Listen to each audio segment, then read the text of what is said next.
In an instant, reality unraveled. Buildings crumbled to dust, lives were snuffed out one by one, and an unstoppable plague devoured the planet. At first, people refused to believe it, but denial didn't last long. Panic spread like wildfire.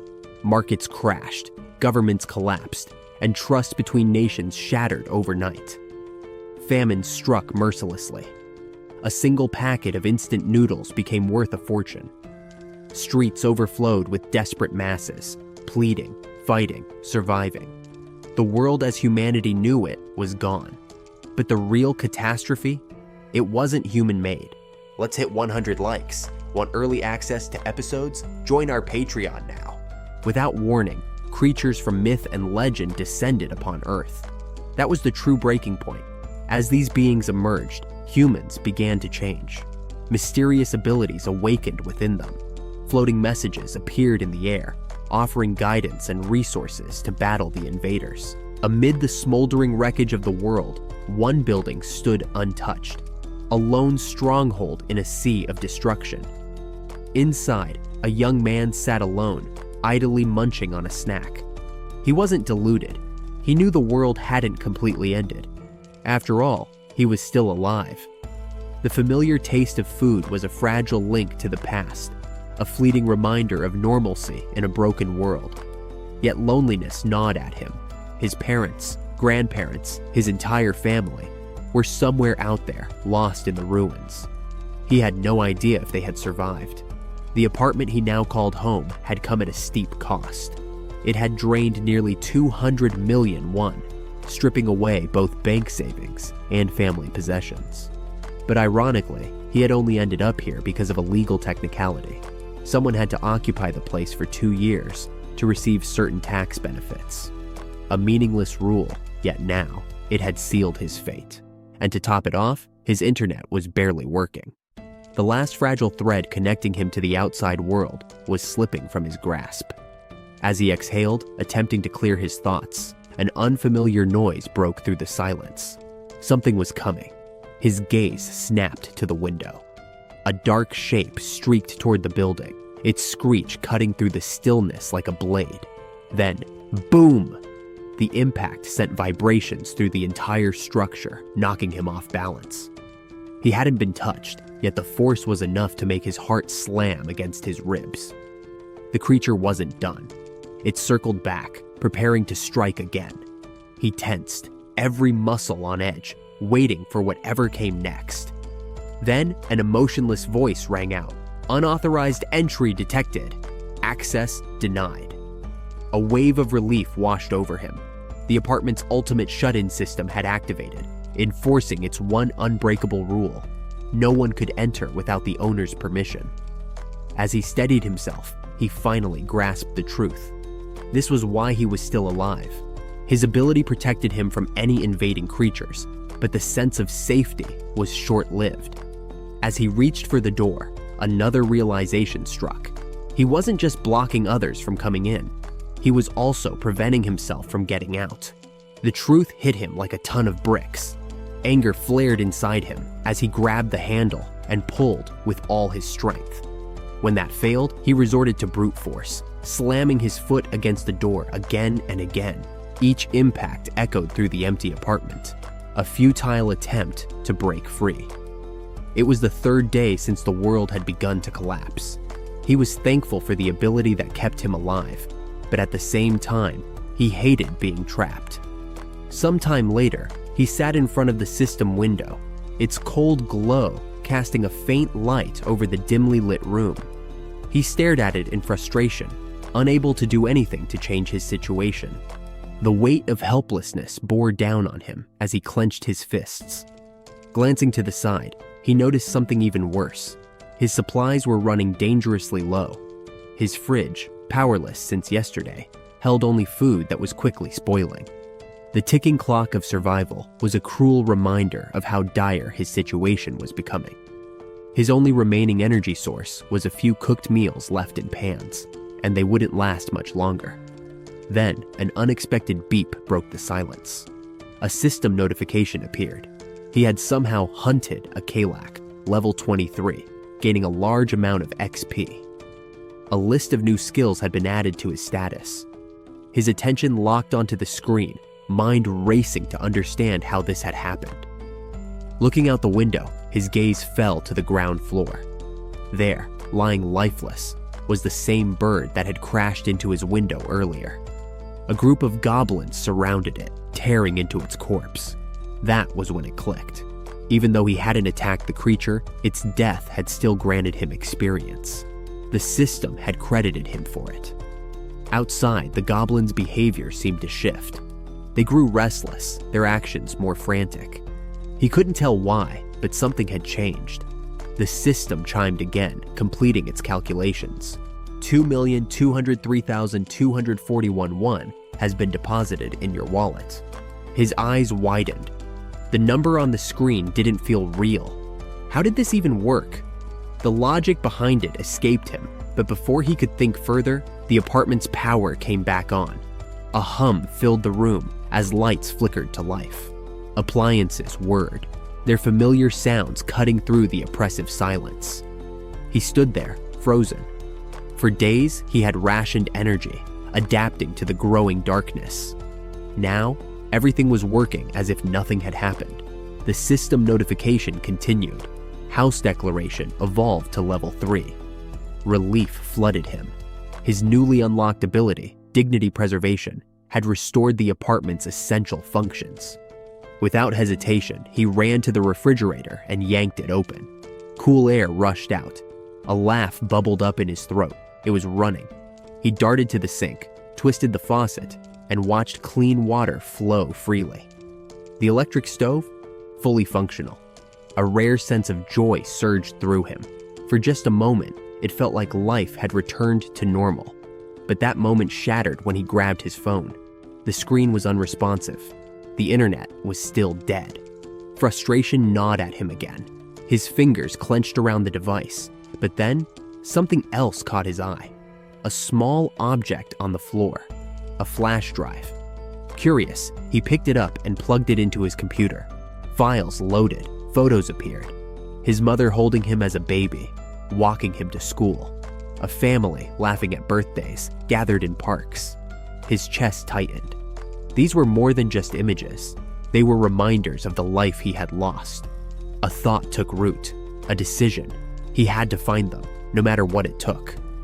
As he turned back toward the window, another system notification appeared. New feature unlocked. Warehouse store. Items available at original prices. His breath caught. A store. This wasn't just about survival anymore. Hope stirred inside him. Without hesitation, he opened the store menu, determined to see what it had to offer. As he pondered his situation, he walked over to the window, staring out at the world beyond his confinement. The vast, empty landscape only served as a harsh reminder. He was still trapped. Frustration bubbled inside him. Despite leveling up and unlocking new abilities, the invisible wall that kept him locked inside remained unbreakable. It was an unyielding prison he couldn't escape. One thing was clear: gaining more levels might unlock a skill that could eventually set him free. That thought ignited a flicker of determination. If he wanted to get stronger, he needed to hunt monsters. But a new problem arose. How was he supposed to do that? The memory of how he had gained experience before resurfaced. It was pure luck.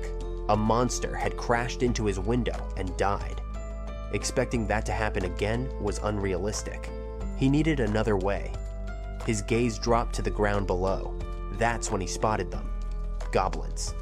A spark of hope flared. Grabbing a bottle, he decided to test something. He lifted his arm, preparing to throw. If the barrier only prevented him from leaving but allowed objects to pass through, then maybe... With a quick motion, he hurled the bottle forward. It soared through the air, clearing the boundary without resistance. A rush of excitement filled him. He had just found a loophole. If objects could be thrown, then weapons could too. He needed something heavier, something with real impact. Scanning his apartment, his eyes landed on a dumbbell. Its solid weight made it the perfect choice.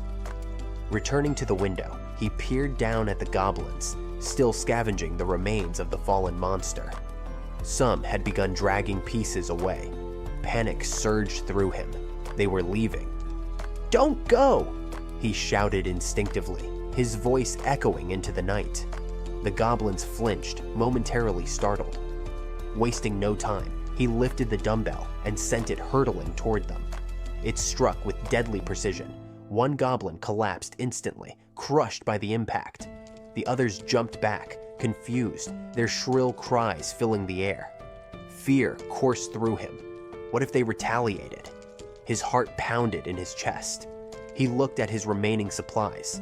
Only one dumbbell left, not nearly enough. He needed alternatives, fast. His mind raced, considering everything in his apartment. Would throwing his TV work? His computer? A loud, guttural screech snapped him back to reality. The goblins below had taken notice. Their howls grew louder, more urgent. They weren't running away, they were gathering, charging. Terror should have overtaken him, but instead, a strange realization dawned. They were getting closer. That meant they were easier targets. This wasn't a setback, it was an opportunity. Determined, he rushed back to the store interface on his system.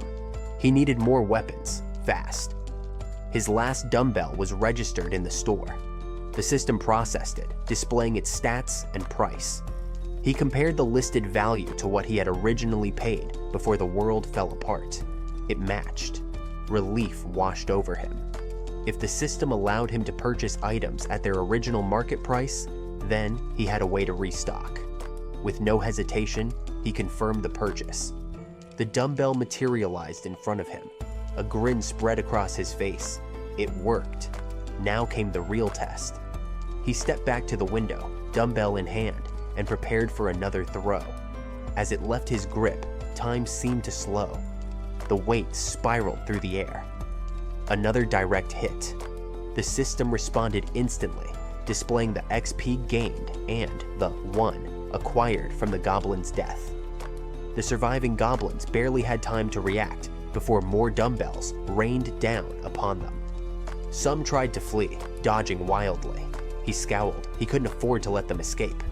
Adjusting his strategy, he purchased 3 dumbbells at once, rapidly hurling them down. More direct hits, more XP, more rewards. Then another system notification appeared. The store now functions as a warehouse, allowing storage for later use. His mind reeled at the possibilities. Testing the new feature, he placed one of his remaining dumbbells into storage. Moments later, he withdrew it. Instant materialization. His pulse quickened. If he could store objects, then he could place them wherever he wanted. A plan formed. A better, smarter way to kill. Returning to the warehouse menu, he queued up multiple dumbbells and set their placement outside, above the goblins. They materialized mid-air and fell. The results were devastating. The goblins never stood a chance. A flood of system messages filled his screen. More kills, more XP, more 1. He had turned his prison into a fortress, and for the first time since the world ended, he felt in control. After finishing his hunt, the protagonist had already stocked his warehouse with various supplies. Many of them consisted of food and drinks, ensuring he could sustain himself for as long as necessary. Survival was his top priority. Additionally, by selling the items he had used to eliminate the goblins, he managed to accumulate more, 1. The influx of resources provided a sense of security, but that feeling didn't last long. A sudden realization struck him. His total, 1, had decreased by 1 unit. Confused, he began to wonder if the preservation of dignity ability was responsible for the deduction. Determined to find out, he meticulously inspected his apartment, carefully observing the status of his electricity, gas, and water usage. A growing sense of frustration crept over him as he discovered that the only appliance actively consuming energy was his refrigerator. Why just the refrigerator? Could it be draining his resources? The thought irritated him. His mind drifted back to the recent hunt, recalling how several goblins had fled their previous hideout. Since then, he had only managed to take down 2 more. The minimal progress gnawed at him, making him question whether all the effort was even worth it. His thoughts then shifted to other potential prey. Were there any other creatures he could hunt? He remembered the flying monster from before, the Sikan, a formidable foe that had nearly overwhelmed him. Yet, since that encounter, no similar creatures had appeared near his apartment. A new idea formed. If another Sikan were to pass by, it could offer a significant reward, if only he could find a way to bring one down. Then, almost as if the universe had heard his thoughts, movement in the sky caught his eye.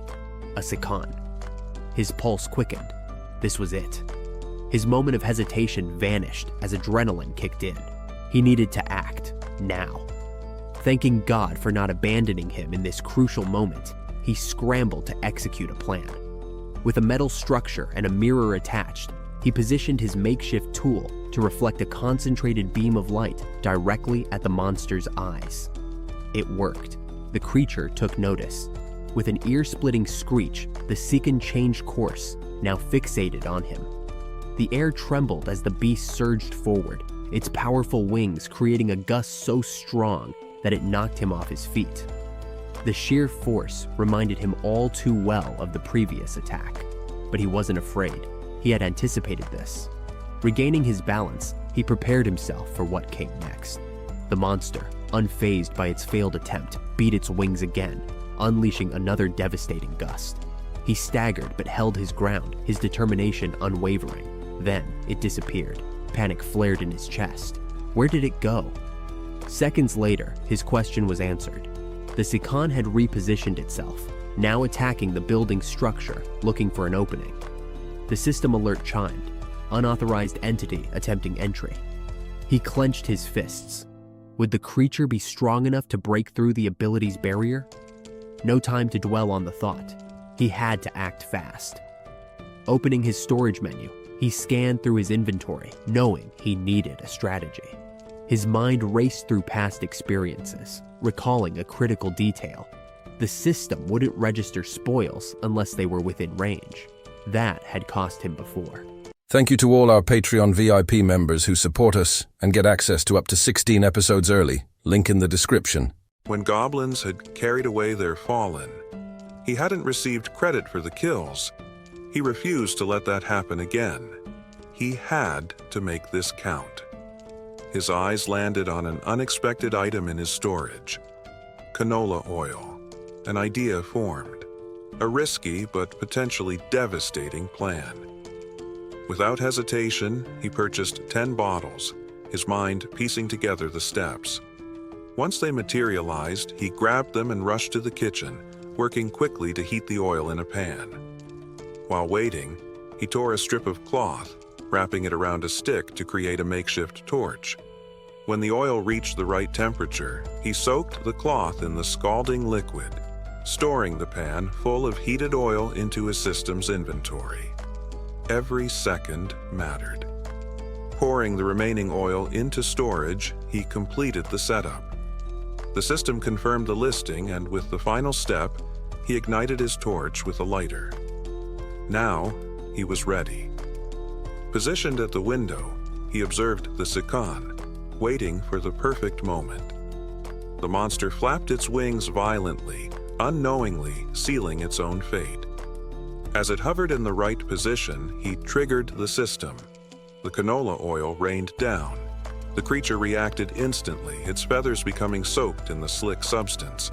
Then, with a swift flick of his torch, flames erupted. The Sikan shrieked as fire consumed its body, its massive form spiraling downward.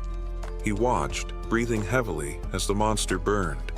A grim satisfaction settled in. His plan had worked. Moments later, the system delivered its verdict. The Sikan was dead. The calculations rolled in. His level increased. A new skill was unlocked. The system finalized the spoils. 9,347,471 won has been added to your wallet. His eyes widened. 10 million won. He never expected a single kill to bring in such a massive reward. But what caught his attention even more was the new skill. Territory expansion unlocked. Then, something strange happened. His body changed. A strange sensation spread through him as his vision sharpened. His eyes darkened, Everything around him became clearer, almost as if he could see through solid objects. Testing his newfound ability, he scanned the building, and then he saw them. 4 people, survivors, hidden in a room within the same structure. His mind reeled. He had assumed he was alone, but he wasn't. This revelation changed everything. His thoughts spiraled. How was this possible? Had other survivors really been here all along? And how exactly did this new ability work? As the effects of his transformation faded, his mind reeled from the unexpected revelation. Before he could process it fully, the system chimed in with a series of notifications. The messages informed him that the detected individuals met the conditions to be recognized as citizens and presented him with a choice: to either accept them into his jurisdiction or reject them. Names and details flashed before him. Choi Hang-jun, known as Chubby, 30 years old, husband. Park Hye-won, 30 years old, wife. Cho Nan, 6 years old, daughter. Cho Yo-yeon, 3 years old, daughter. A deep frown settled on his face as he turned to the system, still grappling with what this meant. What if he refused them? The system answered without hesitation. Those not accepted as citizens would be expelled from the residential zone. Expelled, thrown into the outside world, left to die. His breath caught in his throat. There was no way they would survive out there. The monstrous threats roaming the streets would tear them apart within minutes. Faced with the brutal reality of the situation, the decision was easy. He accepted them.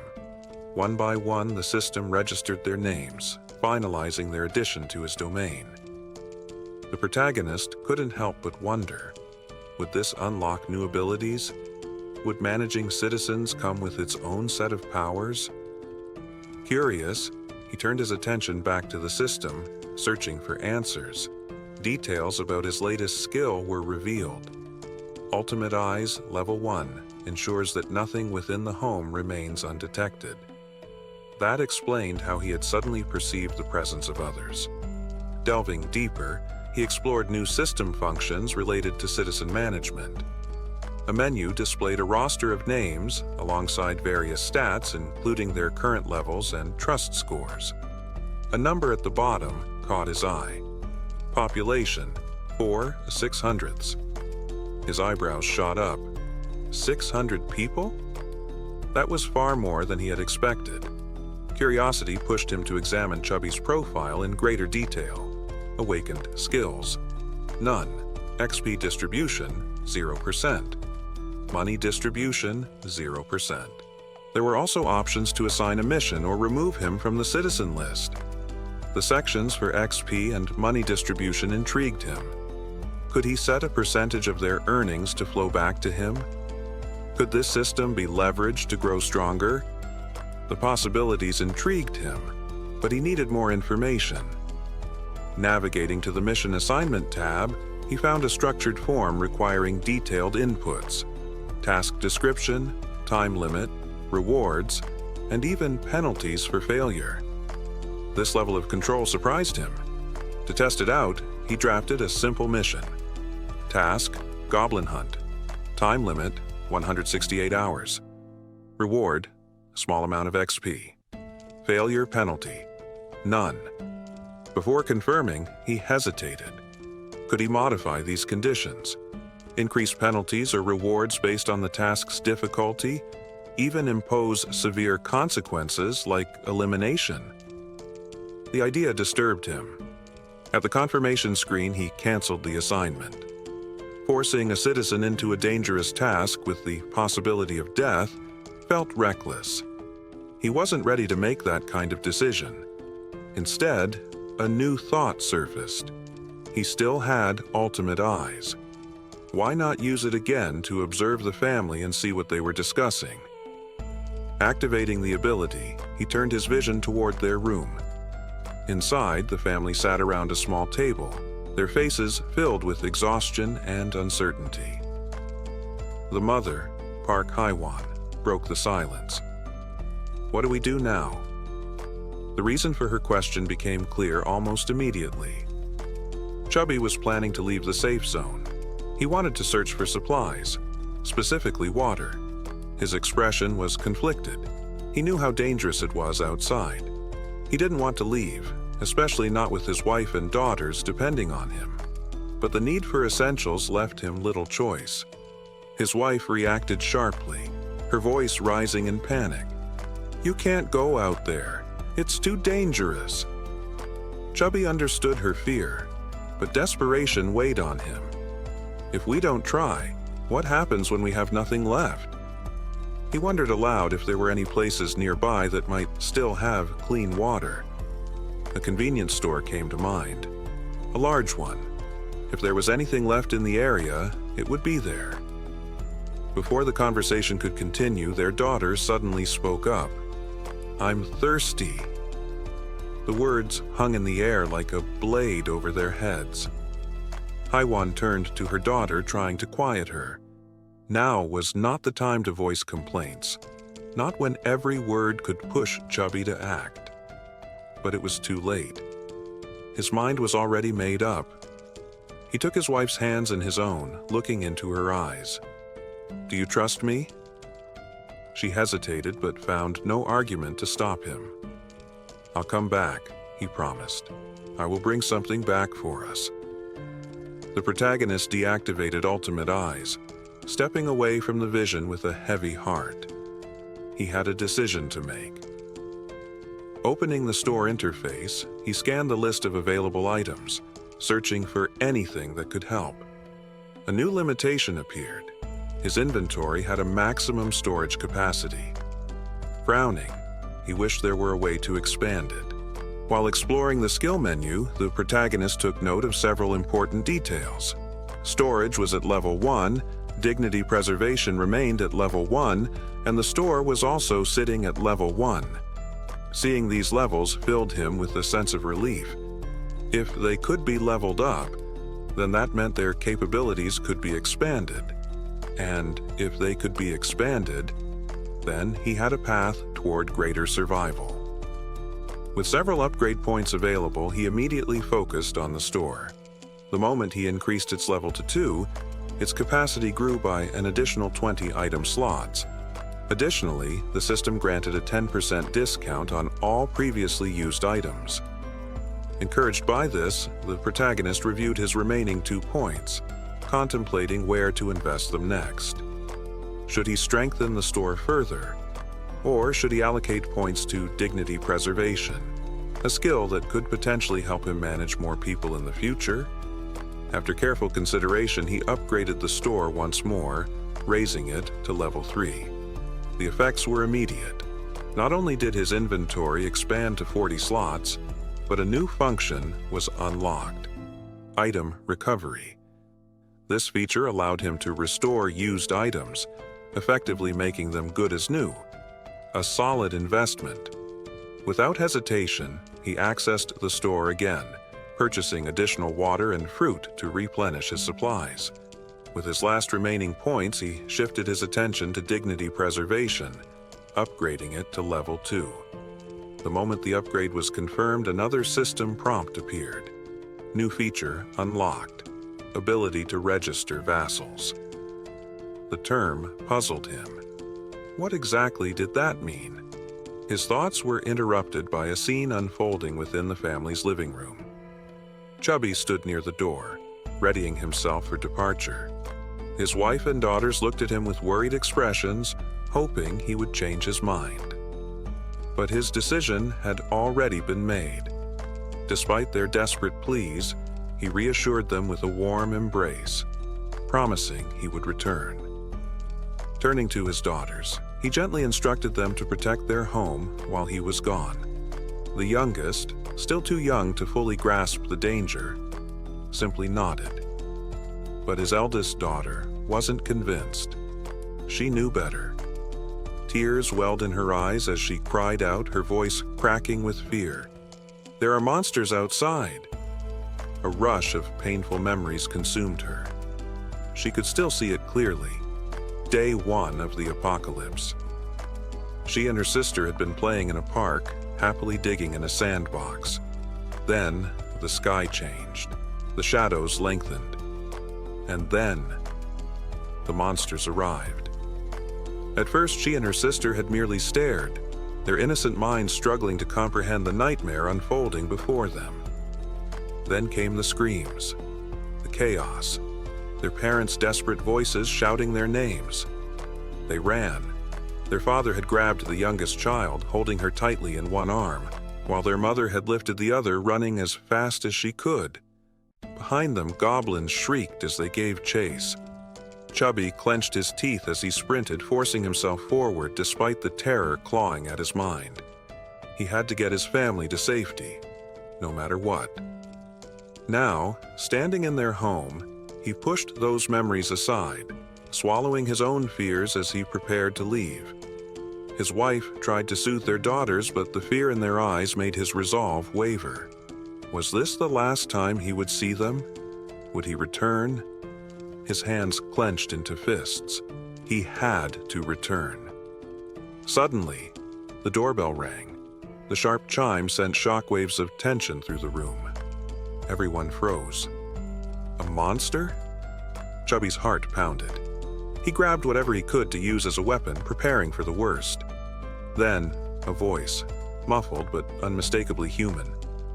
"Please, let me in." His breath caught. Was it really a person? Or was this some kind of trick? The voice continued, growing more urgent. He hesitated.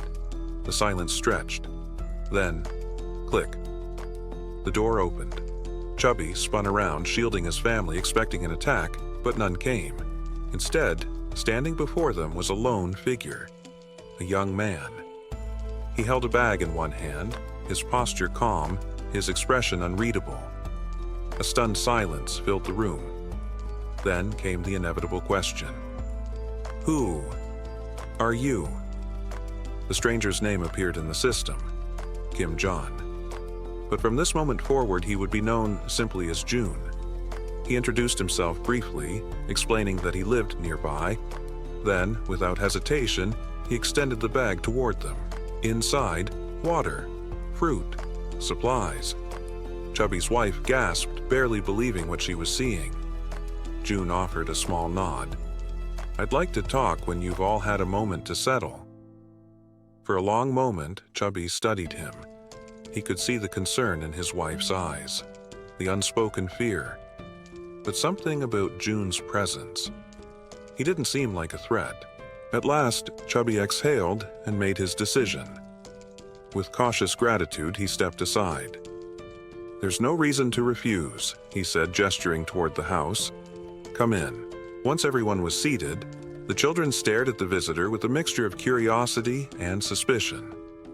June wondered if their surprise was due to his unexpected arrival, but quickly turned his attention to the dark curtains covering the windows. He recognized this as a smart decision.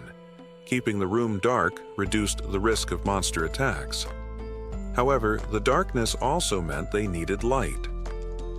So, June activated his skill, restoring power to the room where they were conversing. As he organized his bag, the family, still in shock, was stunned by the sudden return of power to their apartment. June then decided to break the ice by offering water to everyone, starting with the children. Chubby expressed his gratitude and passed the bottles to his daughters, who eagerly drank. The youngest, Shaw, guzzled her water so quickly that she briefly choked, worrying her mother.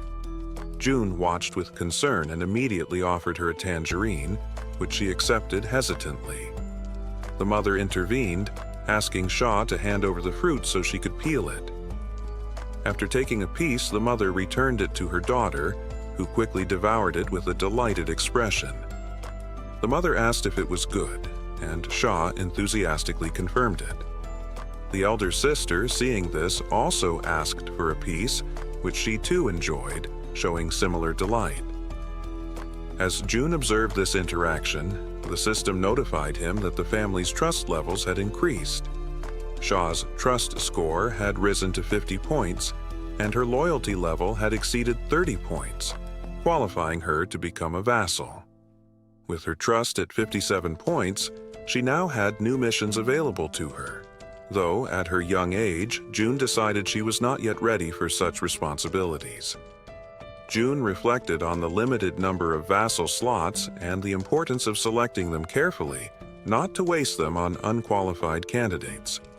He glanced at Chubby, whose trust level was at 31, realizing that this score needed to be raised further. Before he could dwell on this, Chubby spoke up, asking if there was a way to repay June for his help. June invited him to step outside for a more private conversation. Once in the hallway, June asked if Chubby had received the invitation to become a citizen. Chubby checked his notification window and confirmed that the entire family had received the invitation about 30 minutes ago. June then asked if anything unusual had happened during that time. Chubby explained that they had been immobilized for a short period, which June understood. He reassured Chubby that life would soon return to normal, though Chubby was understandably shocked by this statement and asked if it was truly possible. June confidently replied that it was, thanks to his abilities. Chubby processed this and, knowing there would be a cost, asked what he would need to do. June explained the risks involved, hinting that Chubby could lose his life during the mission he would be given. He asked if Chubby was truly ready to take such a risk. After a brief pause, Chubby firmly confirmed that he was prepared to do whatever it took. He revealed that he had already been considering stepping out of his comfort zone to seek food and water before June's arrival. With conviction, Chubby declared that he was ready to risk everything. Suddenly, June interrupted, curious about the golf club Chubby was carrying. Chubby, confused, explained that it had cost around 400,000 to 500,000, which struck June as a considerable sum. He realized the importance of saving money for future needs, but dismissed the question as unimportant and steered the conversation back to the monsters. June asked Chubby if he remembered the day the monsters first appeared. Chubby recalled the terror of that weekend when the monsters attacked.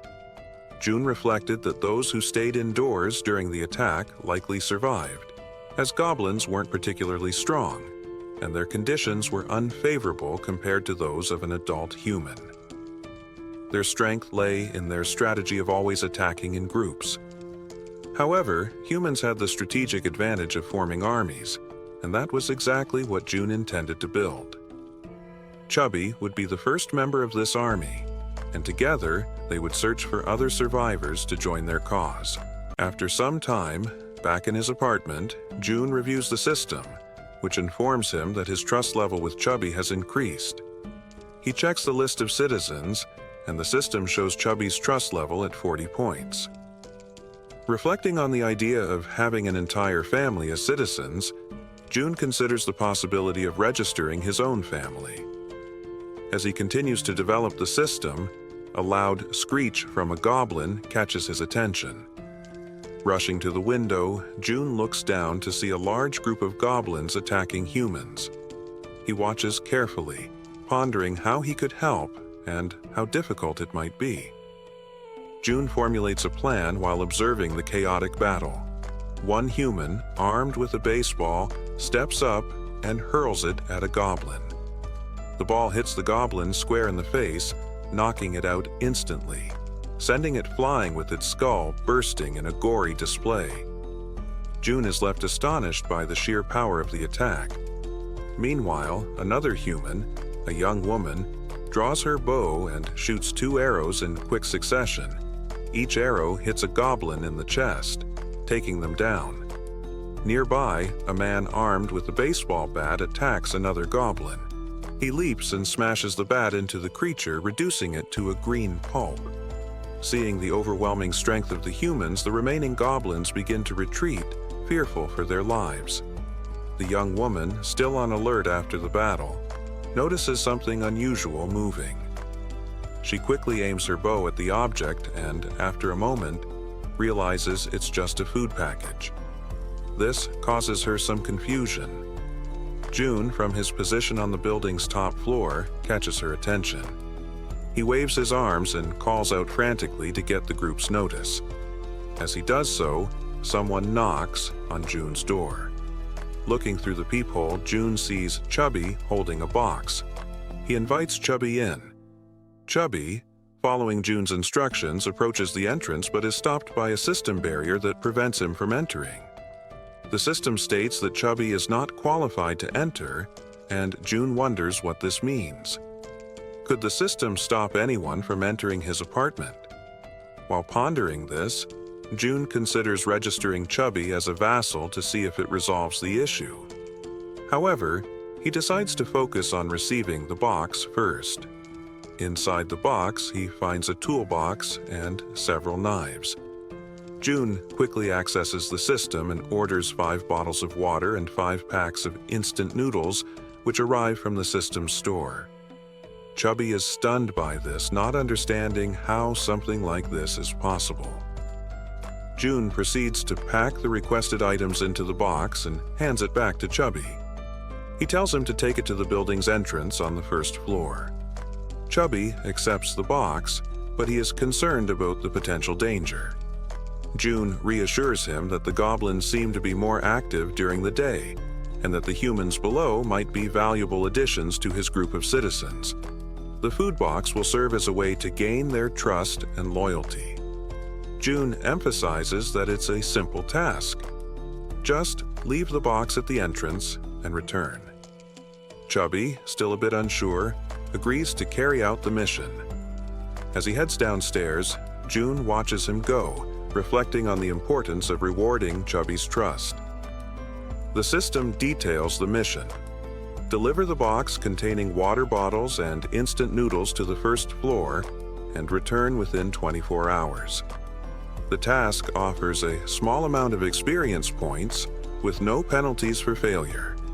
Chubby, now realizing he will gain experience from completing the mission, wonders if this is like a leveling system in a game. Jun confirms it, explaining that Chubby's current level is 9. As Chubby levels up, he will gain rewards. Jun assures Chubby that he's relying on him, and Chubby heads downstairs, armed with the box and a golf club for protection. As Chubby reaches the 1st floor, he begins to place the box on the ground, but something catches his eye. He sees movement nearby, and a wave of panic hits him. It's getting darker, and he suspects goblins are nearby. In a hurry to escape, he twists his ankle and falls, sending the contents of the box spilling across the floor. As the goblins draw closer, Chubby scrambles to regain his composure. He shields himself with his arms and tightly shuts his eyes, bracing for the worst. Suddenly, a voice calls out to him. Opening his eyes, Chubby sees a group of humans approaching, asking if he's okay. As Jun was relaxing in his apartment, an alert suddenly blared, notifying him of a potential breach. He quickly started theorizing the cause, wondering if it was an attack from a group of invaders. Activating his enhanced vision, he scanned the area and immediately noticed Chubby leading a small group. They were discussing an unusual event. Someone had thrown a packet of noodles, sparking their hope that the building might still have resources left, something they were desperately lacking. Once Jun turned off his power, he recognized every face in the group. The system then chimed in, suggesting that these individuals met the criteria to become citizens of his zone, encouraging him to extend an invitation. However, Jun hesitated. He was cautious, knowing the risks of letting outsiders in. His mind raced with doubts about their willingness to accept the offer, adding to his stress. While he was still deliberating, Chubby's voice called out to him, snapping him from his thoughts. Jun responded, and the system notified him that Chubby was now on a mission. It suggested editing the task, to which Jun quickly agreed. The updated task included providing the newcomers with some food. After finalizing everything, Jun gave Chubby the go-ahead to deliver the meals to the group. Chubby took action right away, instructing the group to wait outside the safe zone's barrier while explaining the situation. Jun, now confident in his plan, accessed the system to send invitations for the group to join as citizens. The invitation was sent to Hongun, Kong, Diaku, Kim, Gang, Yuyin, and Moon, all of whom accepted, bringing the total number of citizens to 10. The system then confirmed the new citizen count, rewarding June with a 10% XP and monetary boost. June smiled, knowing that the new members would be valuable assets for future monster hunting missions. The system also updated their trust scores and levels. Dong, 19 trust, level 23, Kong, 28 trust, level 13, Yu Yin, 17 trust, level 17, Kim, 30 trust, level 10, and Moon, 15 trust, level 15. June's eyes lingered on Dong, whose trust score and level stood out. He speculated that Dong might be stronger than Keikon, who he'd recently taken down. Curious, June checked Dong's stats and discovered a unique skill, Baseball Throw D rank. This ability allowed Dong to amplify the power of any thrown object, making him a dangerous opponent with deadly accuracy. Realizing the value of having Dong on his side, June was eager to build a strong relationship with him. With this in mind, June adjusted the group's XP sharing ratio to 70%, ensuring that everyone would benefit from hunting together. The system confirmed the new setting, and June began assigning hunting tasks to help everyone level up and gain necessary supplies. He compared the process to an automated hunting feature, something he was using to grow his team efficiently. June also thought about reuniting with his family. He knew that building trust with his new citizens was key to making that possible. Just then, the system announced that the trust scores for Dong, Yu Yin, and Kim had increased, which only piqued June's curiosity further. Meanwhile, Chubby brought the group into his apartment, where his wife seemed confused by the new arrivals. Chubby quickly reassured her, explaining that everything was part of June's plan. He then asked her to prepare food for the group, though she pointed out that there was nothing ready to serve and everything would need to be cooked. Undeterred, Chubby encouraged her to start cooking, and she reluctantly agreed. Dong, now referred to as Han, thanked Chubby and shifted his attention to Chubby's mysterious neighbor, June. Chubby confessed that he didn't know much about June, except that he was a quiet and capable individual who had been providing the group with essential supplies. Han, intrigued, assumed June must be a metahuman with extraordinary abilities, believing he was the key to their survival in the current crisis. Chubby told the group that they could use the showers while they waited for the food to be prepared. The women were taken aback by the idea, but Chubby quickly reassured them that the building had hot showers available.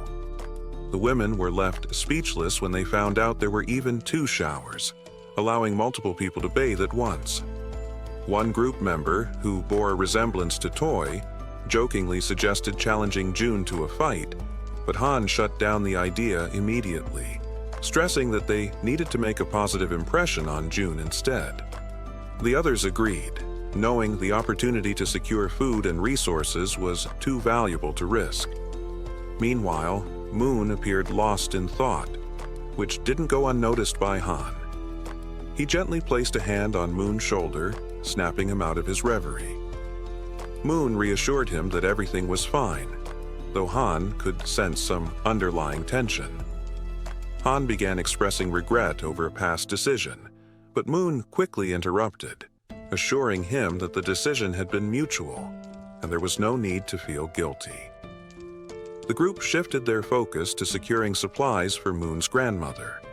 However, Moon remained quiet, privately fearing that it might already be too late for her.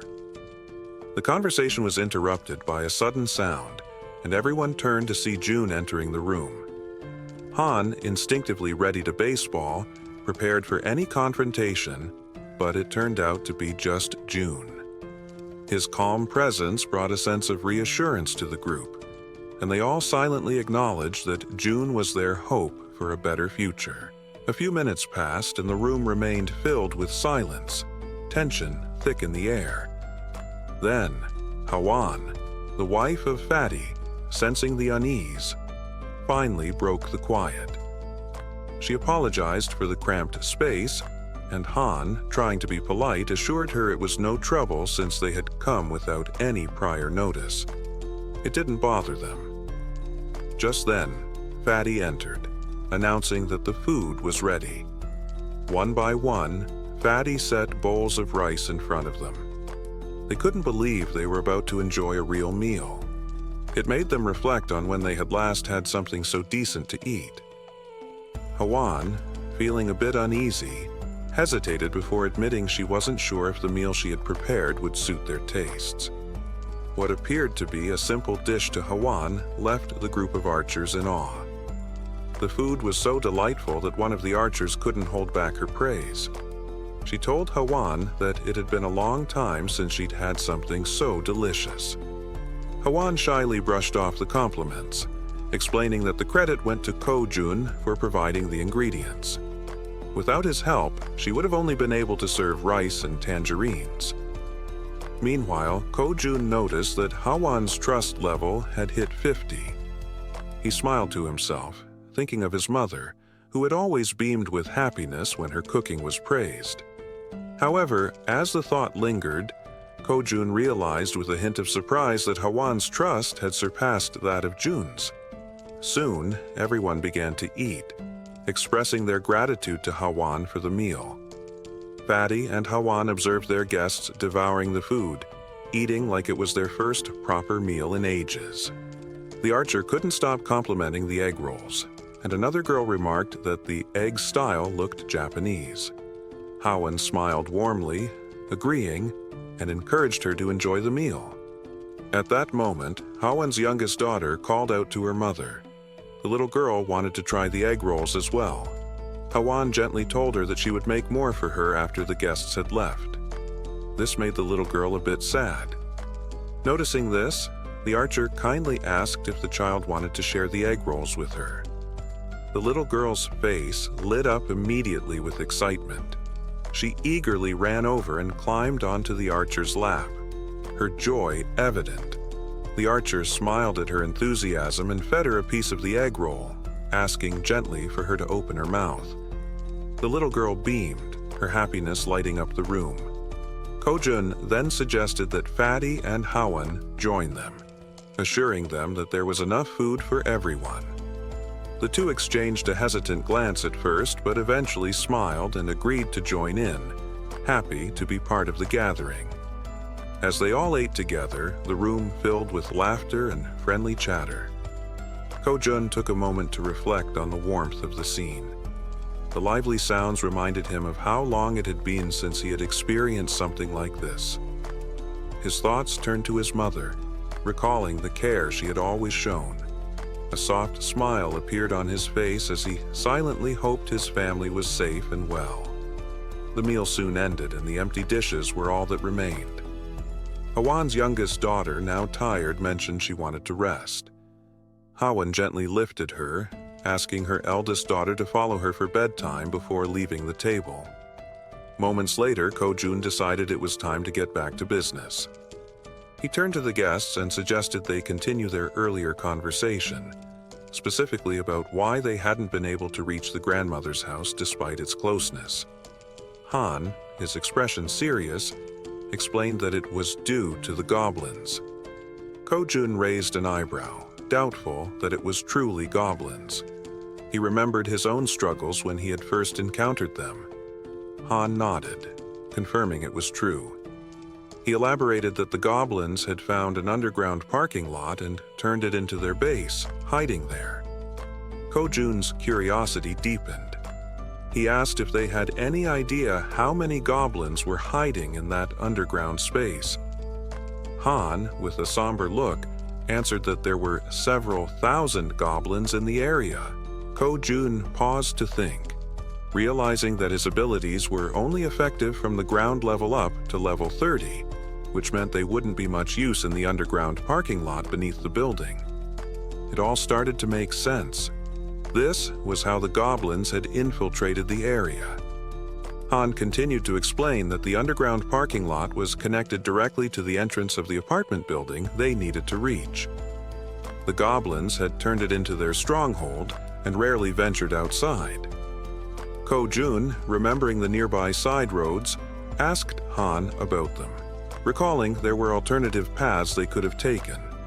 Han nodded, admitting that their original plan was to use the side roads to escape, but they had encountered something far worse than the goblins. Intrigued, Ko-jun pressed Han to explain what could possibly be more dangerous than an army of goblins. Han recalled seeing a massive shadow, describing it as resembling a bear. He explained that they had managed to escape the apartment building because the bear had been fighting the goblins, creating a brief window for their escape.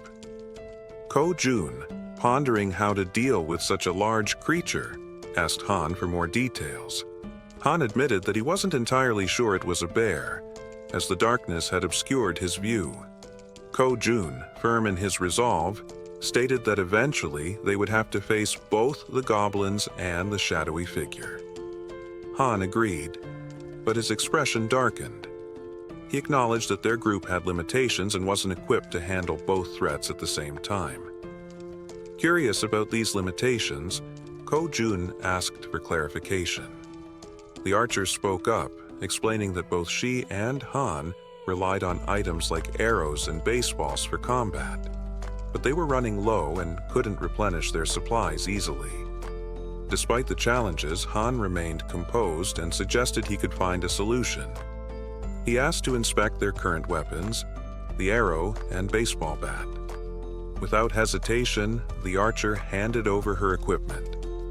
The system then prompted Ko-jun, asking if he wanted to list the new items. Ko-jun agreed, and the system began scanning them. Moments later, it displayed the cost to replicate the items. When asked if he was certain, Ko-jun confirmed. Ko-jun glanced around the table and asked if everyone could use the archer's weapon. The group nodded silently, understanding there was only one available. Ko-jun took their silence as agreement.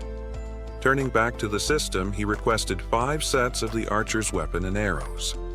The newly created items appeared on the table, and Ko-jun addressed the group, encouraging anyone unfamiliar with the weapons to take this opportunity to learn.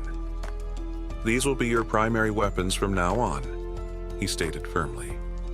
As the items materialized, the system notified Ko-jun that several members of Han's group had increased their trust in him.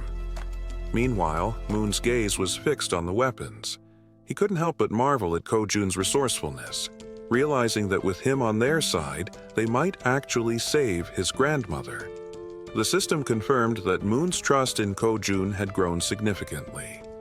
Han broke the silence, commenting that with Ko-jun's support, their hunting speed would improve dramatically.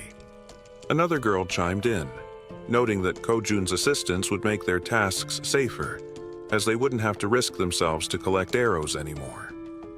Ko-jun then gathered everyone's attention and announced that before they could move forward, they needed to reduce the number of goblins in the area. Han agreed and asked when they would begin hunting. Ko-jun replied decisively, "Tomorrow." Han seemed hesitant, questioning the urgency, but Ko-jun explained that the sooner they acted, the better their chances of success. Han eventually nodded, though he still appeared uncertain. Ko-jun turned to Moon and assured him, "Tomorrow, we're going to rescue your grandmother." Moon's face lit up with hope and excitement at the thought of seeing his grandmother again. Han, still wary, voiced his concerns about how they would manage with so many obstacles in their way. Ko-jun smiled confidently and revealed his plan. "We'll use a bait strategy to lure the goblins." Want to stay ahead of the story? Get up to 16 episodes early only on Patreon. Support the channel, unlock exclusive content, and be the first to know what happens next. Click the link in the description and we'll see you way ahead in the story. Now, back to the video. After Ko-jun spoke, everyone at the table turned their attention to him, waiting for more details about his plan. Han and the archer girl remained pensive, wondering if the idea could truly work. The boy with glasses voiced his concern, saying the plan would only succeed if everything went exactly as planned.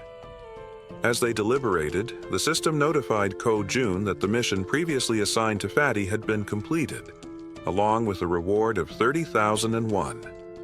Reading the message, Ko-jun was surprised. He hadn't realized that payment was given for every completed mission. He reread the notification to confirm, and it was true. Ko-jun quickly realized that with money, he could assign missions to his citizens, allowing them to level up. The more money he had, the more power he could accumulate. While this seemed like a strong long-term strategy, he hoped not to rely on it too heavily. The system also informed Ko-jun that his trust level with Jun had increased to 50 points, unlocking a new status: loyalty. With this, Fatty transitioned from being a simple resident to becoming a vassal. The system displayed Jun's updated stats. He was now at level 9, with a trust level of 51 points and loyalty at 62, but no awakened skills, and 0% shared XP or money. After analyzing the information, Ko-jun decided to register Fatty as his first vassal. As a result, a blue aura began to emanate from Ko-jun, and he felt sudden changes in his body, breaking into a sweat. The system confirmed the vassal registration was successful, unlocking a new skill for Ko-jun: Summon Vassal. This skill allowed Ko-jun to summon the vassal within his house, with a cooldown of 2 hours after use. The system updated Ko-jun's stats, revealing that he had reached level 20 and gained the title of First Servant. He had also awakened his first skill, Gorilla Strength, a Tier SE passive ability that granted him superhuman strength. Thanks to the First Servant title, all XP and gold earned by Fatty through hunting would now be shared with Ko-jun. The system also revealed that Ko-jun could use the Ultimate Eyes skill to summon the vassal within a 5-meter radius of his house. Ko-jun noticed a plus symbol beside Jun's level and wondered what it did. Upon pressing it, he discovered it was a feature to increase the vassal's level at the cost of 1 million gold. Shocked by the exorbitant cost, Ko-jun exclaimed that it was far too expensive for a single vassal skill. Seeing his expression, the woman at the table asked what was wrong. But Ko-jun brushed it off, saying it was nothing, and turned his attention back to Jun, asking how he was feeling. The focus shifted to Jun, who stated that his strength was overflowing, with his veins visibly pulsing. He asked if the transformation was Ko-jun's doing. Ko-jun confirmed with a nod. Jun, looking at his hands, remarked that it felt as though his body had become 10 years younger. Ko-jun smiled proudly and suggested that Fatty join the rescue mission team, handing him a bow. Fatty looked confused by the gesture, but Ko-jun explained that vassals earned double the rewards of regular citizens. In a commanding tone, Ko-jun instructed Fatty to defeat as many monsters as possible. Fatty nodded in agreement, prompting Ko-jun to smile and express his trust in him. Outside the house on the first floor, the rescue team began their search for survivors. The boy holding a baseball bat questioned whether it was necessary to search the first floor, but Han reminded him that it was Ko-jun's order. The team embarked on their first mission, to locate all survivors in the building and lead them to the 30th floor. The crucial part of the mission was to draw out a large number of goblins for elimination while rescuing as many survivors as possible. The boy with the baseball bat acknowledged the plan, and the group pressed forward. Han, shouting to keep the team alert, emphasized that goblins could appear at any moment or from any direction. As they continued their search, they had yet to encounter any survivors or goblins. While guiding the team, Han noticed something unusual. Some members of the group couldn't believe their eyes. Several lifeless bodies were sprawled across the floor, victims of the goblins. The sight filled the team with sorrow and rage, intensifying their hatred for the goblins, but they couldn't afford to stop. Determined, they pushed on to the second floor. The situation on the second floor was catastrophic. Lifeless bodies lay scattered across the ground, leaving the team horrified. As they continued to the third floor, everything appeared calm. The team leader knocked on the doors, calling out to see if anyone was inside. The rest of the team followed suit, hoping to find survivors. After several unsuccessful attempts, the team lowered their heads, burdened by a sense of sadness. However, the boy with the baseball bat refused to give up, encouraging the team to press on to the next floor. On the fourth floor, they resumed knocking on doors, announcing themselves as the rescue team. Suddenly, a door creaked open, revealing a man with a tired expression. He asked if they were truly part of the rescue team, mentioning that he was extremely thirsty and begging for water. Han quickly pulled out a bottle and handed it to him. The man, still skeptical, asked again if they were really from the rescue team. Han reassured him, confirming their purpose and explaining that, as a resident of the building, he was helping to lead all survivors to a safe location. The man seemed surprised to hear this, closed the door momentarily, but reopened it shortly after, revealing two others inside. Introducing himself as Han Yong-soo, he stated that he would rely on the team. Han introduced himself as well, expressing his hope for good cooperation between them. Han then introduced the girls on the team and instructed them to escort Han Yong-soo and his group to the 30th floor before returning to continue the mission. Han Yong-soo hesitated, questioning the safety of the 30th floor and expressing his reluctance to leave his son. However, he admitted he had been hoping for a rescue and suggested there might even be a helicopter waiting for them. The girl clarified there wasn't a helicopter, but assured them there was hot food and the chance to take a bath. Hearing this, Han Yong-soo's daughter became excited, marveling at the idea of taking a bath even in the midst of the apocalypse. The girl chuckled and confirmed it would be a warm bath. The daughter eagerly turned to her father, urging him to stop hesitating and go with them. Reluctantly, the man gave in to his children's wishes.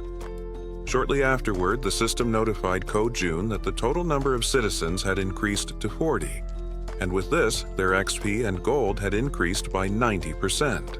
Sometime later, the mission was deemed a success as they had managed to rescue several people.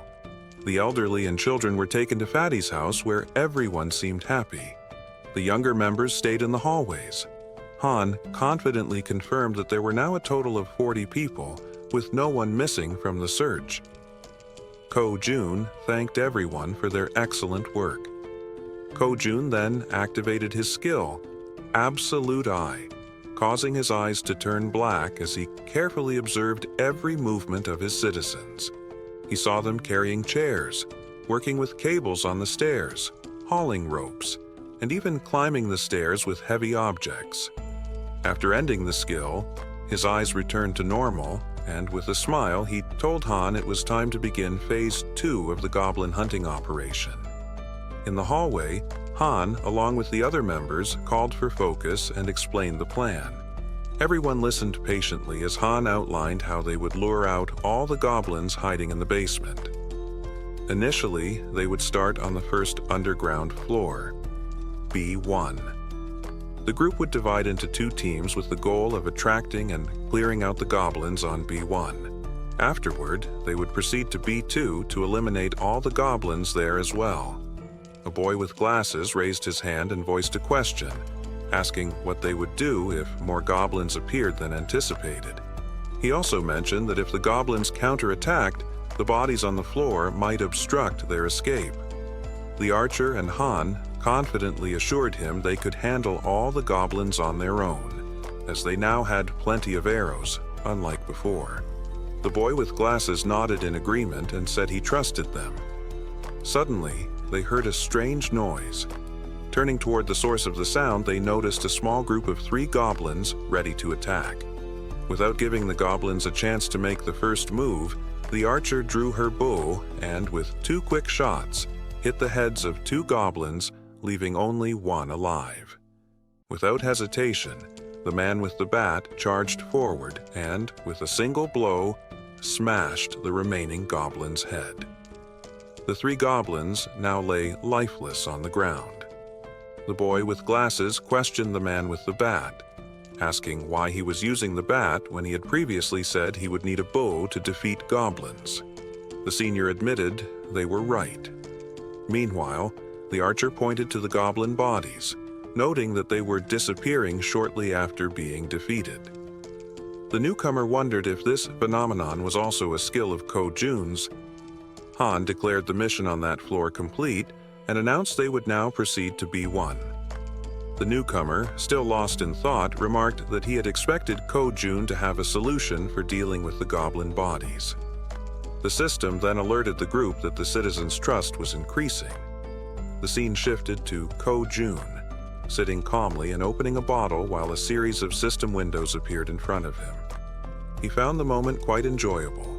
He remarked that it wasn't intentional, but reassured himself that he was still keeping an eye on everyone. The system sent another notification showing that Moon's trust had reached 50, unlocking the loyalty stat. The loyalty stat had surpassed 30, meeting the conditions for registration.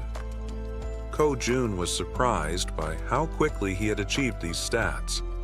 However, he noted that the faster this happened, the better it would be in the long run. Sitting on the floor and staring thoughtfully at the system window, Ko-jun reviewed Moon's stats: 55 in trust and an impressive 88 in loyalty, along with other attributes. Ko-jun was surprised by the 88 loyalty, but remained calm, considering it a positive outcome. With a sly smile, he pressed a button on the system window, marking the end of the retention registration. Back on basement level B1, the group was locked in a fierce battle with the goblins. Suddenly, the newcomer began to emit a blue light, similar to the burst Fatty had triggered earlier. Holding his Bao Moon, the newcomer stood stunned as lightning surrounded him.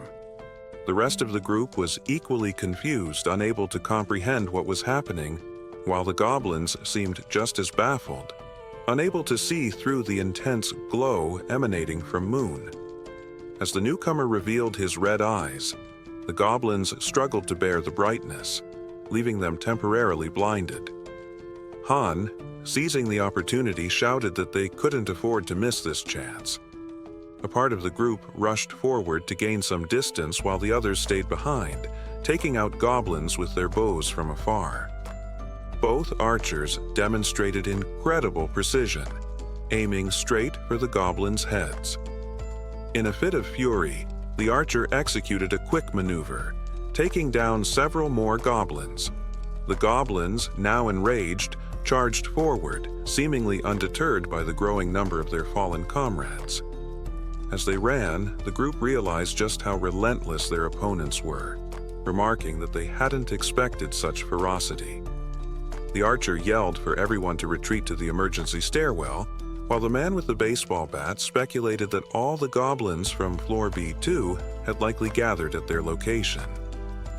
Upon reaching the emergency stairs, the group ascended frantically, not daring to look back. To slow the goblins' advance, Han pressed the door shut. One goblin managed to wedge its hand through the gap, sarcastically asking Han if he was holding the door alone. Hearing this, the boy with glasses and the man with the bat quickly joined Han, pushing with all their strength to keep the door shut. But the goblins were slowly overpowering them, forcing the door open despite their efforts. The group admitted it was becoming harder to hold the door due to the overwhelming number of goblins. Suddenly, a voice from behind reassured them that help had arrived. It was Fatty, using the gorilla strength ability that Ko-jun had granted him.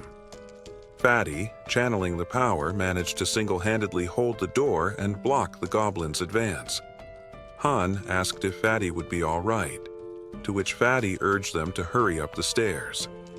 Despite his superhuman strength, Fatty was sweating and straining to keep the door closed, but he remained focused, saying it was his duty, a duty he had to fulfill. Finally, Han called out to Fatty, letting him know everyone was safe and telling him to come up the stairs as well. Without hesitation, Fatty turned and began running up the stairs. However, halfway up, He tripped and fell, just as the goblins were closing in on him. Lying on the ground, nearly within their reach, Fatty shouted for his friends to leave him behind and continue the evacuation. Han hesitated, unsure of what to do, but before he could act, someone rushed down the stairs without hesitation. It was the boy with the baseball bat. With a single powerful swing, he struck down the goblin threatening Fatty. He called out to Jun, urging him to hurry, and extended his hand to help. Still on the ground, Fatty tried to crawl toward his rescuer, but before he could reach him, one of the goblins grabbed his leg.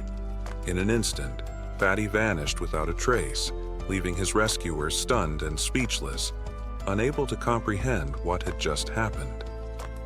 As the goblins continued to advance relentlessly, one leaped toward the boy with the bat. Without missing a beat, he swung his weapon and took it down mid-air. Meanwhile, the other group members continued providing support with their bows, urging Diaku, the boy with the bat, to move faster. As the goblins closed in, Han and the archer shouted frantically, pleading with Diaku to hurry. Clutching his bat and without looking back, Diaku pushed forward, racing up the stairs. Under the eerie glow of a full moon, the scene unfolds. A monstrous bear-like creature with glowing red eyes feasts on a goblin, its agonized screams cutting through the night. The creature radiates a sinister aura, finishing its grisly meal. Its sharp fangs and burning eyes make it clear that its hunger is far from satisfied.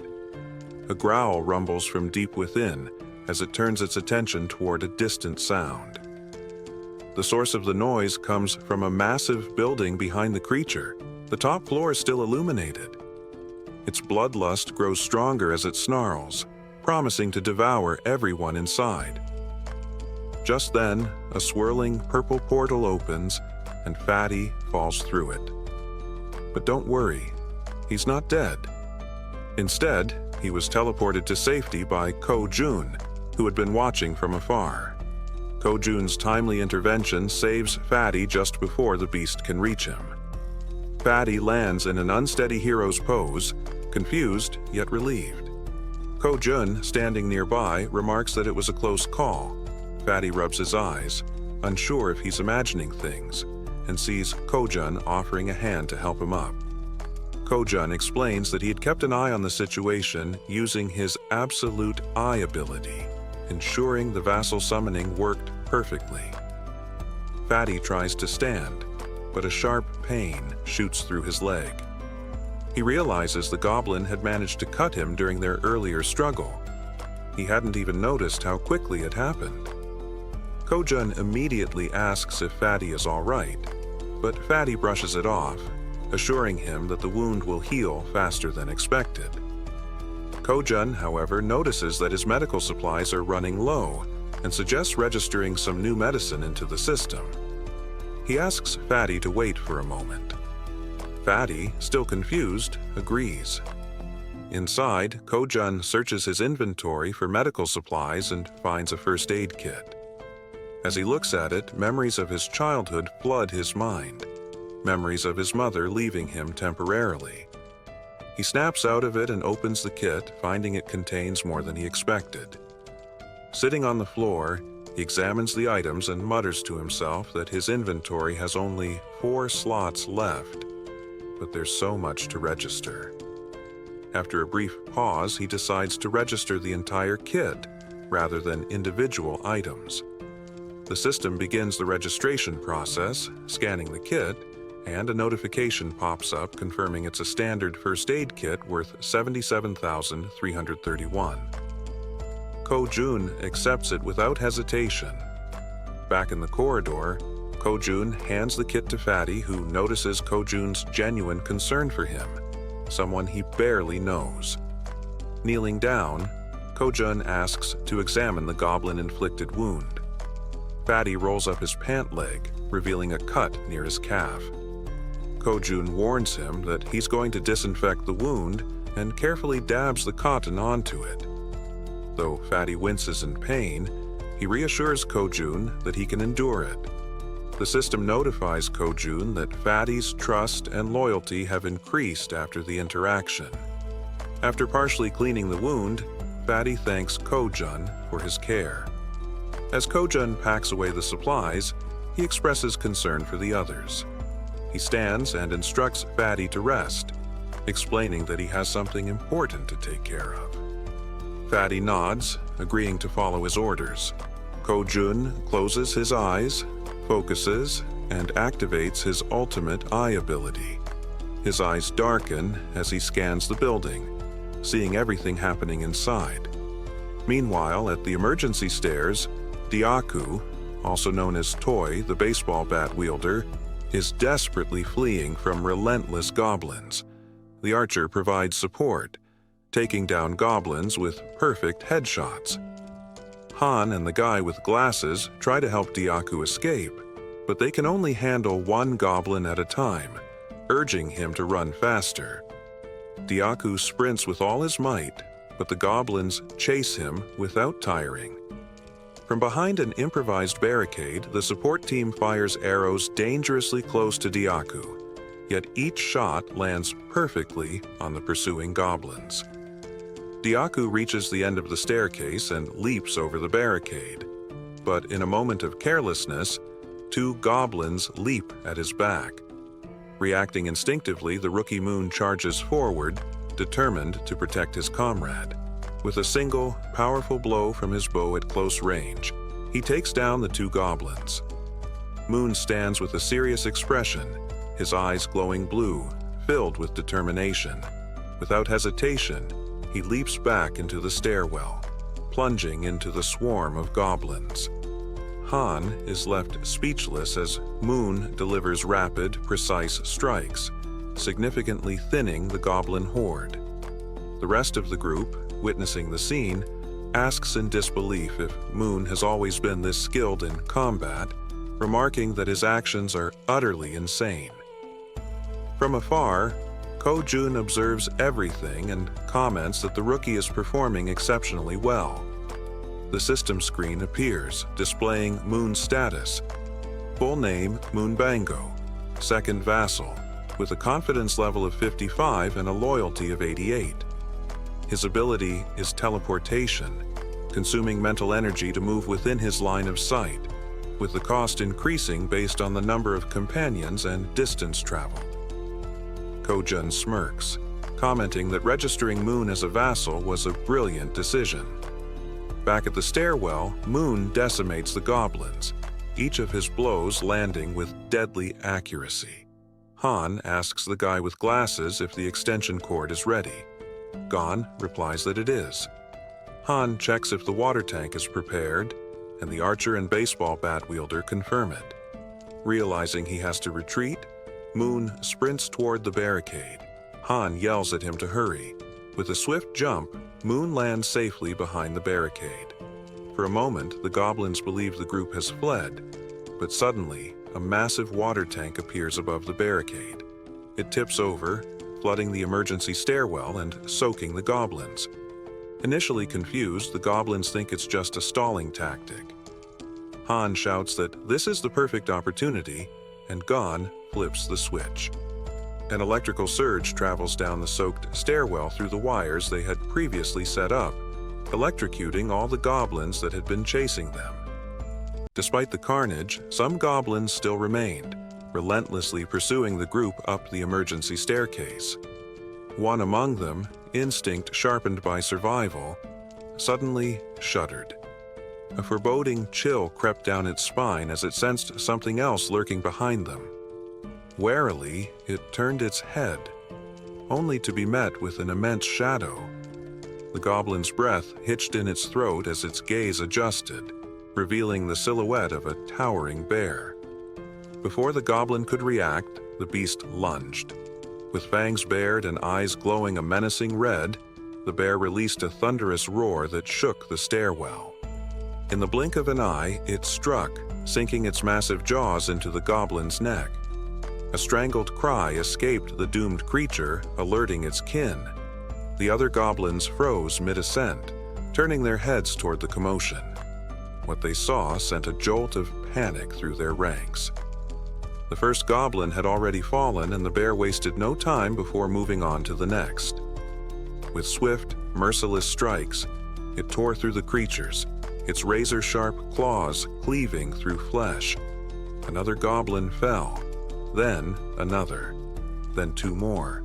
Despite the bear's monstrous size, the goblins quickly realized they had the advantage in numbers. A surge of confidence emboldened them as they regrouped, surrounding the beast. Their attack came in unison.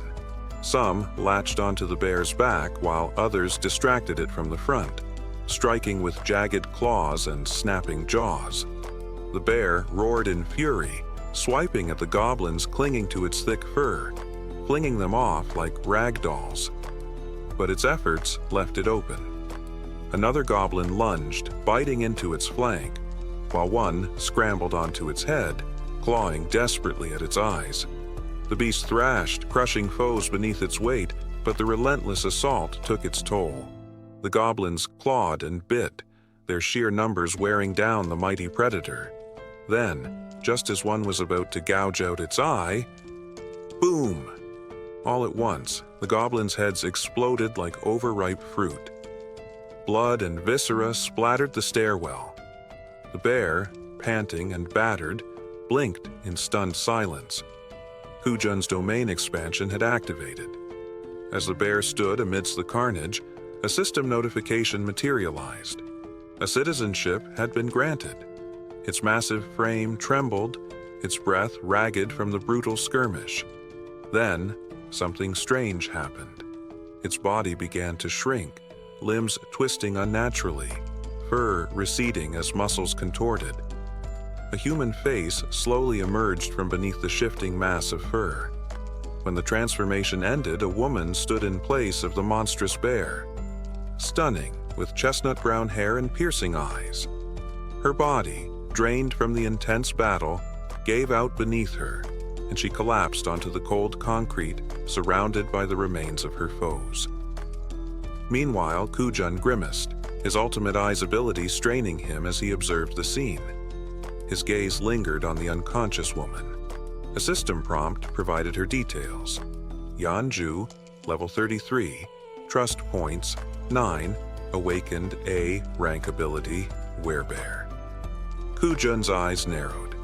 An A- rank ability was rare. The power to transform into a beast, amplifying physical prowess while granting regenerative abilities. She was a valuable asset. At the same time, another system message notified him of his allies' progress. Dongan and Hiran had reached 50 trust points, unlocking full loyalty. Deok's trust level had risen to 30, making him eligible for vassal registration. Without hesitation, Kujun assigned Deok as his third vassal. The system confirmed his new title, Vassal Level 25, Ability, Iron Knight B rank. His new ability allowed him to summon full steel armor and a halberd. As Kujun processed this, a realization struck him. A pattern was emerging. The rank of a vassal seemed tied to their awakened ability. Fatty, for example, had unlocked a C-rank ability, placing him at level 20. Deok's B-rank ability positioned him at level 25. Moon's A-rank teleportation ability had designated him at level 30. The logic seemed straightforward, until he reconsidered Fatty's case. If Moon's ability rank was influenced by loyalty, shouldn't Fatty, who had even higher loyalty, have received a B rank instead of C? An inconsistency? An anomaly? Kujun frowned, deep in thought. Was the ability selection random? Or was there some hidden factor determining these rankings? The implications were crucial. With only 10 vassal slots available, choosing those with the highest growth potential was imperative. Another thought crossed his mind. What about those who had already awakened their abilities before becoming vassals? The system's latest message provided an answer. Awakened individuals could traverse staircases, hallways, and elevators freely. Making his decision, Kujun turned toward the elevator. His ultimate eyes activated again, casting an ominous glow over his vision. Meanwhile, the woman remained motionless in the parking lot, oblivious to the world around her. Koo-jun tapped into his communication channel. "Fatty, head to the parking lot. There's someone on the second level. Bring her back to our floor." Fatty, always quick to obey, rushed down without question. As he sprinted, the team at the emergency stairwell dismantled what remained of the electric trap. Diaku, relieved at their unexpected victory, turned to his comrades. "What just happened? Why did the goblins explode?" The bespectacled man beside him adjusted his glasses. It had to be someone's doing. A bead of sweat rolled down Han's temple. His instincts screamed the truth at him. There was only one person with a power of that magnitude, Koo-jun. Han swallowed hard, replaying his first meeting with Fatty. The man had spoken of Koo-jun as if he were an enigma, an anomaly beyond comprehension. Hot baths, fresh meals, effortless survival. All of it because of him. As he coiled the wires from the dismantled trap, Han glanced at Moon. He remembered how the once introverted boy had transformed under Koo-jun's influence. It all clicked. Being saved by Koo-jun meant being chosen by him. Back in the parking lot, the elevator doors slid open. Fatty burst through, quickly spotting the unconscious woman. He hoisted her up without hesitation, carrying her toward the 30th floor, where Koo-jun watched it all unfold through his omniscient gaze. Han, meanwhile, clenched his fists. In this world, survival wasn't just about strength. It was about being in Koo-jun's favor. A distant memory surfaced. A small boy full of excitement, playing with a tiny toy car in a sunlit park. His laughter rang out as he called to his mother, eager for her to watch his latest trick. His mother, Yeonju, stood nearby, her warm smile filled with love and encouragement. But as the child stood and waved to her, something shifted. From behind, a dark presence emerged. The joy on Yeonju's face drained in an instant, her expression twisting into sheer horror. She stood frozen, paralyzed by an overwhelming sense of dread. 3 grotesque goblins had crept up behind her son, their twisted grins revealing their vile intentions. The boy, oblivious to the danger, continued waving, his innocence stark against the nightmare unfolding behind him. Yeonju's instincts screamed at her to act. She summoned every ounce of her strength to move, but she was too slow. Before she could even take a step, the goblins struck. The child's terrified scream cut through the air, a sound that would forever be burned into her soul. Helpless, she could do nothing but collapse in despair, forced to witness the nightmare she could never stop. And then, silence. The only thing left of her son was the small toy car lying abandoned in the dirt. Yeonju awoke with a start. Her chest rose and fell rapidly as the painful memories faded into the present. Disoriented, she turned her head and found herself staring at Seo-jun, who was watching her intently. He spoke her name, his voice calm, yet laced with curiosity. Still shaken, she forced herself upright, her head throbbing from the torment of the dream. Seo-jun extended a hand toward her, introducing himself with polite formality, but she barely registered his words. Instead, she fixed him with an intense gaze and asked, "Was it you?" Seo-jun hesitated. "What?" Yeonju's eyes burned with urgency. "You know exactly what I mean. The thing that made the goblins' heads explode. Was it you?" A flicker of uncertainty crossed his face. His hand, still extended, trembled slightly before he clenched it into a fist. Then, with a steady breath, he gave his answer. "Yes, that was me." A heavy silence hung between them as Yeonju processed his words. Her mind reeled. This man had the power to eradicate an entire horde of goblins in an instant. Just how strong was he? A wild, desperate thought clawed its way into her mind. If he could do something that impossible, then maybe, just maybe, her entire body trembled. Tears welled up in her eyes as she spoke, her voice cracking under the weight of her emotions. "Please," Seo-jun tensed. "Please, bring my son back." Her words shattered the room's quiet. "Just one day," she sobbed. "That's all I ask, just one day, to see him again." She looked at him with unbearable pain etched across her tear-streaked face. It was the face of a mother who had lost her child in the cruelest way imaginable. Seo-jun clenched his jaw, anger surging within him at the injustice of it all. Yeonju was sobbing so hard she could barely breathe, her entire frame shaking uncontrollably. Seo-jun stood motionless, grappling with the crushing truth that there was nothing he could do.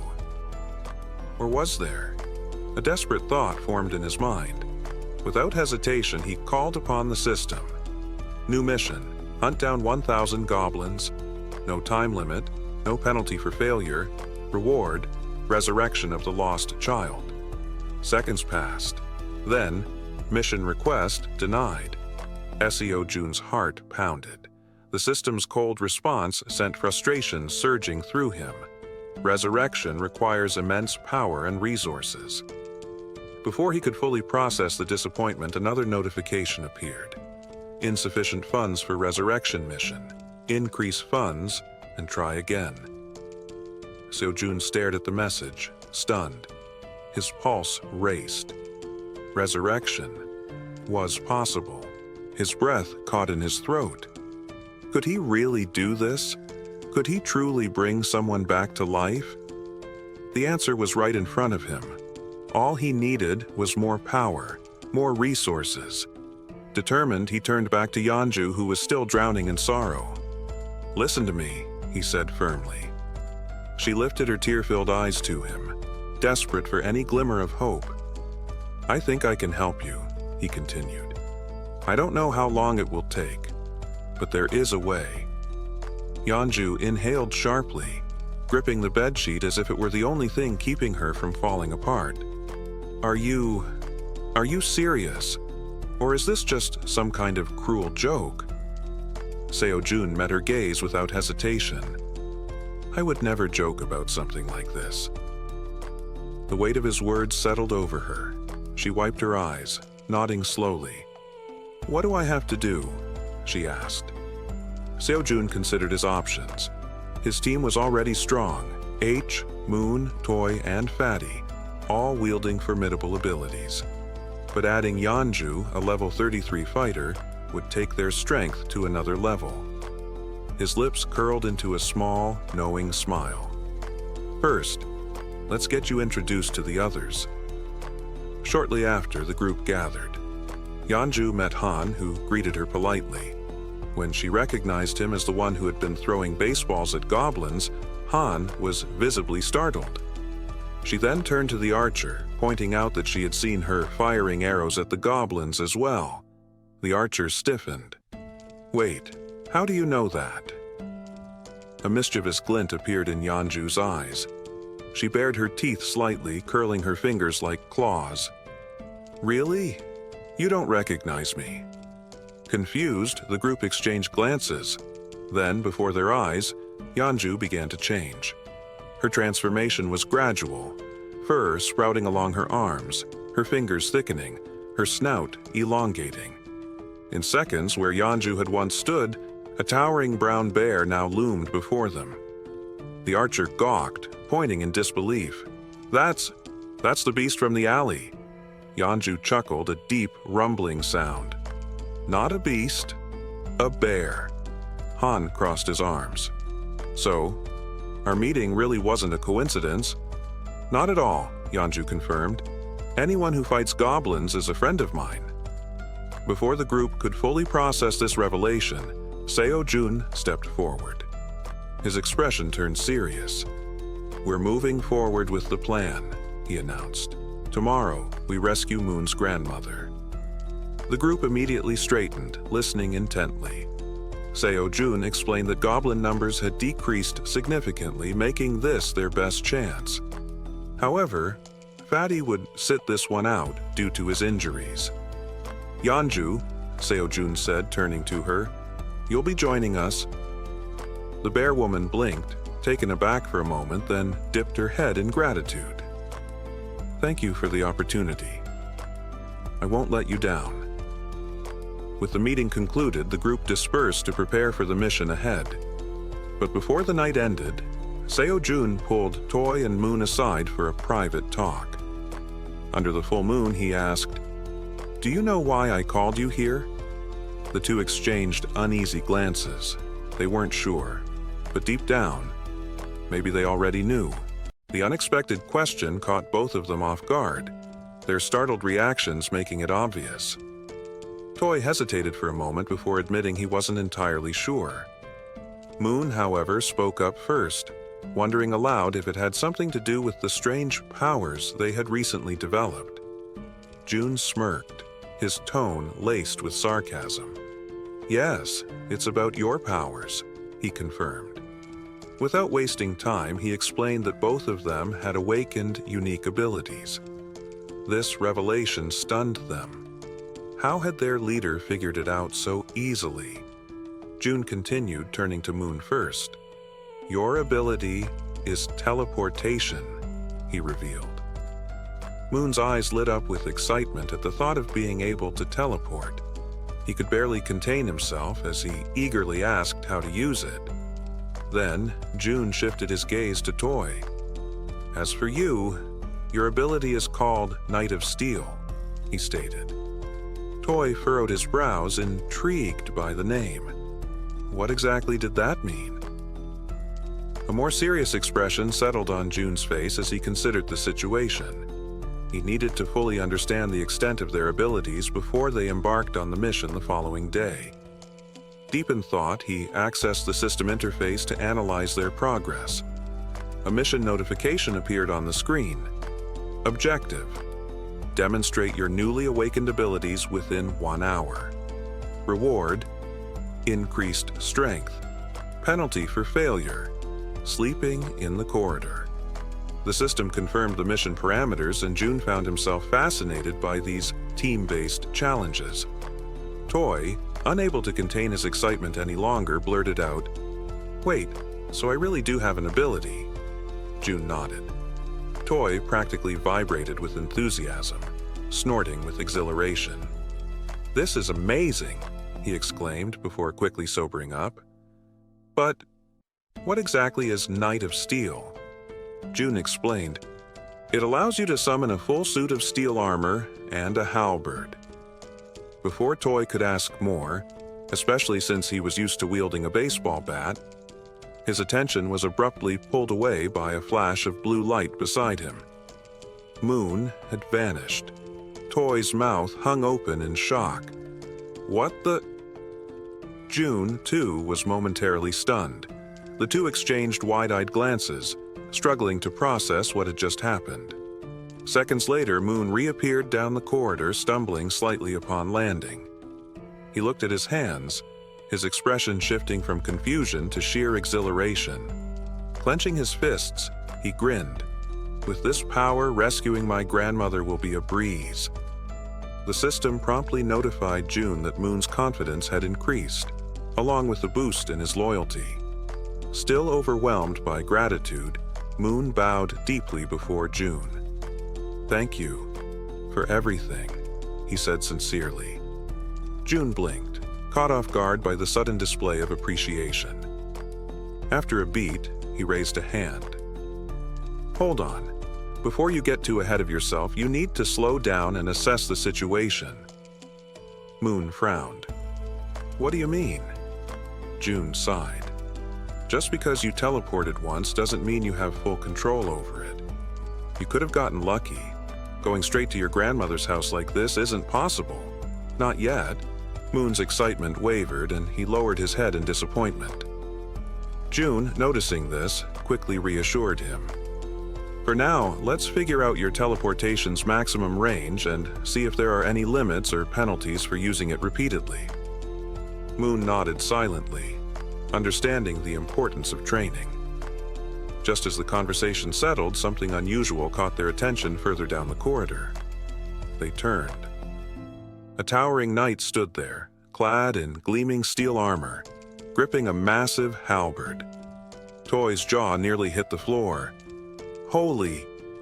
Realization dawned on him. That was his power. Ecstatic, he turned to June, barely containing his excitement. "This is perfect for me." He grinned, swinging the halberd in a wide arc, testing its weight. Another system notification popped up. Toy's confidence and loyalty had increased as well. While Toy reveled in his newfound strength, June focused on Moon again. He pointed toward a nearby building. "Try teleporting to that rooftop." Moon studied the target, calculating the distance. He exhaled. "I don't know if I can make it, but I'll try." The system issued a new mission. Objective: teleport to the rooftop of Building 113 within 3 minutes. Reward: enhanced teleportation ability, penalty for failure, sleeping outside. Moon took a deep breath, positioning his hands in a stance similar to a Kamehameha as he concentrated. Toy, still thrilled from his own success, started cheering. "Come on, you got this!" Moon shut his eyes, focusing. Then, a burst of blue light engulfed him and he vanished. The sheer force of the teleportation sent out a shockwave, causing Toy to instinctively raise an arm to shield himself. On the rooftop of Building 113, Moon reappeared. He landed in a dramatic superhero pose, but as soon as he did, a sharp pain shot through his body. His eyes turned completely white, his vision fading in and out. Down below, both June and Toy froze.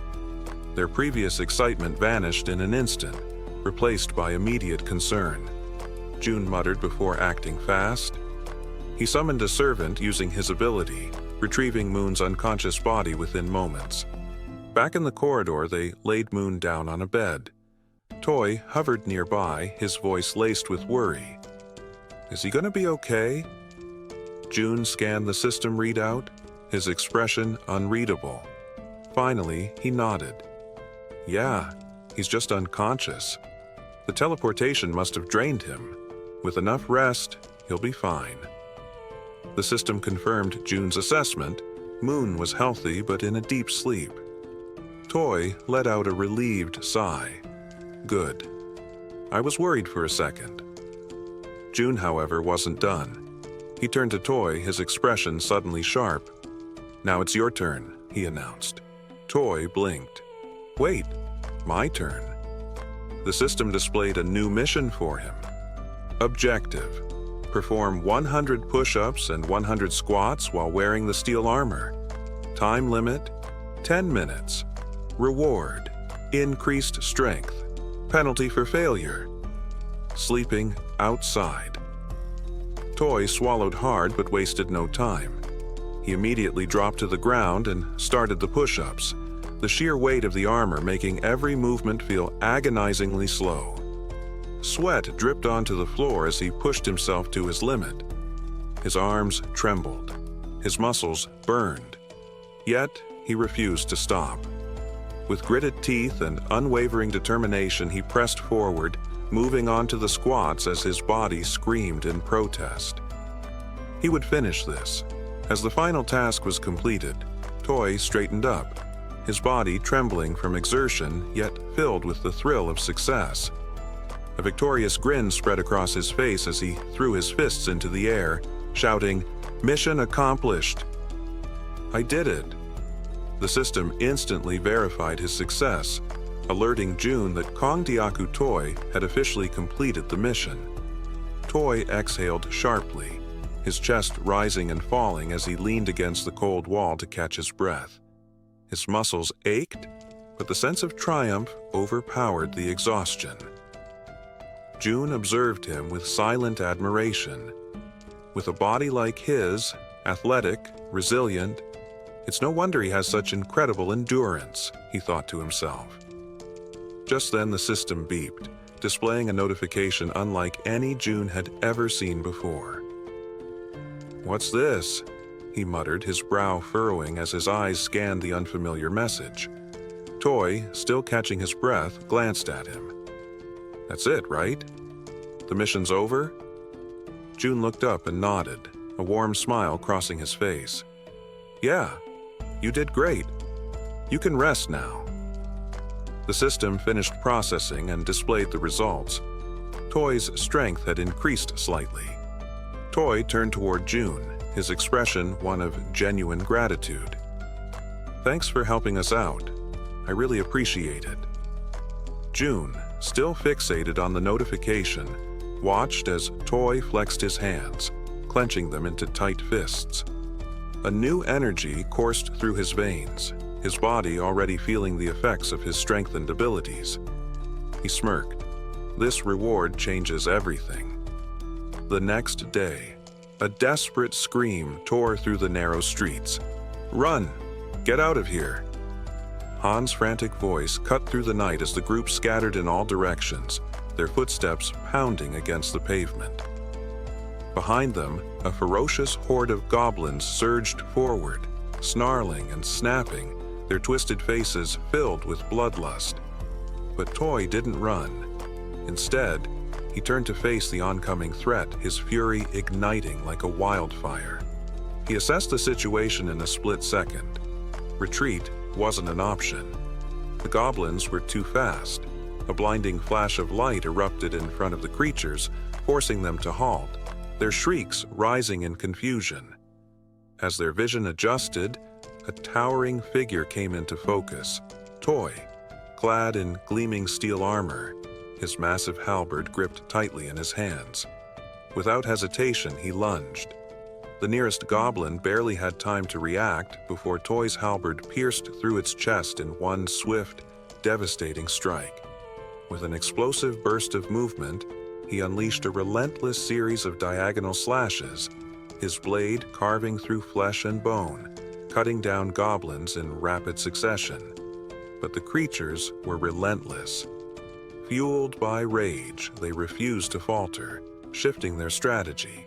Instead of attacking head-on, they darted past him, targeting the weaker members of the group. Toy's eyes widened. No! Before he could react, a flurry of arrows sliced through the air. Each shot landed with deadly precision, striking the goblins in their heads, their bodies collapsing instantly. Toy turned sharply to see Moon standing atop a crate, his bowstring taut, his expression calm and confident. Don't worry, Moon called out.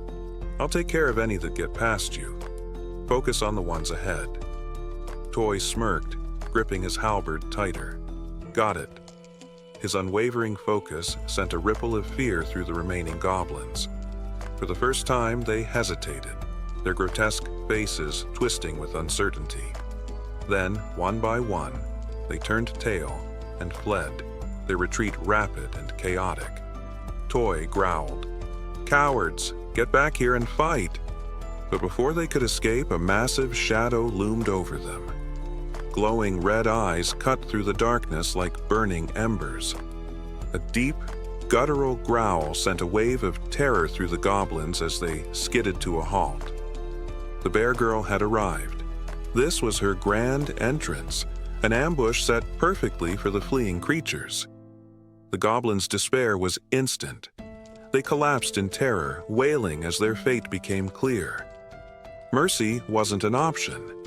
Moon's arrows rained down like a relentless storm. Toy's halberd struck with earth-shattering force. The bear girl tore through the goblins with savage ferocity, her razor-sharp claws slicing through them like paper. One by one, the monsters fell. Han seized the opportunity. Moon, now's your chance. Go. Understanding the urgency, Moon immediately sprinted toward his grandmother's house, weaving through the narrow streets. Thank you, Han, he called back, his voice filled with gratitude. Meanwhile, back in his room, Ko-jun sat comfortably, his ultimate eyes activated as he observed the system screen. A steaming cup of noodles rested in his hands, the scent filling the air. He slurped idly, watching as the system pinged with updates. A notification popped up. Citizen Moon has successfully completed his mission. Another message followed, stating the system was now evaluating Moon's tasks for rewards. Jun leaned forward slightly, his eyes narrowing as the assessment finished in record time. The system displayed the results: 132,133 XP awarded. Another chime. All available missions for Citizen Moon have been completed.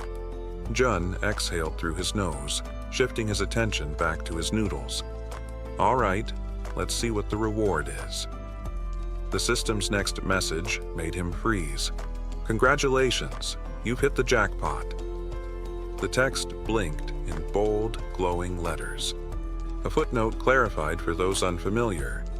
A jackpot was the highest possible prize accumulated in games of chance, like slot machines or lotteries. Jun's breath caught in his throat. He was paralyzed. Eyes locked onto the screen, hands gripping his noodles mid-bite, he waited, anticipation mounting. What kind of reward was powerful enough to be classified as a jackpot? Sorry for the interruption, but if you're loving this series, you don't have to wait. Get up to 16 episodes ahead right now on Patreon. Support the channel, unlock exclusive content, and stay ahead of the story. Links in the description. Now back to the video. Still fixated on the system notification, Jun remained frozen in shock. His cup noodles hung halfway to his mouth, forgotten, as he struggled to process what hitting the jackpot could actually mean.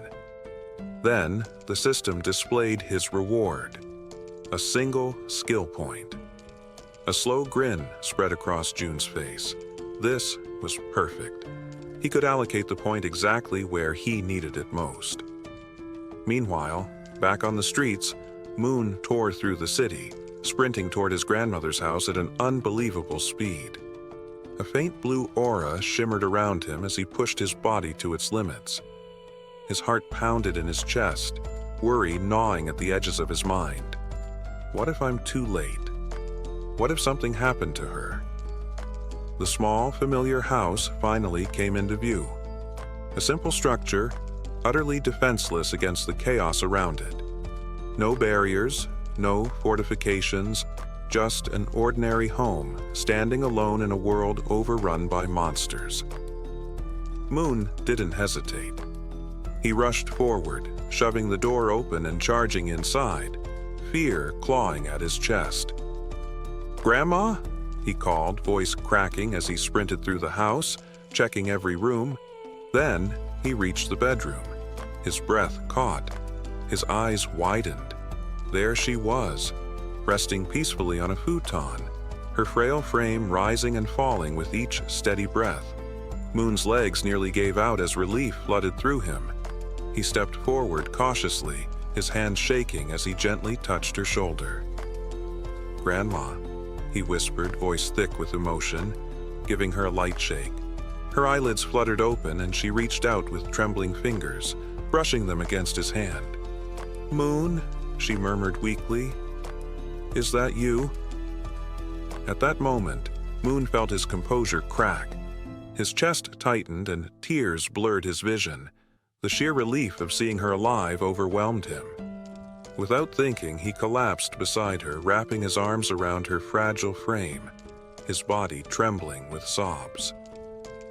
"I'm sorry, Grandma," he choked out between ragged breaths. "I'm so sorry it took me this long." Despite his tears, she smiled, her warm, wrinkled hand patting his back. "You're a good boy, Moon. I knew you'd come for me." Just then, a system notification flashed in front of Kojun. Moon's loyalty has reached 100. Moon has officially been registered as a vassal. Number of available vassal slots has increased. Jun squinted at the message, confused. Huh? Apparently, reaching a certain level of trust unlocked an additional vassal slot. Curious, he pulled up his current vassal list. Choi Ha-yoon, Fatty, level 20 Moon, level 30. Kong Diaku, Toy, level 25. Jun rubbed his chin, surprised. Wait, I can level them up too? Excited, he tapped the plus symbol next to Moon's name. Another notification appeared. Insufficient funds to level up. Then, A second window popped up with the required amount. 100 million won is needed to upgrade Vassal Moon to the next level. Jun's jaw nearly hit the floor. 100 million won? His fists clenched as frustration surged through him. That was absurd. Just to level up one vassal? With a sigh, he ran a hand through his hair and lightly punched the table. "I'm sorry, Moon," he muttered. "I'll make it up to you. I'll assign you missions every single day." Just then, a noise pulled him from his thoughts. The elevator was moving. Jun's eyes narrowed. Who the hell could that be? His comrades were still outside fighting goblins. No one else was supposed to be here. Activating Ultimate Eyes, his pupils darkened as his vision extended, scanning the entire building. Two figures stood outside one of the apartment doors, a man and a woman. The man carried a box on his shoulder while the woman knocked, her voice carrying through the hallway as she called out to whoever was inside. Something about them felt off. Their posture was tense, their faces gaunt, dark circles shadowing their eyes. Exhaustion, or something more sinister. Jun's stomach sank as recognition clicked. That's Fatty's apartment. Inside, Fatty's wife hesitated, staring at the door. The knocking continued. She swallowed hard, then called out cautiously, "Who is it?" Seconds ticked by. Then, against her better judgment, she reached for the handle and opened the door. Standing at the doorway was a young woman who greeted her with a bright smile. "Hello," she said cheerfully. "I'm Kim Dabin." Then, gesturing toward the man beside her, she continued, "And this is my younger brother, Kim Miho." She mentioned that they lived in Unit 1701. Intrigued, Fatty's wife asked what brought them there. The girl sighed, explaining that she had only come because she desperately needed help, leaving Fatty's wife wondering what kind of help she could possibly need. Then, with a sudden burst of desperation, the girl blurted out, practically shouting, "Would it be possible for you to let me take a shower?" Fatty's wife was completely caught off guard. Her jaw dropped. Of all the things she had expected to hear, this was the absolute last. Still trying to process it, she blinked in disbelief and asked if she had heard correctly. "Did you really just ask to take a shower? And that's all you need?" The girl nodded eagerly. "Yes, that's all. I just want a shower." Relieved that the request wasn't anything too complicated, Fatty's wife let out a small chuckle and waved them inside. "Well, that's easy enough. Come in." The two entered, expressing their gratitude. The man, still carrying the box on his shoulder, also thanked her before asking where he should put it. Curious, Fatty's wife asked what was inside. As he placed it down on the floor, the girl, still grateful, explained that it was just canned food and some miscellaneous supplies. The man opened the box, revealing various types of canned goods, exactly as she had said. Seeing this, Fatty's wife smiled and thanked them, mentioning that they really didn't have to go through all that trouble. The girl waved it off. "It's nothing, really. If you think about it, I just walked into a stranger's house and made a pretty weird request." Just as she finished speaking, something caught her attention from the corner of her eye. She turned her head slightly, her gaze landing on the collection of bows lined up against the wall alongside Toy's baseball bat. Curious, she couldn't help but ask, "Do these bows and that bat belong to the owner of this apartment?" Fatty's wife hadn't expected that question. Still, after a brief pause, she shook her head. "No, actually, these don't belong to the apartment's owner. The real owners live in another unit, but it's kind of a complicated situation to explain in just a few words." The girl nodded in understanding. "I see." Watching everything unfold, Ko-jun deactivated his ability and thought to himself that, so far, they didn't seem like bad people. He then shifted his gaze toward the window and murmured, "I'll go check it out later." After a brief moment of thought, he added, I also need to talk to them. I want to ask if they'd be willing to help rescue other survivors from the nearby apartments. Before he could dwell on it further, a sudden system notification popped up. June blinked in surprise as the message appeared before him. You have successfully hunted a red tiger. A second notification followed immediately after. You have gained a large amount of XP. Then another, 39,718,384 abilities to their limit. Despite the strain, outside, the battlefield was far from calm. Han, the archer, and the guy with glasses were both lightly wounded. In front of them, the corpse of a massive red tiger lay motionless on the ground, and next to it, the werebear was also severely injured, struggling to move. The rest of the group stood frozen, unsure of what to do next. June observed everything, but a strange feeling crept up on him. His stomach twisted, and his chest tightened as a wave of unease washed over him. What the hell just happened? Suddenly, a sharp pain shot through his body.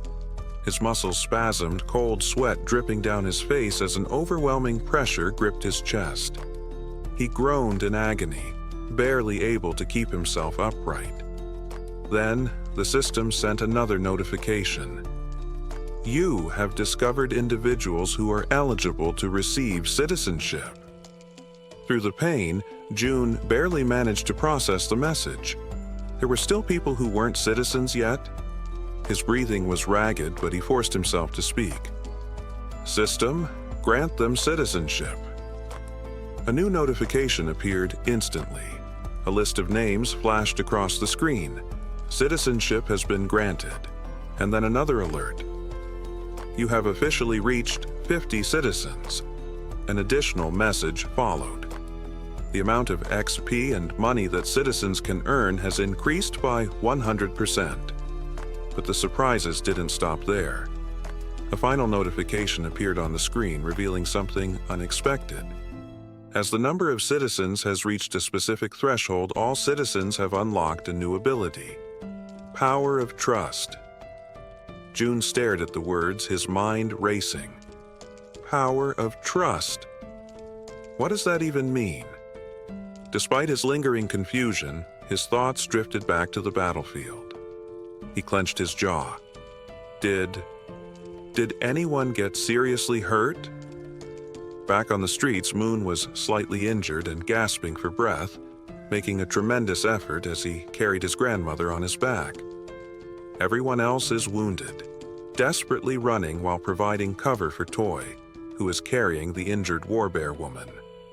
Observing the chaotic scene, June quickly realizes the situation outside is far worse than he had imagined. And of all people to be seriously injured, it had to be the warbear. As the group races to escape, a horde of goblins suddenly emerges in front of the two carrying the wounded. The team members, covering them from behind, immediately unleash a volley of arrows, striking down goblins to clear a path. The archer, watching closely, is startled by the precision of the man with glasses. "How the hell did you pull that off with a single shot?" she asks, eyes wide. The man looks just as confused. "I honestly have no idea." As they continue running, the archer suddenly notices something. For some reason, my body feels lighter. Han, running beside her, nods in agreement. "Yeah, and I just realized I'm not even out of breath anymore." Meanwhile, back with June, the system finally provides an explanation. Ability, Power of Trust. A passive skill that increases all stats by X%, where X equals the trust level of each citizen. Kojun stares at the message in disbelief. This skill didn't even exist before. How the hell is it so strong? Then, another realization hits him. Every single member of his group has at least 50 trust points or more. That means all their stats, stamina, strength, reflexes, and more, have naturally increased by 50%. At that very moment, Moon's expression shifts, as if something suddenly clicks in his mind. He has a hunch. This must be another one of June's new abilities. The system then notifies June of something else. Both of the girls have now surpassed 30 loyalty points. As a result, they are now eligible to be registered as vassals. Without hesitation, Kim immediately commands the system to register both of them. The moment it happens, the two women suddenly stop in their tracks, their bodies tingling as an overwhelming power surges through them. System update. Kim Gang, level 20, has acquired the skill Piercing. Uyin, level 25, has awakened the skill Poisonous Mist. Now, brimming with newfound power, the two turn back, ready to face the goblins chasing them. The archer steadies herself, drawing her bow. She fires an arrow straight at the goblins. Normally, her shots always land as headshots every single time. But this time, something is different. The arrow doesn't just pierce through one goblin, it ricochets, striking several others and tearing through them effortlessly. Confused, the archer furrows her brows. What the hell? What just happened? The system promptly provides an answer. Skill. Piercing. A tier S skill that uses mental strength to fire a penetrating arrow. June, standing with his arms crossed, watches as the information unfolds before him. Now that he knows what the ability is, he immediately issues a command to the system. New quest, created mission. The archer must use piercing to hunt 10 goblins within a 10-minute time limit. Reward, increased piercing proficiency. Penalty for failure, fatigue. As he processes this, June shifts his attention to the other ability. Unlike piercing, this one seems far trickier. Poisonous Mist is a deadly attack, and while it's classified as a B-rank skill, using it incorrectly could endanger the entire team. June exhales sharply, deciding to deal with it later. I'll figure it out when the time comes. Just then, the system sends another notification. Mission complete. The archer has successfully eliminated 10 goblins. A follow-up message appears. Daily mission limit reached. Evaluating the results, June sighs, unimpressed. The rewards weren't that great this time. But now that the battle outside has settled, he decides it's time to check on the citizens living on the lower floors. Activating Ultimate Eyes. He scans the corridors. His gaze locks onto the silhouette of a man walking calmly through the halls, hands tucked into his pockets. June watches as the man heads toward the bathroom, likely to collect water. Smart. This man has good survival instincts. He's gathering water before supplies run low. Shifting his focus elsewhere, June spots another pair, a man and a woman sitting together, preparing to eat. He observes them for a moment, realizing something important. They're already capable of gathering food and water on their own. Then, in another part of the building, something unexpected catches his eye. A woman lying motionless on the floor inside a room. Without a second thought, June bolts toward her. The system immediately provides an update. Kim De-young, Trust level 18. Ability Awakened. Healing. June's heart pounds in his chest. Healing. His eyes dart between the system message and the unconscious woman on the floor. She can heal wounds. A surge of urgency floods through him. She's the first healer they've found, and they desperately need her. Without hesitation, June sprints forward. He has to help her, no matter what. After sprinting through the hallways, June finally arrives at the door of the room where the woman had collapsed. His breathing is still heavy from the run, but he quickly composes himself and reaches for the doorknob. Slowly, he tries to turn it, hoping to gain access without any trouble. However, to his surprise, the door is locked from the inside. A deep frown settles on his face as he realizes there's no way to open it from the outside. Frustration creeps into his thoughts, his shoulders slumping slightly. Just as he starts contemplating another course of action, something unexpected happens. His eyes widen as a new system notification appears before him. By sheer coincidence, or perhaps fate itself, he has just acquired a new skill. New ability acquired, Invisible Hand, Level 1. The system promptly displays its details. The ability allows him to summon and control an invisible hand at will. Reading the notification, a surge of newfound determination fills his chest. His grip tightens into fists as he mentally acknowledges the absurd yet undeniable reality of his new power. Silently, he expresses his gratitude for this sudden stroke of fortune. Closing his eyes for a brief moment, Jun focuses entirely on the locked door before him. He visualizes himself breaking the lock, willing it to yield under his command. When he opens his eyes, he is met with an unexpected yet welcome sight. Right before him, materialized from sheer energy, is a lock-breaking tool, a sturdy bolt cutter formed entirely of the strange energy he has come to rely on. Without hesitation, he reaches forward, taking hold of the newly formed tool. The cold sensation of the manifested object in his grip confirms its existence. Without wasting another second, he positions it against the lock and applies pressure. A sharp snap echoes through the quiet hallway as the lock gives way effortlessly. With a swift motion, he pushes the door open and rushes inside. The moment he steps into the dimly lit room, his gaze immediately lands on the unmoving woman lying on the floor. Now that he is seeing her up close, the eerie stillness of her body makes the entire scene feel unsettling. Jun quickly kneels beside her, concern evident in his expression. Reaching out, he gently nudges her shoulder, his voice calm yet firm as he speaks. "Can you hear me? Are you all right?" There is no response. A deep sense of unease washes over him. Carefully, he observes her condition, scanning for any visible injuries. But what he notices instead sends a wave of worry through him. Her face is unnaturally pale, her lips dry and cracked. Severe dehydration. His mind races. Dehydration this extreme could be dangerous. She needs help immediately.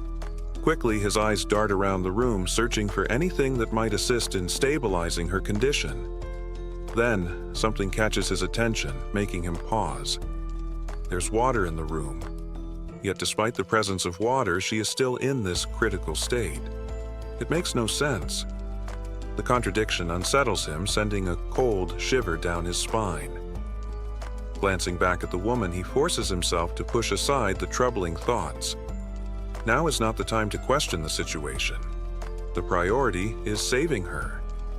A sudden idea forms in his mind. Without hesitation, he opens the system interface. There's a chance this might work. Mission assigned. Breathe. Objective. Breathe. Reward. Immediate recovery from dehydration. The system processes the command, deducting 10-point Westert 1 as the cost for activating the mission. Almost instantly, a soft blue aura begins to envelop the woman's body. Jun watches intently, his pulse quickening as the energy works through her. Then, faint sounds escape her lips, a weak, breathy noise, but a clear sign that she is beginning to stir. Relief floods through him. It worked. Slowly, her eyelids flutter open. Her gaze is hazy and unfocused. A blurred silhouette of a figure stands before her, a voice reaching her ears asking if she is awake. Her mind struggles to process the situation. Her voice, weak but laced with confusion, manages to form a question. Who are you?" Jun straightens slightly, meeting her dazed gaze. He introduces himself, explaining that he lives in a unit just above hers in the building. She blinks, her expression still foggy with exhaustion. The information doesn't seem to register right away. Still lying on the floor, she questions him again, her voice laced with uncertainty. How How did you get inside? Seeing no reason to hide the truth, June states it plainly. I saw that you were unwell. I broke the door open to reach you. A moment of silence lingers between them. Then, her breath hitches. Her expression shifts as realization dawns. Without warning, tears begin streaming down her face. And yet she does not say a word. She simply cries, as if the weight of everything she had been enduring had finally caught up with her. She raises her hands to her face, wiping away the tears in an attempt to hide them. Her shoulders tremble slightly as she struggles to compose herself. June, watching her closely, immediately senses that something is wrong. There is an uneasiness in the way she reacts, something beyond just exhaustion or confusion. Taking a deep breath, he calls her name. Kim De-young. His voice is firm, yet gentle. She slowly pushes herself up from the floor, still visibly shaken. He speaks again, apologizing for being so abrupt, for barging into her life so suddenly, but he makes it clear. He needs her help.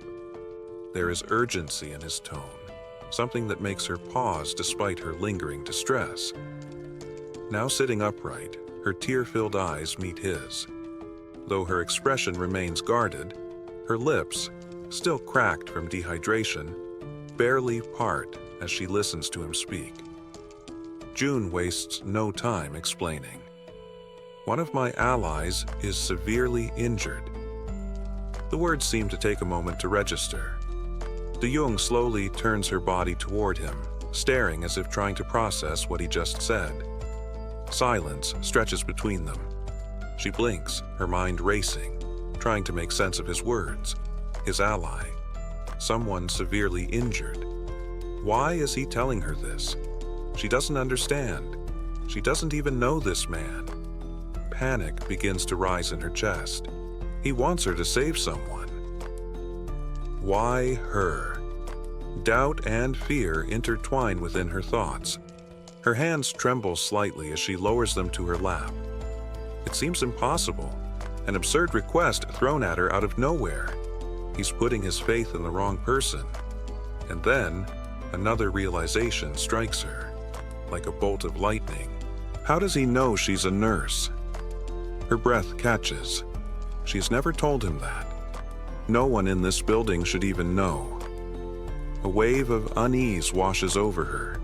Yet at the same time, something about the way he speaks, the way he asks for help, doesn't feel threatening. There is no malice in his words, no ill intent in his eyes. Still hesitant, still uncertain, she makes a decision. She has to see for herself. Slowly, she turns to face him completely. Though suspicion lingers in her gaze, she swallows down her doubts and agrees to help. Her voice, though weak, carries a firm resolve as she asks where exactly she is supposed to go. June doesn't answer right away. Instead, he opens the system interface, his fingers moving swiftly across the translucent screen in front of him. He asks her to wait just a moment. He assigns her a mission, one that instructs her to use healing magic to cure the wounded werebear. The mission comes with a 1-hour time limit, a reward labeled as improved, and, to his relief, no penalties. His eyes flicker with determination as he reads the details. He must save the werebear no matter what. Turning back to De-young, he tells her that for now she should rest. He will personally bring the injured person to her. Then, he instructs her to find something to help with her own dehydration. But De-young, already overwhelmed, barely has time to process his words before something utterly impossible happens. From seemingly nowhere, oranges begin to materialize in midair. Her eyes widen in pure shock, her breath hitching as she watches several bright oranges fall from the void and land in front of her. For a long moment, she simply stares, her mouth slightly open, completely stunned. Then, snapping out of her daze, she frantically raises a shaking finger, pointing at the fruit on the floor. What is this? Her voice trembles as she demands an answer. June, realizing how bizarre this must seem to her, quickly apologizes. But Dae-jung isn't satisfied. Her heartbeat pounds in her ears as she watches more oranges drop into existence. Where are these coming from? How is this happening? What kind of person is this man? Before she can demand further explanations, June simply turns his back to her. A slight smirk plays on his lips as he tells her he'll explain everything later once things have calmed down. And with that, he walks away, leaving her still kneeling on the floor, still staring in disbelief. He exits the room with a final request. He reminds her that she is still weak, that her body needs to recover, and he asks, no, insists, that she prioritize her own rest. As soon as June is gone, Dae-jung lowers her gaze to the scattered oranges. Slowly, she reaches out, picking one up. The texture, the weight, the coolness against her fingertips, it all feels real. She squeezes the fruit gently, expecting it to vanish like an illusion, but it remains solid in her grasp. A shiver runs down her spine. What is this? Still overwhelmed, she hesitantly mutters to herself, wondering if she's dreaming, because never in her life has she seen anything like this before. Meanwhile, June wastes no time. He rushes back to his shut-in apartment, moving with quick, determined strides. His mind is already focused on helping his allies outside as fast as possible. The system chimes with a notification. The healer's trust level has increased. He stops for a brief moment, narrowing his eyes at the message. She hadn't trusted him before, that much was obvious. But now it seems like her perception of him has changed, even if only slightly. Still, it isn't enough for him to let his guard down. Trust takes time. And honestly, he can't blame her. If someone broke into his home out of nowhere, he wouldn't trust them either. Shaking his head, he steps onto the balcony, his gaze drifting downward. His thoughts remain heavy, but as he looks out toward the streets below, something makes his entire body freeze. His blood runs cold. A massive, ferocious red tiger is charging through the streets, its powerful limbs propelling it forward with terrifying speed. And it's chasing his allies. June's breath catches as he sees his companions below, running for their lives. Desperation is evident in the way they scramble to escape, but the monstrous beast is closing in on them, its deadly fangs gleaming under the dim light. Then, as if things couldn't get any worse, its piercing eyes lock onto its targets, its muscular body moving in perfect synchrony as it hunts his team. A wave of panic washes over June. This isn't just a dangerous situation. This is a massacre waiting to happen. June stood frozen, stunned by the chaos unfolding around him. The red tiger, which had already clashed with the werebear woman and left her gravely injured, wasn't alone. Another beast had emerged, its fiery eyes scanning the area, its massive form casting an ominous shadow. Below, panic gripped the group as the monstrous tigers advanced, and terror spread like wildfire. In an instant, the survivors scrambled for their lives, their instincts screaming at them to run, to flee, to never look back. In the midst of this desperate flight, Hirin, who had gained the power of poison, misstepped. Her foot twisted at an unnatural angle, and an intense, searing pain shot through her leg. A scream ripped through her throat as she collapsed, unable to catch her balance. The archer woman and Han, running ahead, heard the cry and immediately skidded to a halt. Panic flashed in their eyes as they turned back, calling out her name in frantic desperation. Hirin, gritting her teeth against the agony, tried to push herself up. Her body felt heavy, her limbs like lead, unresponsive to her commands. She fought to move, but her strength was failing her. With every second that passed, it became clearer. She wasn't going to make it. The archer's voice rang out, a pure scream of distress. The massive red tiger had locked onto Hiren as its prey, its muscles coiled, preparing to pounce with lethal precision. The beast's blood-red eyes gleamed with a chilling intent as it bared its fangs, ready to strike. Hiren, still struggling to stand, remained oblivious to the tiger's approach. Perhaps she was lost in disbelief, perhaps formulating a plan, or perhaps resigned to her fate. But then, she turned her head, just in time to see the tiger mere inches away. The realization hit her like a tidal wave. Her breath caught in her throat, her heart pounding in her chest. There was no escape, no chance to survive. For a moment, her body went still, her eyes empty of hope. She braced herself for the inevitable, surrendering herself to the tiger's jaws. And then, a flash of light. Violet smoke swirled around her, and in an instant, she was gone. The tiger's jaws snapped shut, its teeth clashing in empty air. It let out a low, frustrated growl as it scanned the space where its prey had been just moments before. Confusion flickered in its glowing eyes. The hunt had been so close, and yet she was no longer there. A deep, primal fury surged through the beast at its failure. It let out a roar of frustration, the sound vibrating the air. Meanwhile, Hiren reappeared, disoriented and soaked in sweat. Her breath was shallow, ragged, as she tried to process what had just happened. Had she died? Was this some kind of afterlife? Then, the sharp pain shot through her body once more, grounding her back in reality. She was still alive, and that was when she saw him. Jay. He stood before her, calm and steady, but his eyes betrayed the intensity of the situation. It had been too close. A second longer, and she would have been dead.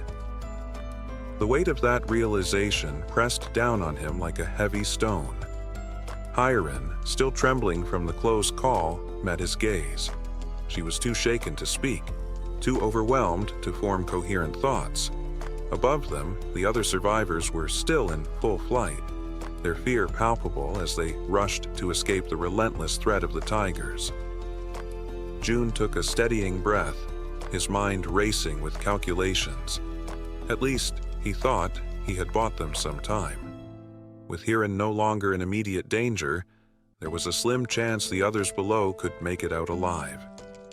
Suddenly, his system screen flashed, pulling his attention away from the chaos around him. You have discovered individuals who meet the criteria for citizenship. Do you wish to approve their status? Before he could process the notification, a sudden movement caught his eye. Moon appeared out of nowhere, his teleportation ability dropping him into the room with a flash.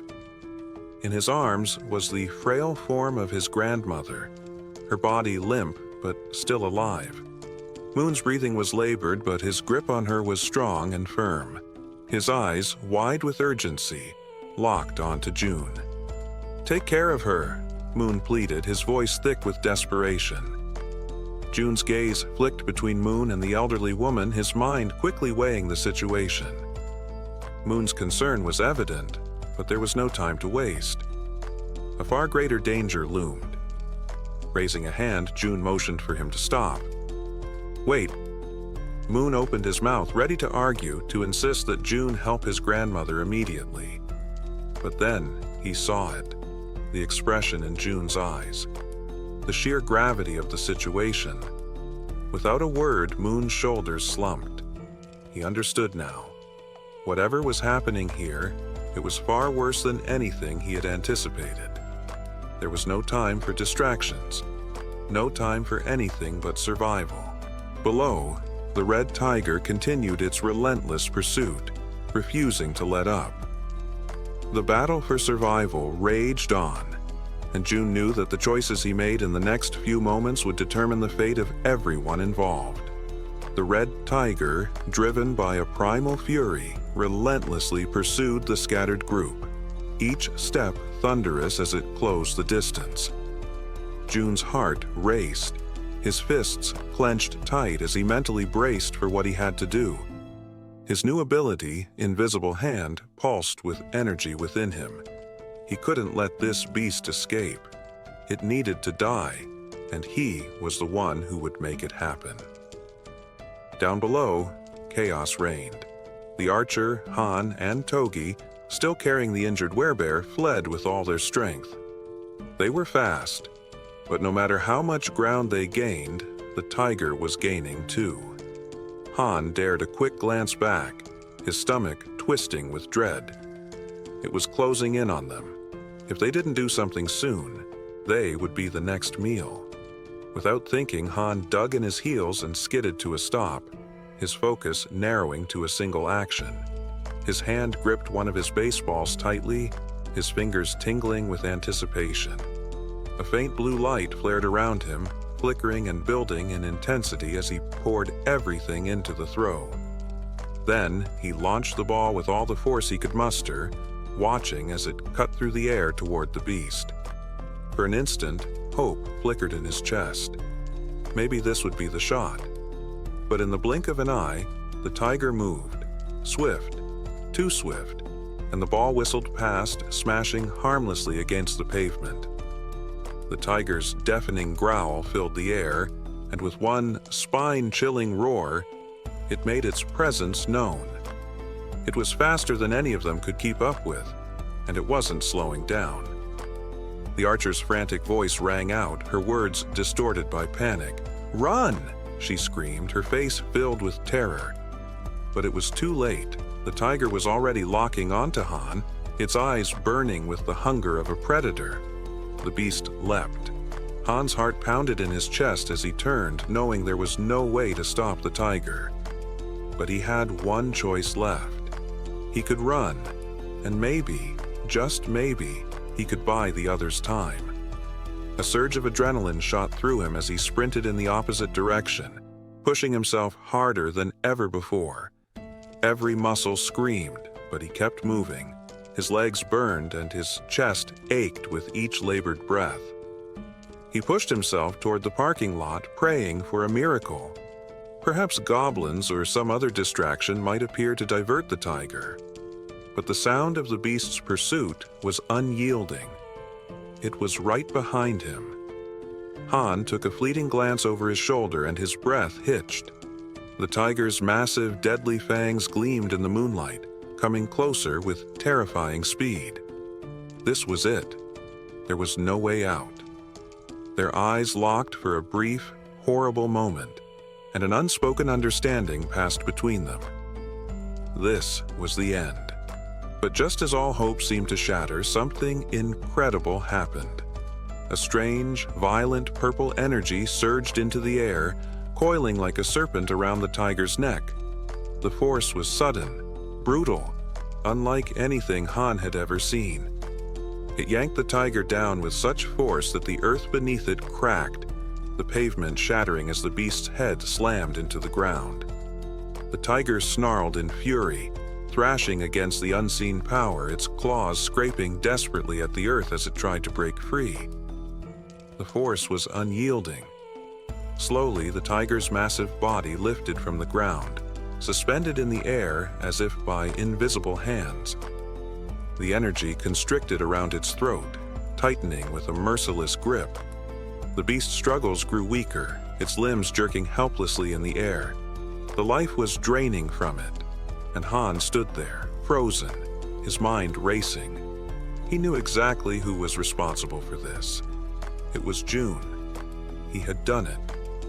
Seconds passed, and the archer woman and Togi arrived, breathless and wild-eyed, having raced to reach Han. Their gazes locked onto the scene before them, disbelief written all over their faces. The red tiger hung suspended in midair, still thrashing but utterly helpless against the unseen force. The archer's eyes widened as a glowing system screen appeared in front of her, and she quickly scanned the information. After a moment of hesitation, her face shifted. The shock faded, replaced by calm understanding. With a deep breath, she regained her composure and took a step forward, her hand pulling an arrow from her quiver. From his vantage point above, June's eyes never left the scene. His focus was laser sharp. He didn't need to intervene any further. The tiger was done. He had given the others the time they needed. Now, as long as Gang the Archer made the final strike, June would reap the reward. 4 times the loot. Below, the red tiger, still trapped and gasping for air, thrashed desperately in a futile attempt to escape, but its fate had already been sealed. The archer, understanding the significance of this moment, took her time preparing what would be her most crucial shot yet. The tiger's fiery gaze turned to her, desperation evident in its glowing eyes. It was pleading for mercy, seeking even the faintest glimmer of hope for survival. But the woman standing before it held no sympathy. Her expression was one of cold resolve. Mercy was not an option, not for this wretched beast. She pulled back the string of her bow, channeling an intense blue aura into her arrow.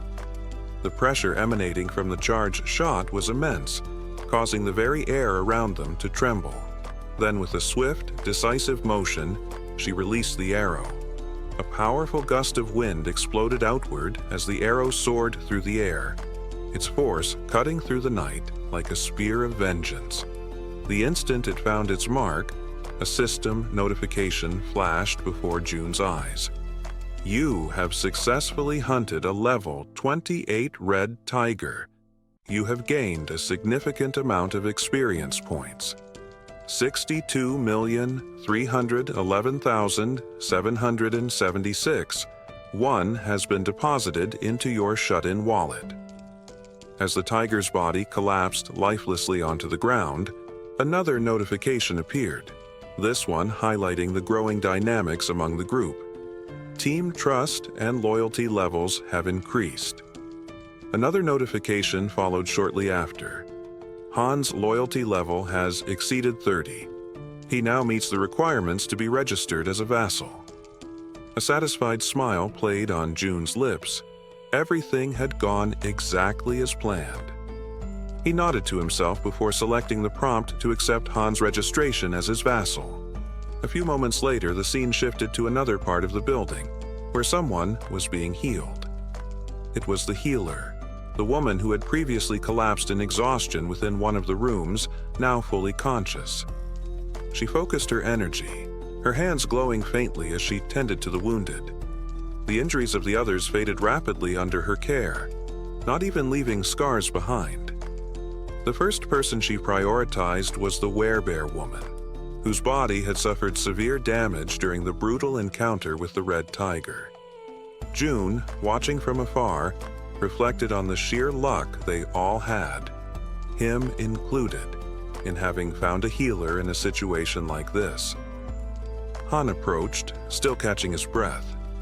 Without wasting any time, June turned to him and asked what had happened below, particularly why the red tigers had suddenly appeared. Han, his voice still carrying traces of exhaustion and gratitude, explained that the location where Moon's grandmother's house had once stood was likely territory belonging to the red tigers. They had managed to take one down, but another had soon appeared, proving that the area was far more dangerous than they had initially assumed. Hearing this, June processed the information carefully. It made sense. There was no reason to believe that only goblins would inhabit this region. And now that he thought about it, there hadn't been any goblins in this area. That meant the goblins had probably already invaded the buildings nearby. If that was the case, Moon's grandmother wouldn't have been safe if she had remained inside. Despite everything, the only reason she had survived was that she had unknowingly been within the red tiger's territory. June exhaled slowly, shaking his head. The sheer luck involved in this entire ordeal was truly something extraordinary. Just then, another system notification appeared before him. Healer's performance is being evaluated. 73,321 has been deducted for the mission. The healer let out a relieved sigh upon realizing that her task had been successfully completed. Seeing her reaction, June stepped forward and acknowledged her efforts, telling her that she had done a great job. However, she quickly waved off his praise and instead asked if she could finally return home. Before anyone could respond, a voice interrupted, "Wait a moment." It was Fatty, who had finally reappeared after spending some time resting and recovering from the ordeal. Scratching the back of his head, he looked around awkwardly before addressing the group. "I know this might not be the best time to bring this up, but are you guys seriously planning on gathering in my apartment all the time?" June turned his attention to Fatty and, for the first time, truly took in the number of people currently occupying the space. The realization dawned on him, and at that moment, everyone around them wore equally amused and sheepish expressions. With a small chuckle, June reassured him that there was no need to worry.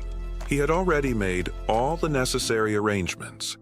Unit 291 stood empty and ready for occupancy. Everything needed for daily life, electricity, water, and all other essentials, would be available, and the group was free to settle in. The news was met with immediate excitement as the entire group erupted in joy. June, not wasting a moment, turned to Dabin and informed her that 2 more units, 2101 and 2102, were also available. He assured her that he would ensure the supply of electricity to these units as well, and requested that she notify the other survivors about the availability of the bathrooms and showers in those apartments. Dabin, still processing the information, exchanged a quick glance with her brother before nodding in agreement. They promised to take care of the message. June, noticing their reaction, continued by offering them something unexpected. He told them that out of the 2 available units, they could choose one for themselves. The offer took Dabin and her brother by surprise, their expressions showing pure shock. For a moment, they could barely believe what they were hearing. However, June, ever calm, maintained his composure and told them to let the others know that they could claim the other unit. Once that matter was settled, June shifted his focus to something else. He told Dabin that he had a favor to ask of her. Dabin, still taken aback by the offer, encouraged him to go ahead without hesitation. June explained that he needed her to act as the intermediary between himself and the rest of the survivors. As soon as the words left his mouth, Dabin paused, a confused expression crossing her face. She repeated his request, incredulous, "Did you mean messenger?" With unwavering seriousness, June confirmed it. He then laid out the details of his plan. He asked Dabin to inform the others that whichever team was able to hunt down 100 goblins the fastest would be rewarded with one of the empty units. But there was more. June emphasized that this was not just about gaining a place to stay. The winning team would also receive crucial supplies, unlimited electricity, running water, gas, and food, ensuring their comfort and survival. And on top of that, he proposed that if the winning team agreed to take in 10 additional survivors, those individuals would also benefit from these same resources. The room grew silent for a moment, the gravity of his proposal sinking in. June could feel the weight of his words pressing down on everyone. It wasn't just a competition, it was a challenge that would change the dynamics of their survival. Then, almost as if anticipating the hesitation that would follow, June added one final note. He told Dabin to make sure to inform everyone that the distribution of these resources might take a little longer depending on the floor of their new residence. As he observed the group's reactions, June realized that from now on, every decision would be like a move in a high-stakes game of strategy. Only those who truly proved their worth would have access to the resources they desperately needed. At that exact moment, a system notification popped up before him. A new quest had appeared, an official mission to hunt down goblins. The quest had a strict time limit of 168 hours, offering only a modest reward in experience points but with a severe penalty for failure: losing access to any shared facilities.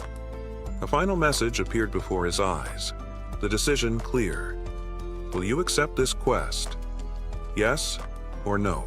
Wait, before we continue, did you know you can watch up to 16 episodes ahead right now? Join our Patreon to unlock exclusive early access and support the series. Don't miss out. The link's in the description. All right, back to the action. After June's efforts, the residents he had helped began taking matters into their own hands, hunting the goblins outside the city walls. Among them was a young man in a red jacket, running for his life as a massive horde of goblins chased after him with relentless fury. His breath came in ragged gasps, and his legs screamed in exhaustion. But there was no stopping now. The goblins were closing in, shrieking in anger, their eyes glowing with an insatiable hunger. The young man's stamina was quickly running out. Regret gnawed at him. He cursed himself for getting into this mess, but pushed the thoughts aside, repeating in his mind that he just needed to hang on a little longer. Ahead, he saw it. The door into the parking lot, his last chance for survival. With a final burst of energy, he hurled himself forward, sliding across the ground in a desperate attempt to escape. His body narrowly squeezed through the doorway just as the goblin's claws swiped at him. Gasping for air, he screamed with panic, urging the others to attack now. His voice rang with fear as he warned them that the goblin's ambush was bigger than they had anticipated. A trap. 3 men armed with spears stepped forward, their faces set with grim determination. They nodded, recognizing the effort the man in red had made in luring even more goblins than expected. Without hesitation, the spearmen attacked, their weapons flashing through the air in swift, practiced strikes. Goblins fell one by one as the spears thrust through their bodies, sending the creatures stumbling back or crashing to the ground in a heap. But the goblins were not done yet. Some continued to fight fiercely, pushing forward with reckless fury, their claws slashing and teeth gnashing. The battle was a brutal dance of life and death, but the spearmen had the upper hand. Realizing the tide was turning, one of the goblins, seemingly of higher rank, let out a sharp, commanding screech, calling for a retreat. The goblins that heard the signal turned and fled in a panic, scattering in every direction. At the sight of their retreat, one of the spearmen grinned widely, his eyes twinkling with mischief. "Want to see something cool?" he asked, looking over at his teammates. Though confused, the others nodded, eager to see what he had in mind. The red-haired man stood tall, breathing deeply as he focused intently on the retreating goblins. Gripping his spear, he aimed at the fleeing creatures. Then, with an impossible burst of strength, he hurled it forward. The spear flew through the air with such speed and power that it seemed almost unreal. It sliced through the air, heading straight for a goblin that thought it had escaped. The goblin, unaware of the danger, was struck squarely in the back. It convulsed once, then crumpled to the ground, lifeless. The red-haired man looked back at the twins, his face breaking into a triumphant grin. "That was pretty cool, right?" he said. The twins, eyes wide with amazement, nodded eagerly. "That was badass," they agreed, clearly impressed. Stretching his arms, the red-haired man casually asked how many goblins each of them had taken down. The twin on the left proudly declared, "I got 22. The twin on the right, with a smug smirk, said, "I got 23. The red-haired man chuckled, clearly pleased with the results. "Well, between the 3 of us, we've killed over 100 goblins. Mission complete," he said, his grin widening. The twins exchanged glances, surprised at how quickly they had reached their goal. They had expected it to take much longer to eliminate so many goblins. But just then, Min, the young man in the red jacket, stormed up to them, clearly angry and frustrated. "Hey!" Min snapped, glaring at the red-haired man. "You said there were only about 10 goblins. I barely made it out alive." His voice was filled with irritation. The red-haired man's expression hardened.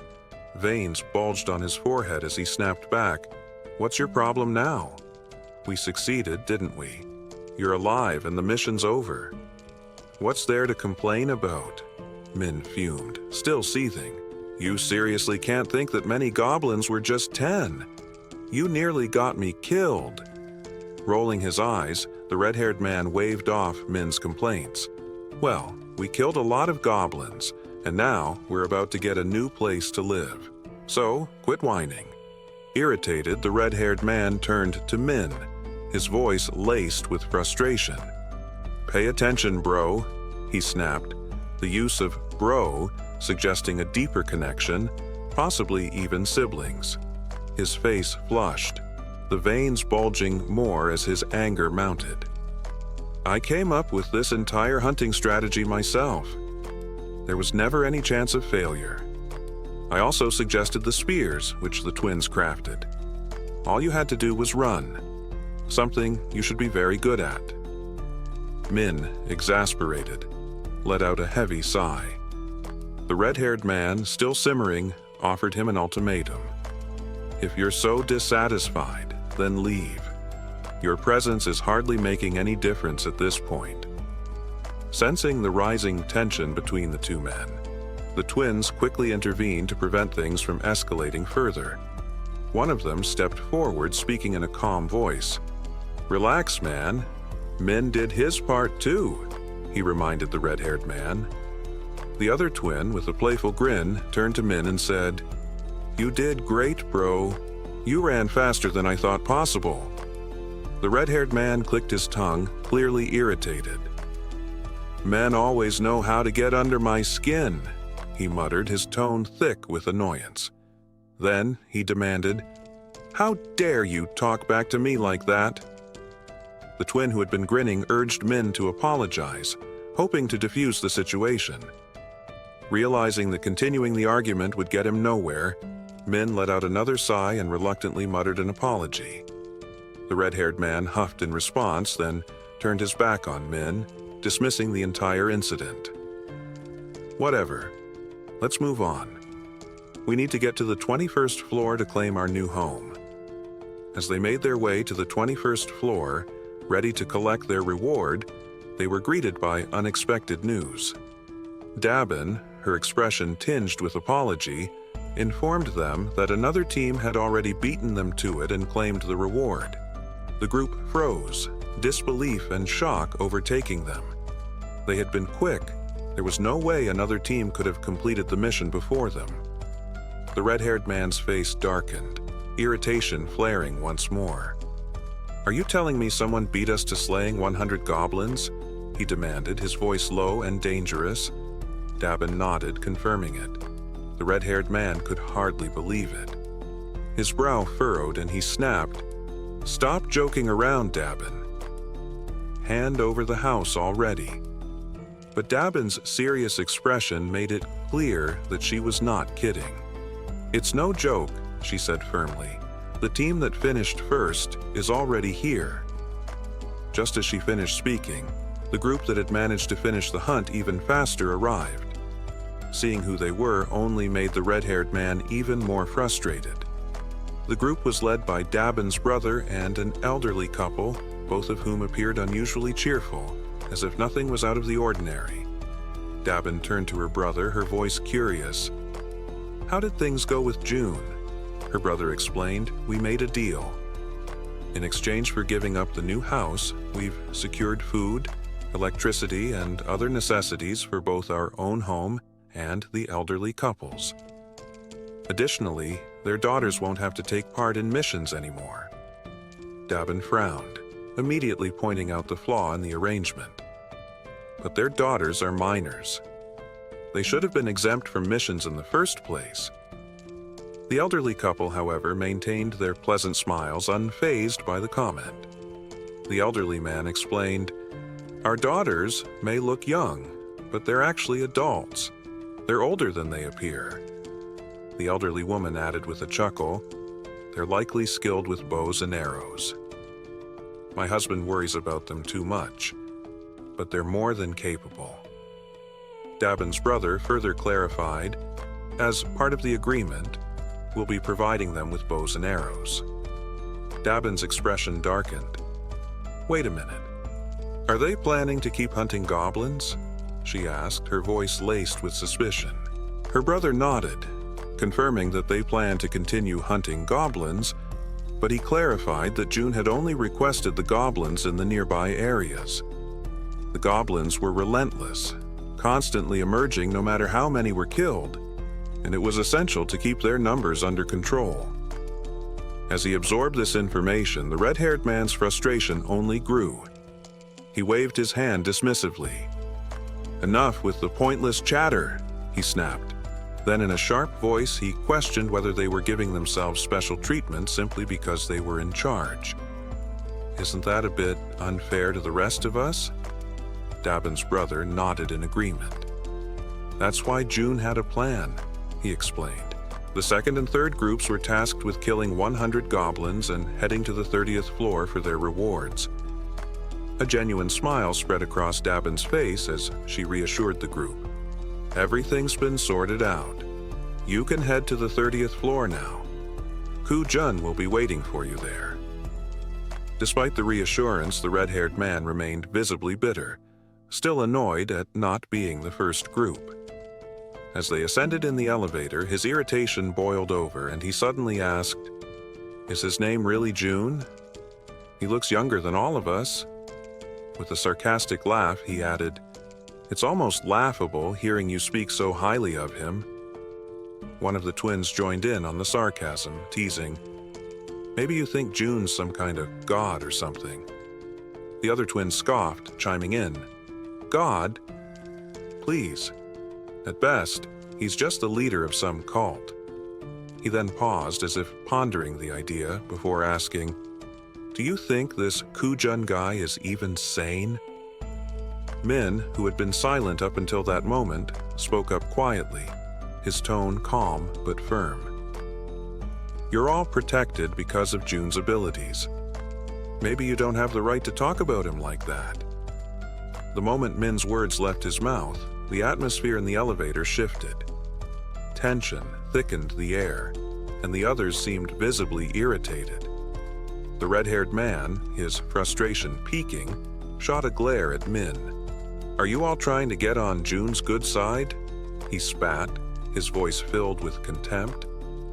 An uncomfortable silence settled over the group. All eyes were now on Min. The red-haired man, seething, muttered curses under his breath and turned to glare over his shoulder at Min. "We'll talk about this later," he warned, his voice low and dangerous. Just then, the twins noticed something unusual. June was approaching them, walking at an unhurried pace, one hand casually tucked into his pocket. As he drew nearer, he flashed them a small, relaxed smile and greeted them with a simple, "Hello." The casualness of the greeting, combined with the way June carried himself, sent a wave of shock through the group. A nervous feeling crept up on the red-haired man, and, hesitantly, he extended his hand. "Beck Sanjob," he introduced himself. June shook his hand firmly but casually, acknowledging him with a brief nod. "I've been watching how you and your team hunted," he remarked casually. "You made excellent use of the barrier, and your strategy was very effective." Hearing this sent a chill down Sanjob's spine. His voice trembled slightly as he asked, "How do you know that?" June didn't answer. Instead, he simply smiled and shifted the conversation. "From now on, I'll be providing electricity, water, and gas to Units 1301 and 1502. Sanjob, still trying to wrap his mind around everything, managed to mutter a thank you but couldn't help himself from asking, "How is any of this possible? How are you doing all of this?" For the second time, June ignored the question.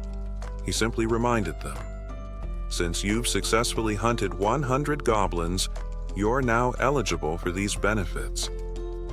But just as the situation couldn't get any more unsettling, June's expression shifted into something darker.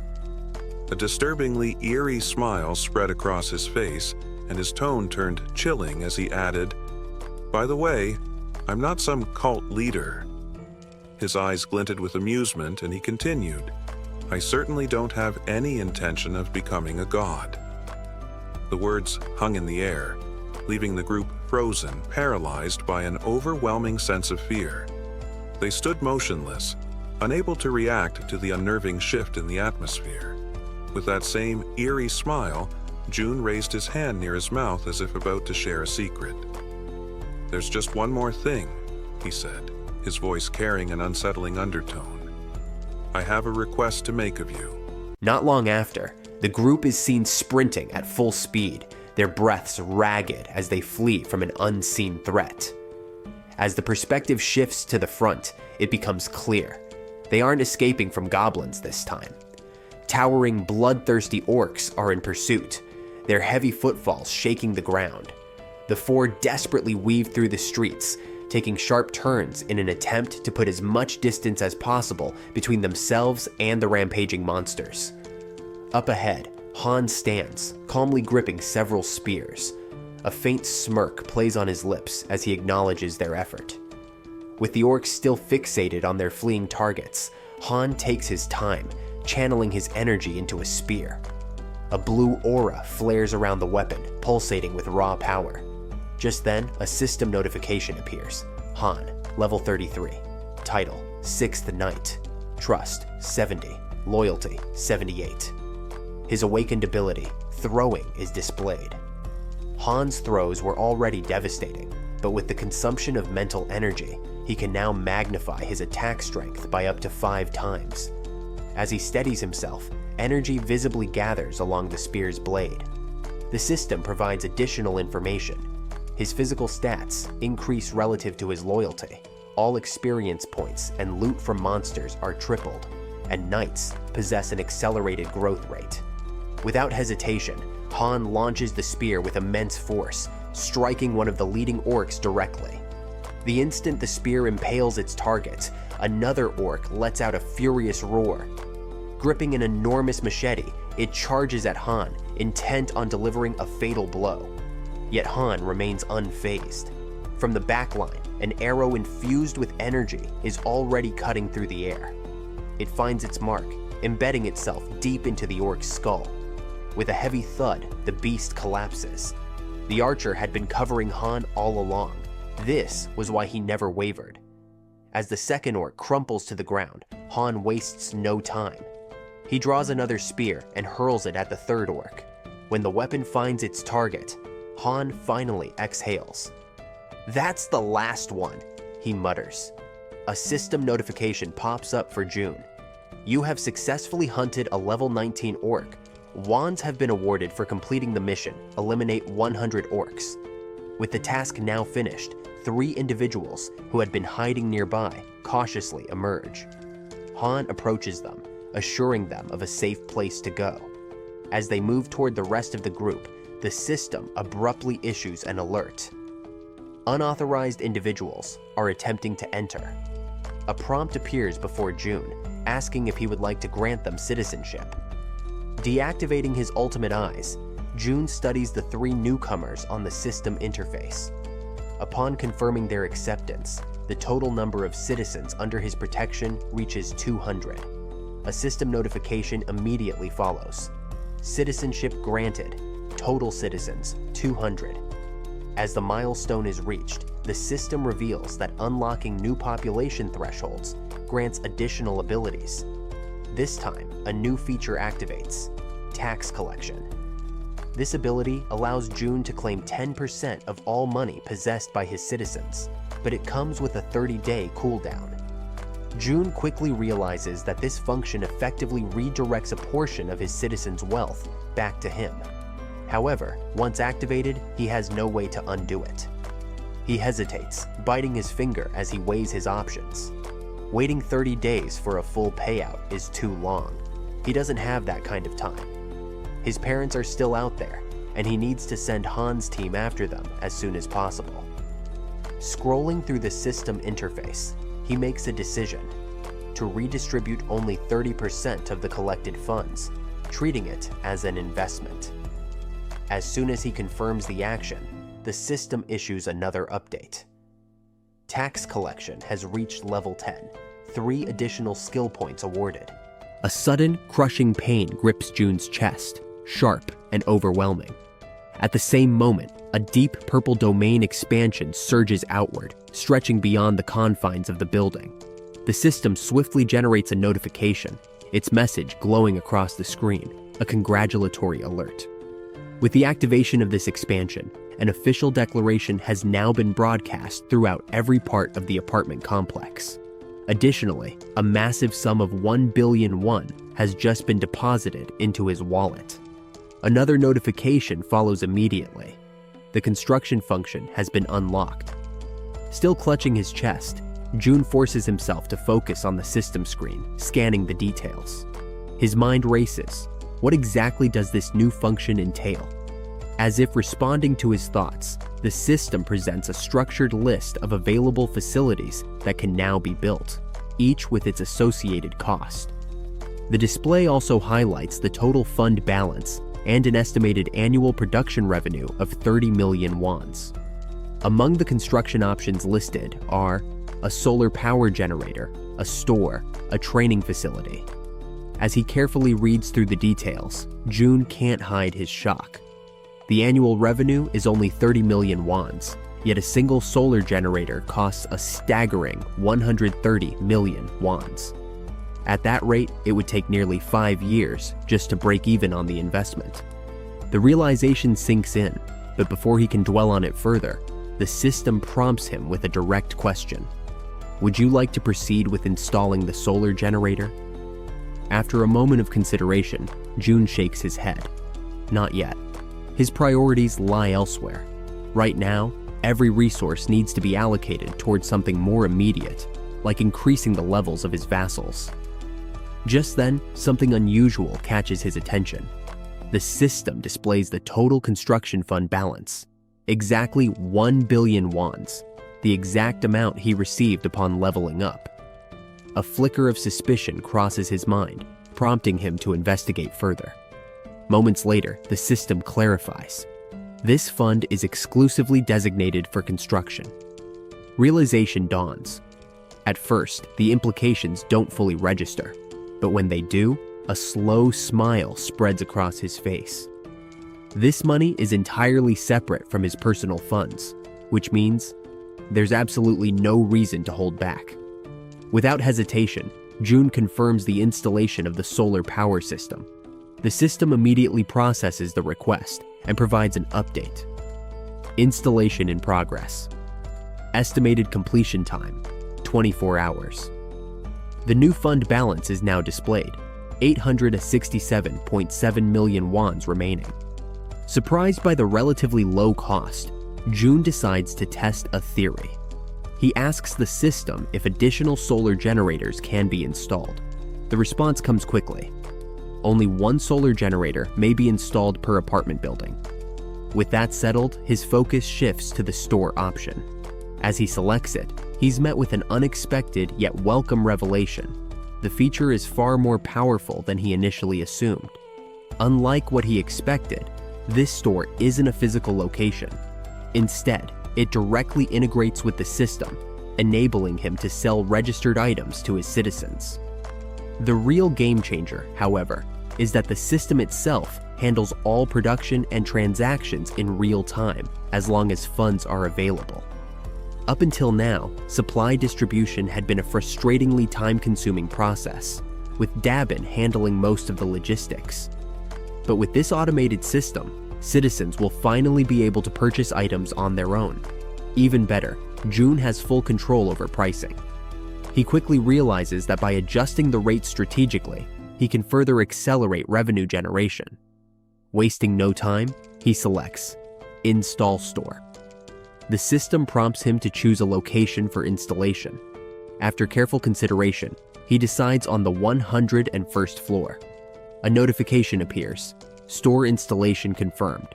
Estimated completion time, 48 hours.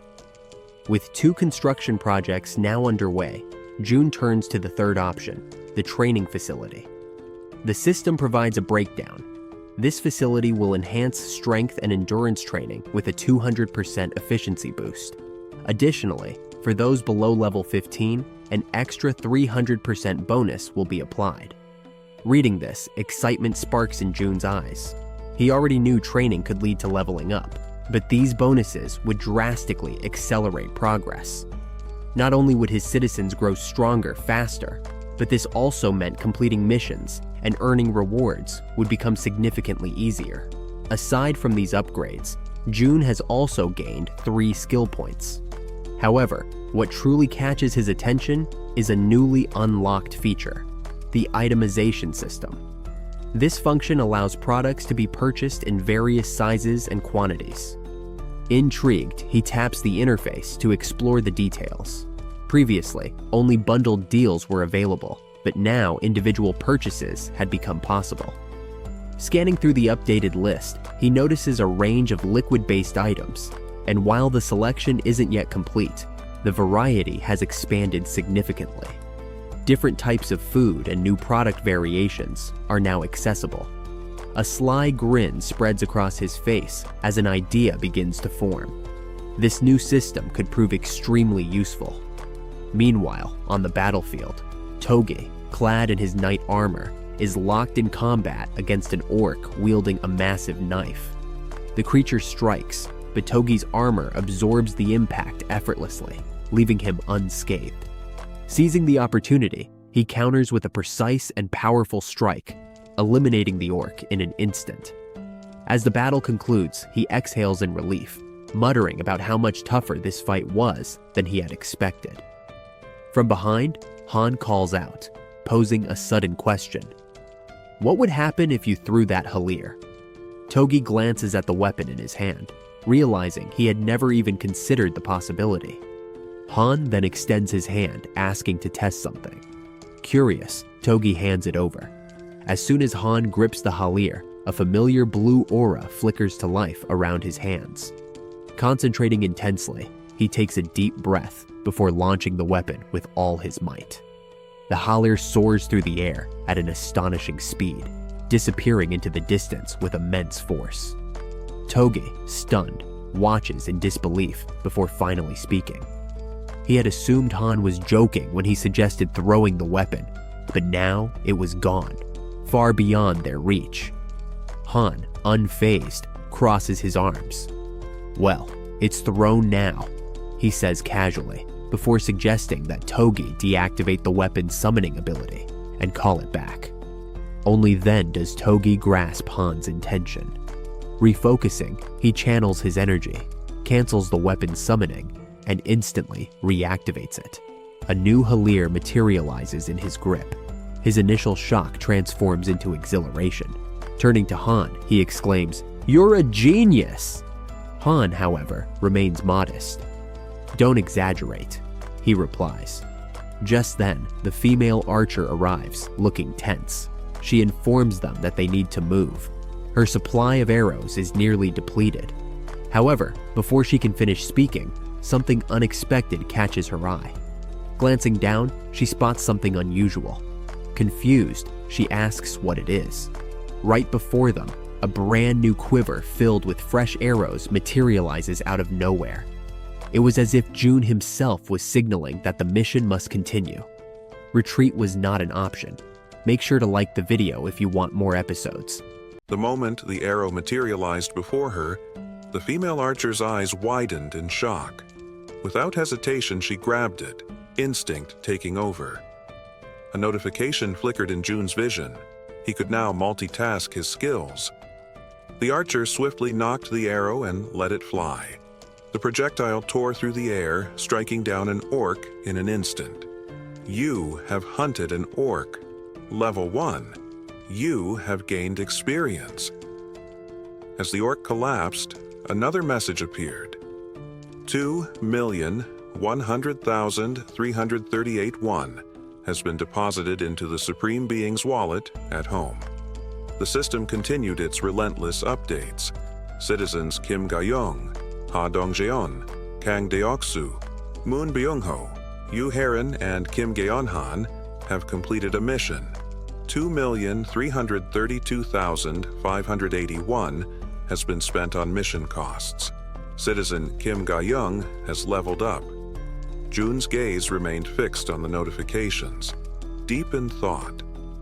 As I expected, he mused, it's possible to increase attributes using mission rewards. For the first time in a long while, he felt hope flicker inside him. He calculated the distance from his current location to his home. About 10 kilometers. That would take 3 hours on foot. Determined to move faster, he stepped into the elevator and rode it up to the rooftop. From above, he could see the devastation stretching out into the horizon. A haunting sight. The world was crumbling, and time was slipping away. "I need to hurry," he muttered. His thoughts turned to the missions ahead. Should I start with Ha Dongjian's group? Pulling up the system interface, he analyzed his citizens' stats.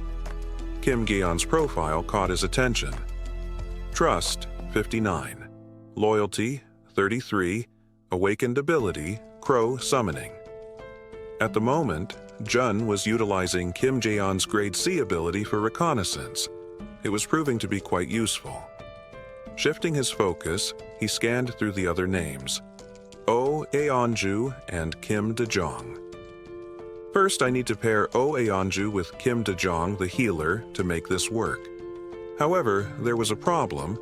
Unlike Kim Dejong, who was already registered as a follower, Oh Aeonju's loyalty was still too low. The difference between those who had awakened their abilities from the beginning and those who hadn't was overwhelming. I don't have a choice. I'll have to use that method. His thoughts drifted to Oh Aeonju's desperate wish, the only thing keeping her going. She wanted to resurrect her son. But when June attempted to access the system for the resurrection, a sharp notification stopped him. Insufficient funds. "Is it still not time?" he whispered, frustration growing in his chest. There was only one option left. He had to raise the mission difficulty to the maximum. A level 40 monster will be incredibly strong, but the reward will be enormous. Time limit, 24 hours. Penalty, death. He tried again. The system denied his request. Insufficient funds. His teeth clenched. There still wasn't enough. Just then, a system-wide announcement broke through his thoughts. A level 18 orc has been hunted. 2.7 million won has been deposited into your wallet. Jun's pulse quickened. With renewed energy, he opened the mission panel again. This time, he could do it. This time, he could fulfill Oh Aeonju's wish. Assign mission objective. Hunt one level 40 or higher monster. Time limit, 24 hours. Reward, resurrection of the sun for 1 day. Penalty for failure. Death. Do you wish to assign this mission as is? Yes. No. Without hesitation, Jun selected yes. Just then, a desperate shout rang out from outside his room. Open the gate!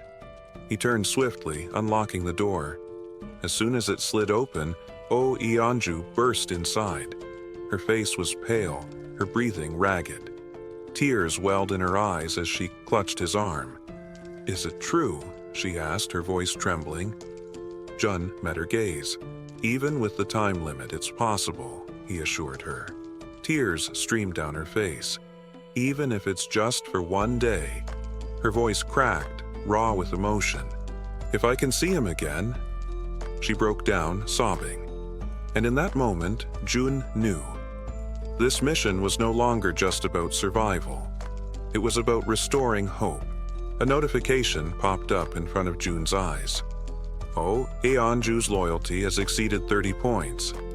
This meant she had finally met the conditions for follower registration. Jun smirked. Things were progressing smoothly. He looked up at the sky, feeling an unfamiliar sense of satisfaction.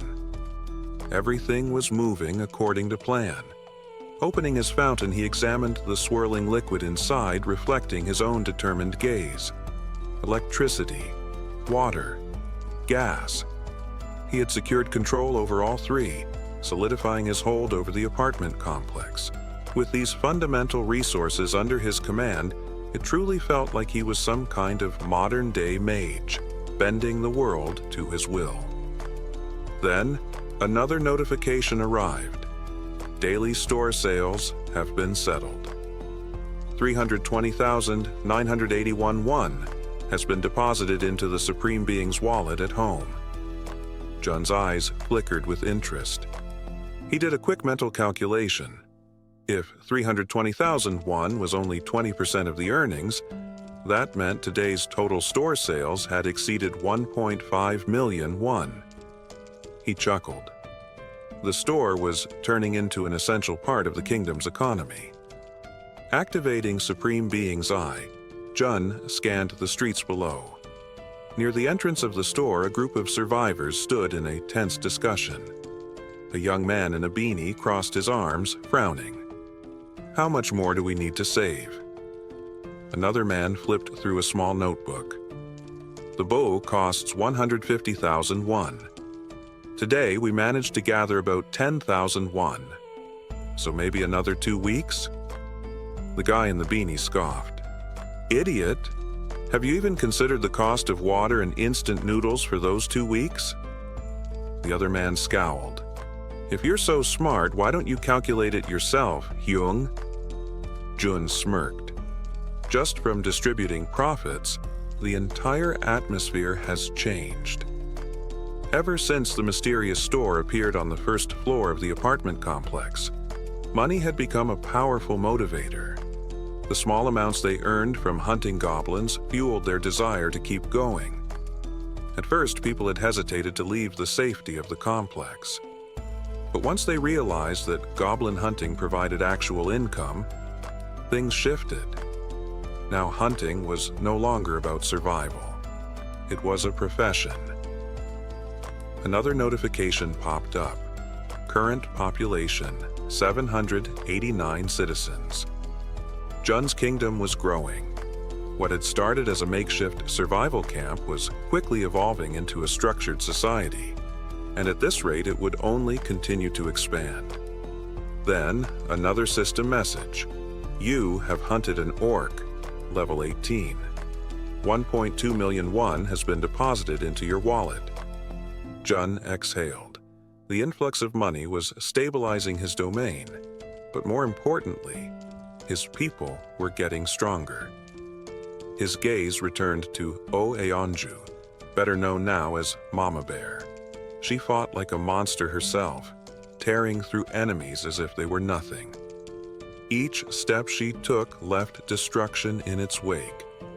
Even now she was locked in combat, smashing through creatures with brutal efficiency. Her blows crushed bones, shattered armor, and sent monsters flying. Finally, she finished off the last of them. She stood there for a moment, catching her breath. A woman rushed toward her. Mama Bear, are you okay? I'm fine, Oeonju said, wiping sweat from her brow. Even if I got hurt, it wouldn't be a big deal. Don't push yourself too hard, the woman warned. Mama Bear hesitated, then gave a small laugh. Sorry if I'm hogging all the kills. Watching through God's eye, Jun nodded in approval. Pairing Oeonju and Kim De-jong had been the right move. Their synergy was undeniable. A quick glance at Oeonju's updated stats confirmed his thoughts. Trust, 66. Loyalty, 66. Then, boom. The ground rumbled beneath them. A massive sound echoed through the air. Jun's gaze snapped toward the source. The air seemed to vibrate as a huge creature emerged from the darkness beyond the complex. It was twice the size of a normal orc, its muscles rippling like steel cords. Thick, scarred skin covered its body, and its eyes burned with a deep, animalistic rage. A colossal orc. Mama Bear immediately stepped forward, taking a frontal position. Her entire demeanor changed. The survivors froze in place, staring at the monstrous being. Fear crept into their eyes. Jun's heart pounded. This is different. This was no ordinary fight. And this time they weren't just hunting a monster, they were being hunted. Gripping a colossal club in its massive hands, the towering orc utters a string of guttural words in a language none of them recognize. The sheer presence of the creature radiates danger, but the werebear woman does not waver for even a heartbeat. Without hesitation, she begins her transformation. In the blink of an eye, she fully assumes her beastly form, her powerful frame brimming with raw strength.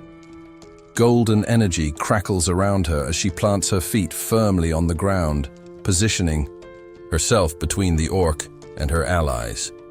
Ignoring the shouts of warning from the archer and healer behind her, she lunges forward with a deafening roar meant to shake her opponent's resolve.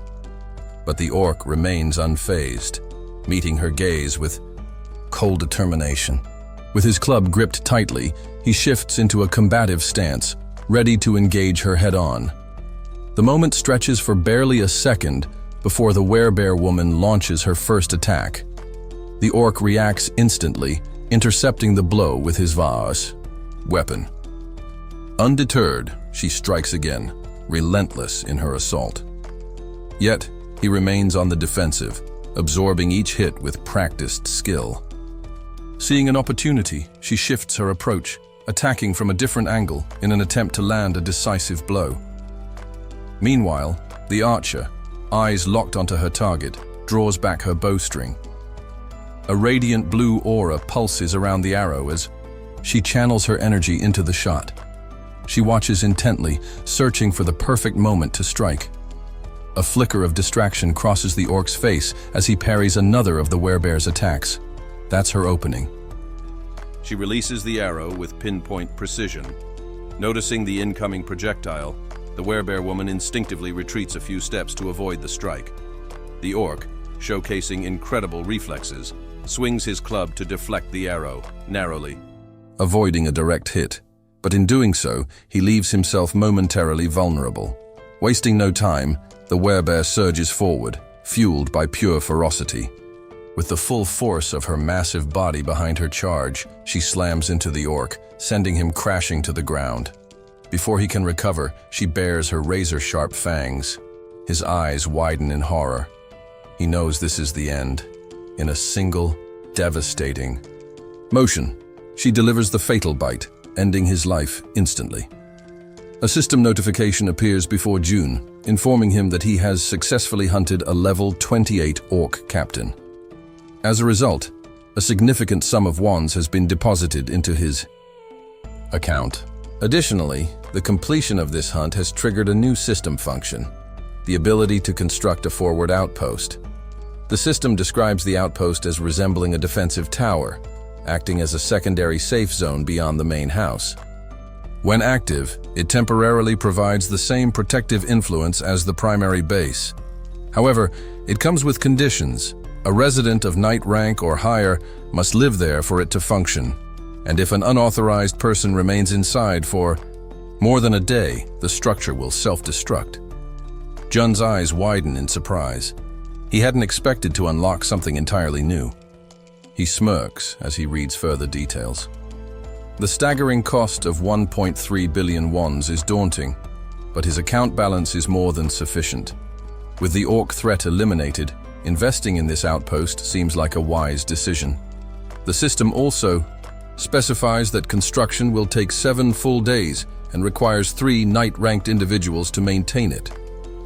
Considering his options, Jun realizes that he has no choice but to wait for those 7 days while his people return to occupy the outpost. The thought frustrates him. Losing a week is not ideal. Most of the nearby monsters have already been cleared thanks to his team's efforts. Resolving not to let time go to waste, he presses the confirmation button on the system interface. Initiating the construction process. If nothing else, this will provide additional security. As he thinks about fortifying his domain, memories of his childhood surface, moments of joy and warmth spent with his family. Strengthening his home means protecting those he cares about. Gazing out at the ruined city beyond, a wave of unease washes over him. Bringing his grandparents here will not be an easy task. Closing his eyes for a moment, he silently prays for their safety. When he opens them again, his determination hardens. Since he can't afford to waste time, he decides that tomorrow, Hans's team will set out on a rescue mission. The next day arrives, and they find themselves back at the train station. A bespectacled man observes the unfolding battle in utter disbelief. On the front lines, the werebear woman carves through enemies like a force of nature, unstoppable in her rampage. From the sidelines, he watches in shock as she decimates monster after monster with nothing but brute strength. How could one person possibly be this powerful? Then it dawns on him. She isn't just a person. She's a werebear, even. Before Jun's blessing, she had already been formidable.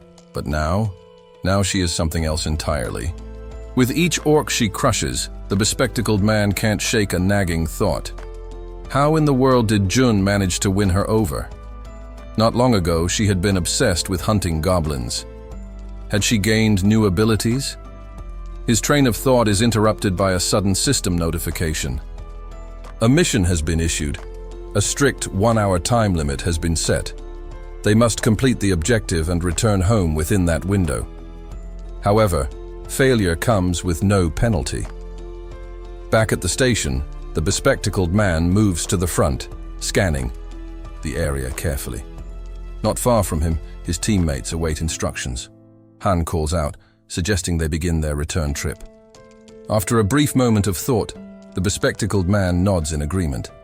Just then, his raven, a manifestation of his newly acquired abilities, returns from its scouting flight. The bird lands gracefully on his arm, and he runs a hand through its sleek feathers, a sense of pride swelling in his chest. Naming the creature Black, he praises it for its efforts. Han approaches, placing a hand on his shoulder. "Can you take point? Your new ability makes you the best scout." The bespectacled man nods before instructing Black to be cautious on its next mission. The raven lifts off, its dark eyes gleaming with eerie intelligence as it takes flight. Once more. Soaring high, it glides over the towering ruins, scanning the perimeter. Through their link, the bespectacled man sees everything the bird does, distance proving no obstacle to their connection.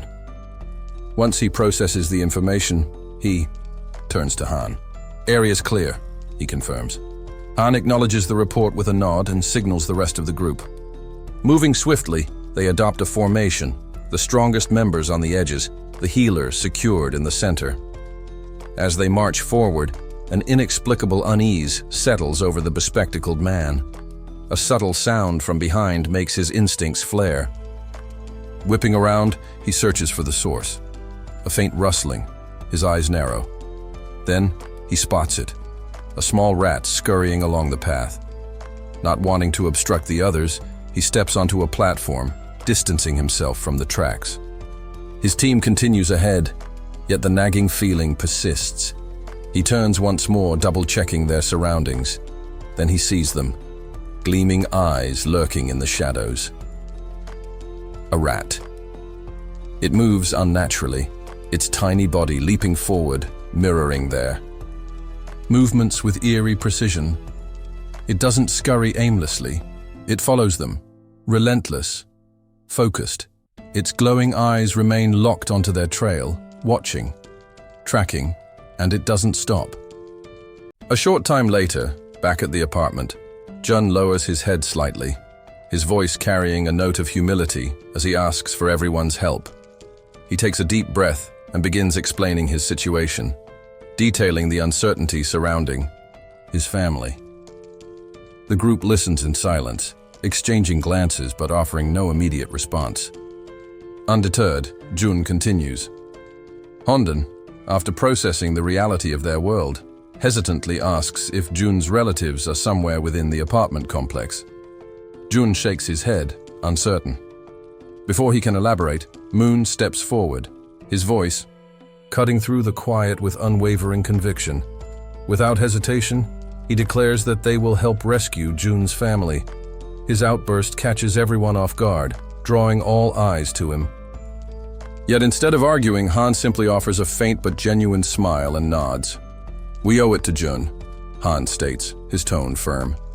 "None of us would have made it this far without him." He then turns directly to Jun. "We'll help, but we need a clear plan." A wave of relief washes over June. His lips curve into a small smile as he thanks them, his gratitude genuine. With everyone's attention locked on him, he explains their next course of action. Now that the subway station is clear of orcs, they should follow the tracks leading to the next station, the one closest to his home. Once they exit through exit 2, he will provide further instructions. However, Jun quickly clarifies that he is not asking them to charge forward recklessly. Their goal for now is simply to secure the next station. Bowing his head slightly, he expresses his thanks once more and urges everyone to get some rest. At that moment, the werebear woman steps forward, her voice carrying a hint of curiosity. "Why don't you just use your abilities to bring your family to you?" Jun's expression darkens for a brief second before he exhales. "I've tried." His frustration is evident. "I once received a teleportation ability as a mission reward. When Moon awakened his own teleportation power, I thought maybe, just maybe, we could use it, but the system rejected the idea outright." He runs a hand through his hair. "I suspect my family is simply beyond the range of my abilities. If that's the case, even if they die, I won't be able to do anything about it." A heavy silence settles over the room. Despite all the power he has gained, there are still things beyond his control. Meeting the werebear woman's gaze, Jun softens his expression. "But don't worry. I still stand by the promise I made to you." The system chimes, notifying him that her trust in him has increased. She smiles warmly, appreciating his honesty. Jun, in turn, thanks everyone again before urging them to rest. One by one, they disperse for the night. As Han steps away, he pauses, glancing over his shoulder. "You should rest too, Jun." Just then, something flickers in Jun's peripheral vision. His instincts sharpen. The system suddenly alerts him that someone is attempting to enter, and they meet the necessary requirements. "Do you wish to grant them citizenship?" the system asks. Without hesitation, Jun activates his ultimate eyes ability and approves the request. The name of the individual appears on his interface, Yene, a level 31 awakened being with the ability Queen of Rats. His eyes widen in shock. A wave of disbelief crashes over him. The new citizen is a rat. 1 hour earlier, within the dimly lit subway station, a lone rat had been observing the group from the shadows. It watched as these strange beings effortlessly wiped out the orcs, something that should have been impossible. Were they truly just humans? Or was there something more? As the group ascended the stairs, the rat debated its next move. Curiosity gnawed at its thoughts. Perhaps it would be wise to follow them, to see where they were headed. Decision made. It scurried after them, staying just out of sight. Emerging from the station into the ruined streets, the rat's ears twitched. Laughter, voices, unmistakable sounds of life. The creature froze, its tiny mind struggling to comprehend what it was seeing. Children, playing. It was an impossible sight in a world consumed by devastation. Its gaze then shifted to the only standing building in the area. Intact, untouched. A fortress in a crumbling world. What was this place? Driven by curiosity, the rat approached, leaping toward the entrance. Thunk. Pain shot through its tiny head as it collided with an invisible barrier. A dull ache throbbed through its skull, and a lump immediately formed. The rat let out a pitiful squeak, rubbing its sore head in confusion. A system message hovered before its eyes. "Entry prohibited." The rat tilted its head. Another window popped up. "Do you wish to acquire citizenship?" Muttering irritably, the rat barely hesitated before selecting yes. It figured the system wouldn't actually allow such a thing. After all, it was just a rat. But then, citizenship granted. The rat blinked. Wait, what? Excitement surged through its tiny body. It clenched its small paws into fists and raised them triumphantly. Was this real? Had it just succeeded? Tentatively, it stepped forward, and this time, nothing stopped it. it was inside. The celebration was short-lived. The moment the rat scurried in, chaos erupted. Screams filled the air. "Rat!" People panicked. Feet stomped in its direction. A group of humans attempted to crush it on sight. The rat barely dodged the onslaught, twisting and leaping frantically to avoid being squashed. One wrong step.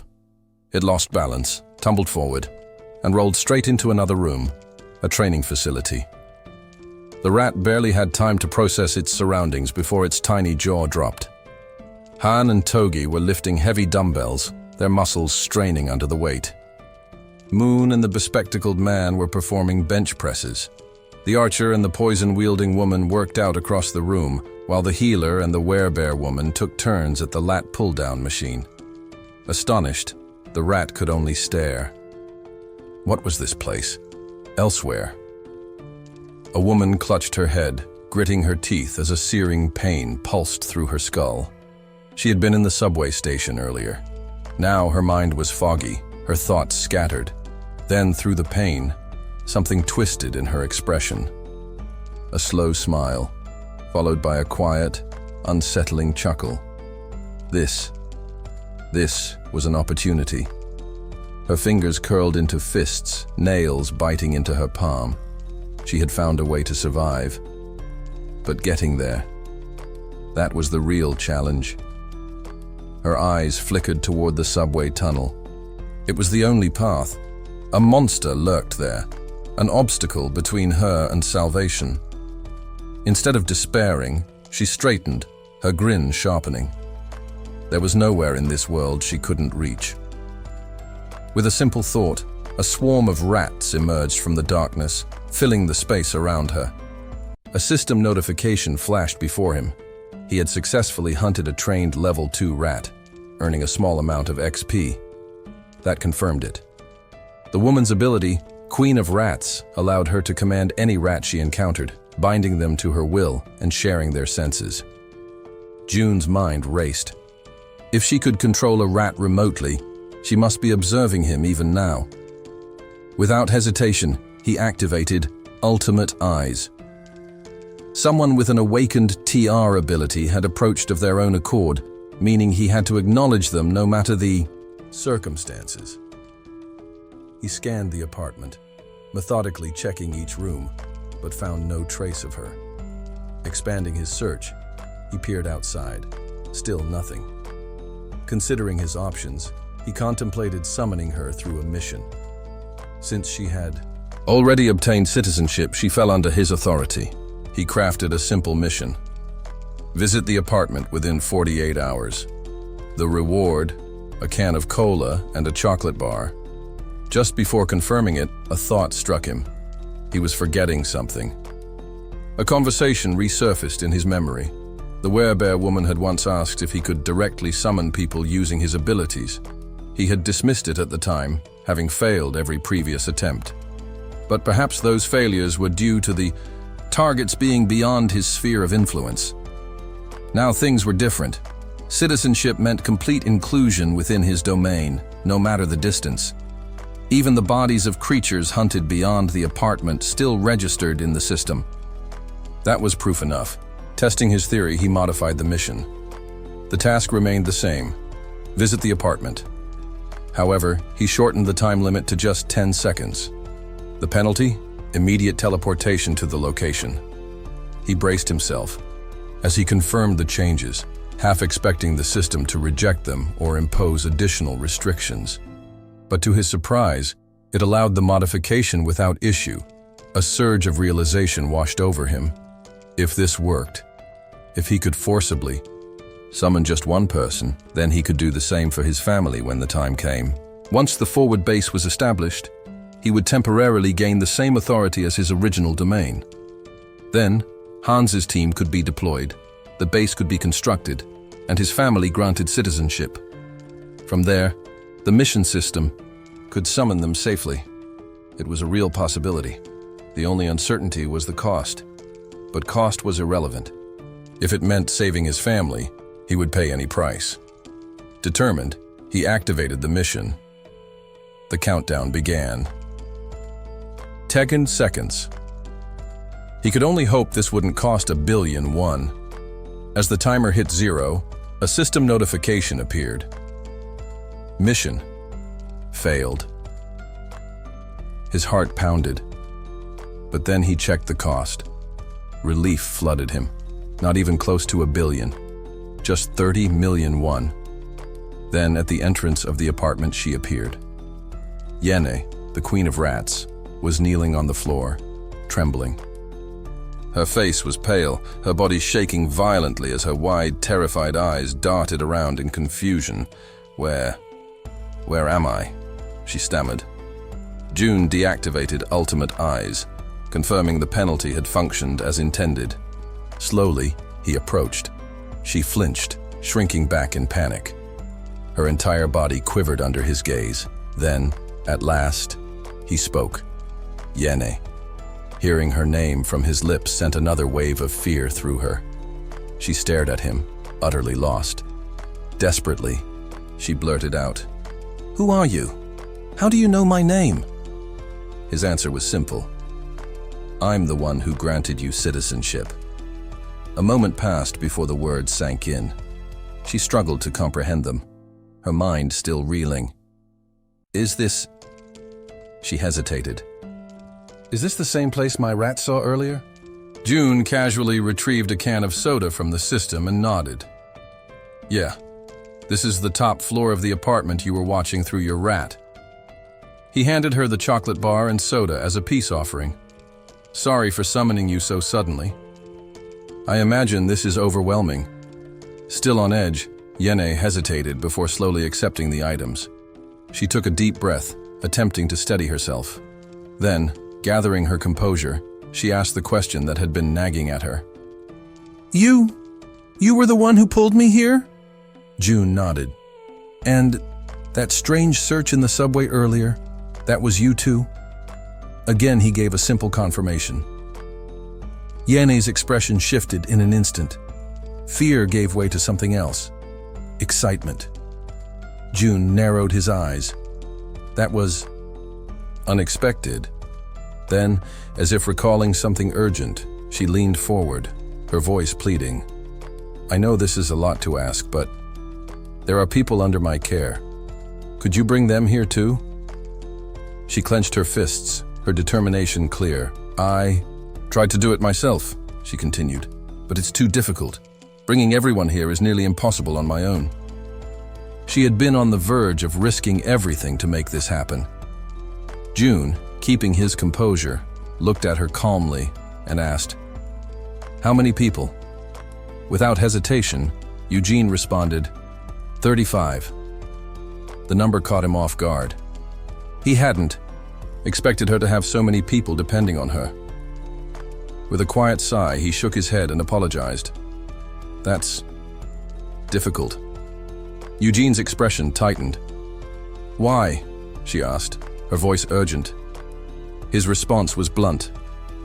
"Because I don't have the power to bring that many." Her breath hitched.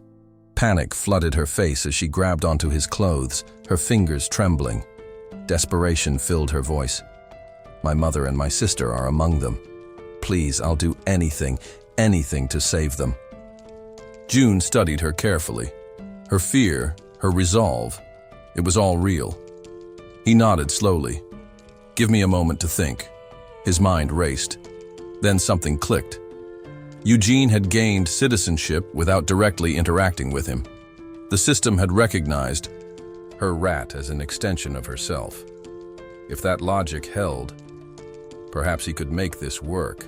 A system window materialized in front of him, displaying Eugene's stats. Trust level, 37. Level, 31. Her trust in him had already grown. After everything she had just said, it made sense that it would increase even further. Still kneeling in front of him, her eyes filled with desperation, she looked up as he spoke her name. "Would you really do anything?" "Yes." Eugene didn't even hesitate. "Anything," June inhaled deeply. "There is a way," he said, his voice steady. "But you have to trust me, completely. 100%, do you understand?" She clutched her hands together as if in prayer. I trust you.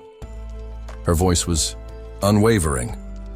I swear, I'll do anything if it means saving them. A system notification flashed. Yi Jin's trust level has reached 50. Loyalty has surpassed 30. A grin formed on Jun's lips. This was it. Without another thought, he pressed the system window. Yi Jin has been registered as a vassal. Surge of blue energy erupted around her. Eugene gasped, momentarily stunned by the sensation. Another system window appeared. Title granted, 10th Seed Knight, Tamer. Awakened ability, Queen of Rats, Evolution. June read the details carefully. As a tamer, she could enhance the stats of her tamed creatures based on their loyalty. Their growth speed would increase with her trust level, and the evolution ability, Tier A+, meant her creatures could grow continuously, eventually evolving when they reached a certain threshold. He glanced at Eugene, who was still absorbing the new power coursing through her. Are there tamed rats near your family? He asked. She nodded quickly. Good. Send them to where your family is. Now. Without hesitation, she dropped into a cross-legged position, eyes shutting in concentration. Her mind extended outward, commanding. Her rats. June didn't waste a second. Activating. Ultimate eyes. His vision expanded, shifting. He was no longer looking through his own eyes. Instead, he saw through the eyes of one of her rats. The system registered it as an extension of Eugene herself. A window appeared. T-Mouse, Level 2. The rats scurried forward, stopping in front of a cluster of people. Their gazes fixed on it, recognition flashing across their faces. Whispers spread. Is this one of Yi Jin's rats? Then, something extraordinary happened. A system window materialized above the rat. The sight left them frozen. And then, out of nowhere, supplies began to appear. Food, water, essentials, all manifesting in front of them. The people stared, stunned into silence. Someone finally murmured, "Was this Yi Jin's doing?" Another notification appeared. Yi Jin's trust level has skyrocketed. June smirked as he watched. This was exactly what he had planned, but something else dawned on him. The combination of Yi Jin's ability and his ultimate eyes was perfect. The tens of thousands of rats lurking in the sewers, they weren't just her tamed creatures anymore. They were now his eyes. His smirk widened. This was insane. He had just acquired the ultimate scout. The Rat Queen, ever composed, raised her voice politely, yet with unmistakable firmness. "May I speak?" Her eyes locked with June's, and without waiting long, she asked, "Is the place you're referring to the one near the coast?"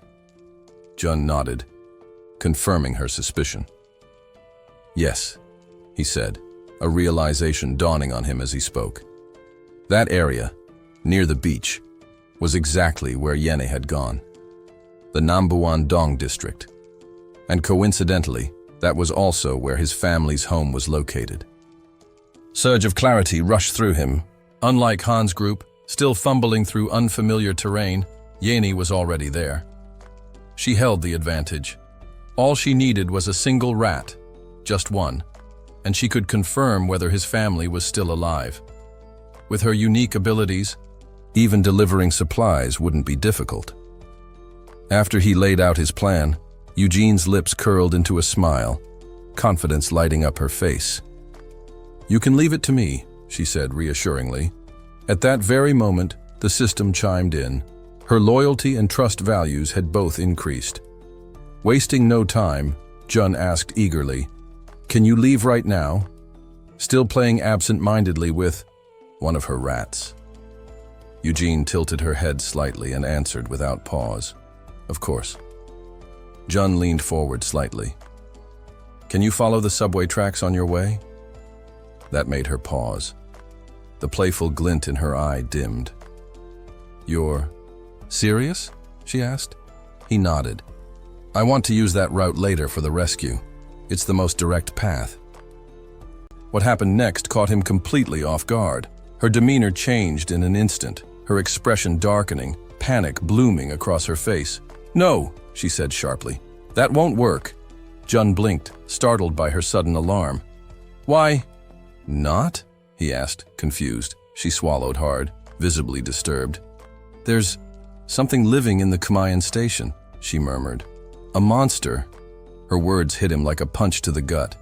Jun stood frozen, trying to wrap his mind around the unexpected revelation. "You're not joking?" he asked. Eugene gave him a grim nod. Silence settled between them for a long moment. Jun rubbed his chin, deep in thought. Then slowly an idea began to take shape. "Can you send one rat?" he asked carefully. "Just one, into the station?" Hesitation flickered in her eyes. The weight of her past, whatever horror she had encountered there, loomed large. Still, she drew a breath. Closing her eyes in focus, a soft, ethereal blue glow rippled through her. "I'll do it," she said quietly. Now the scene shifted. No longer human eyes, but the perspective of a rat.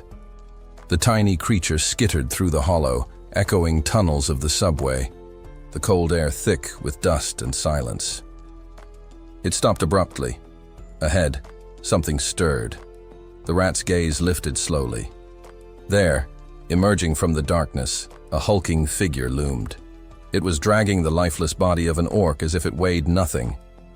Then, the full horror revealed itself. Want to stay ahead of the story? Get up to 16 episodes early, only on Patreon. Support the channel, unlock exclusive content, and be the first to know what happens next. Click the link in the description, and we'll see you way ahead. In the story. Now, back to the video. The creature wasn't humanoid. It was a snake, massive beyond reason, its scales slick with a ghostly sheen. With one fluid motion, it devoured the orc whole, swallowing the body effortlessly. The rat trembled, trying to remain still. It hadn't made a sound, hadn't moved. But somehow, the snake noticed. Its head turned, slow, deliberate, precise, its eyes locked onto the rat's position.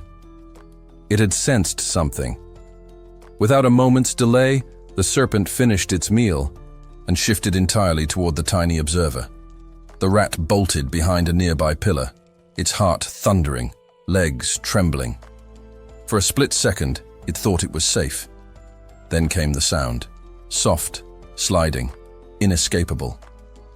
The snake was already in motion. With terrifying speed, it lunged toward the pillar. Its jaws opened wide, fangs glinting like knives, ready to tear through anything in their path. The rat hesitated, frozen by fear.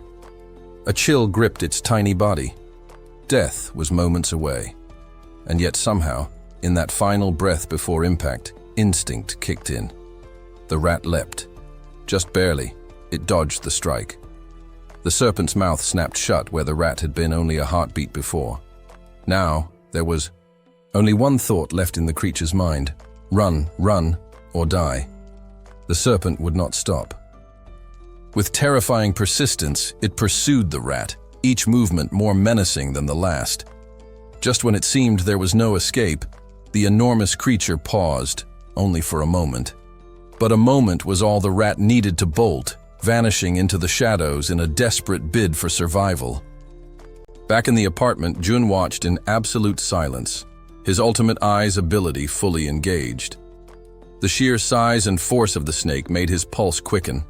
Judging by its aura alone, he guessed it was easily above level 40, maybe even stronger. Behind him, Eugene's voice quivered slightly. "Did you see that thing?" she asked, though she didn't wait for a reply. "This is exactly why Kamayan Station is out of the question. We can't go there." Without missing a beat, she offered. "A new suggestion. Skip the station entirely and aim for the next one." She had witnessed the strength of Jun's allies and was confident they could reach the next checkpoint without too much trouble. Jun considered her words. It didn't take long for him to nod in agreement. "You're right. That's a solid plan," he said with a small smile. Then, turning more serious, he added, Head to Unit 2701. That'll be your new base. But you'll need to do some cleaning up first. Yenny accepted the instructions with a respectful nod. She rose to her feet and gave him a grateful look. Understood. I'll go now, she said, already turning to leave. Be careful out there, Jun reminded her gently. As she disappeared down the hallway, Jun sat quietly for a moment, deep in thought.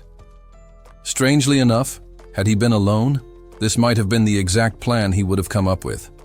A faint smile tugged at his lips. Somehow she was always one step ahead. Snapping out of it, he opened the system interface and gave the next command. Install solar power generators. A confirmation message blinked on the screen. Installation will take 24 hours. Outside, solar panels immediately began assembling themselves. Across the building rooftops, the system working with uncanny efficiency. Jun watched the process from the window. It was impressive, yes, but it still wasn't enough. 800 people. That was how many now depended on him. Power alone wouldn't sustain them.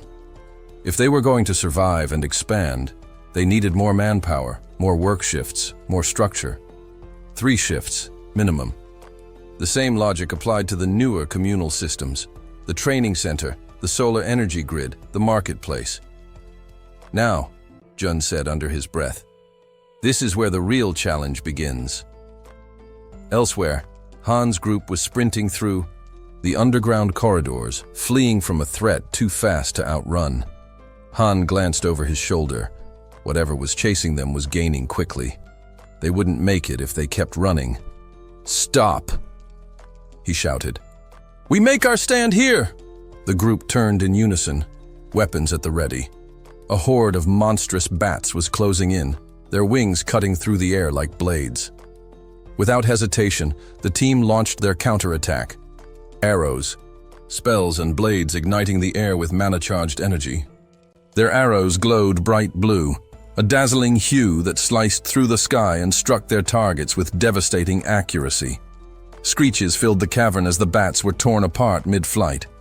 One by one, the monstrous creatures fell, their shrieks fading into silence. When the last wing had fallen and the corridor was finally still, the archer looked around. Is anyone hurt? Everyone confirmed they were fine. Then the poison user spoke, her tone a bit tense. About that giant snake at Kamayan Station, do we really think we can take it on? The archer didn't hesitate. We'll be fine. If anything goes wrong, Jun can pull us back to the apartment instantly. Realizing she was being overly cautious, the poison user let out a small breath. Right. I guess I'm just overthinking. Han smiled and placed a hand on her shoulder. Don't worry so much. Jun's got eyes on us. We're not alone. He gave the order to keep moving. Eventually, they reached the outskirts of the station. What greeted them froze their blood. The ground was littered with mutilated bodies, goblins and orcs, torn apart as if by a hurricane of claws and fangs. A derailed train car lay twisted off the tracks, its metal frame crumpled like paper. The poison user clutched her mouth, turning pale. God, she whispered, barely keeping her stomach down. Han ordered the others forward while she composed herself. They proceeded slowly now, hyper-alert. Every sound felt like a threat. Then it came, the low, unmistakable hiss of a serpent. Han's instincts kicked in hard. Stop! Everyone freeze! The tension thickened like fog. At the front, Han's eyes widened in terror. From the darkness slithered a monstrous snake, its scales gleaming with deep violet hues, its golden eyes fixed on them with deadly intent. It was massive, far larger than even Jun had described. A crushing silence fell over the group. Adrenaline surged. Not one of them could move. Not yet. Toji was the first to break. How the hell are we supposed to fight that? The answer was obvious. The only chance they had was to run, and pray it wasn't already too late. Panic seized the group as they stood frozen, minds racing for any chance of survival. The air felt heavier, charged with something lethal, something unseen but fast. approaching. Despite the chill of fear crawling up his spine, Han didn't hesitate. Acting on pure instinct, he grabbed the archer beside him, her body stiff with shock, and shielded her with his own. "Down!" he barked, voice cutting through the panic like a blade. "Everyone, get down now!" No one questioned him. The urgency in his voice snapped them into motion. In unison, the team dropped to the ground, pressing themselves flat against the filthy metro floor. A heartbeat later, the world above them screamed. A flurry of vicious strikes tore through the space they had just occupied. Blades of air, too fast to see, sliced overhead with shrill, whistling violence. The walls around them shuddered and cracked from the force of the invisible onslaught, chunks of concrete exploding from the impact. They couldn't see the attack. They could only feel it pass and hear the aftermath. Then came the chime. A cold, mechanical tone echoed in each of their minds, followed by the flicker of a system notification projected before their eyes. New party. Quest activated. Target: eliminate the giant serpent. Time limit: 10 minutes. Reward: high XP bonus penalty. None. But the final line was a lie, and they all knew it. There would be no respawn, no second chance. If they failed this fight, there would be no one left to collect the reward, only death. Even as Han continued to shield the archer with his body, he couldn't shake the grim certainty growing inside him. This might truly be their end. Around him, the others slowly began to stir from the shock, murmurs of confusion passing between them like a chill wind. No one could quite explain what they'd just witnessed. Was it an earthquake? Did the massive serpent cause it? The tremor had rattled more than the ground. It had cracked their resolve. Then, without warning, a glowing system message appeared before Han's eyes. His breath caught in his throat. New party quest. Eliminate the giant serpent. Han stared, stunned. Eliminate? Why not fight or defeat? The word choice struck him as oddly final. His eyes returned to the serpent, and that's when he saw it. Something was wrong. Blood soaked its scaly body, and its massive form convulsed with strange, uneven shudders. Pieces of its flesh were sloughing off as though it were rotting from the inside out. Still crouched beside the archer, Han whispered, "What the hell is happening to it?" Across the clearing, the werebear woman locked eyes with him. No words were needed. They both nodded, understanding that they had to act. "I don't know what's going on," Han muttered, frowning, "but we can't waste this chance." Weapons shimmered into existence on his back, summoned by the system. Gripping his spear, Han stepped forward, gathering all his strength, and hurled it with deadly precision.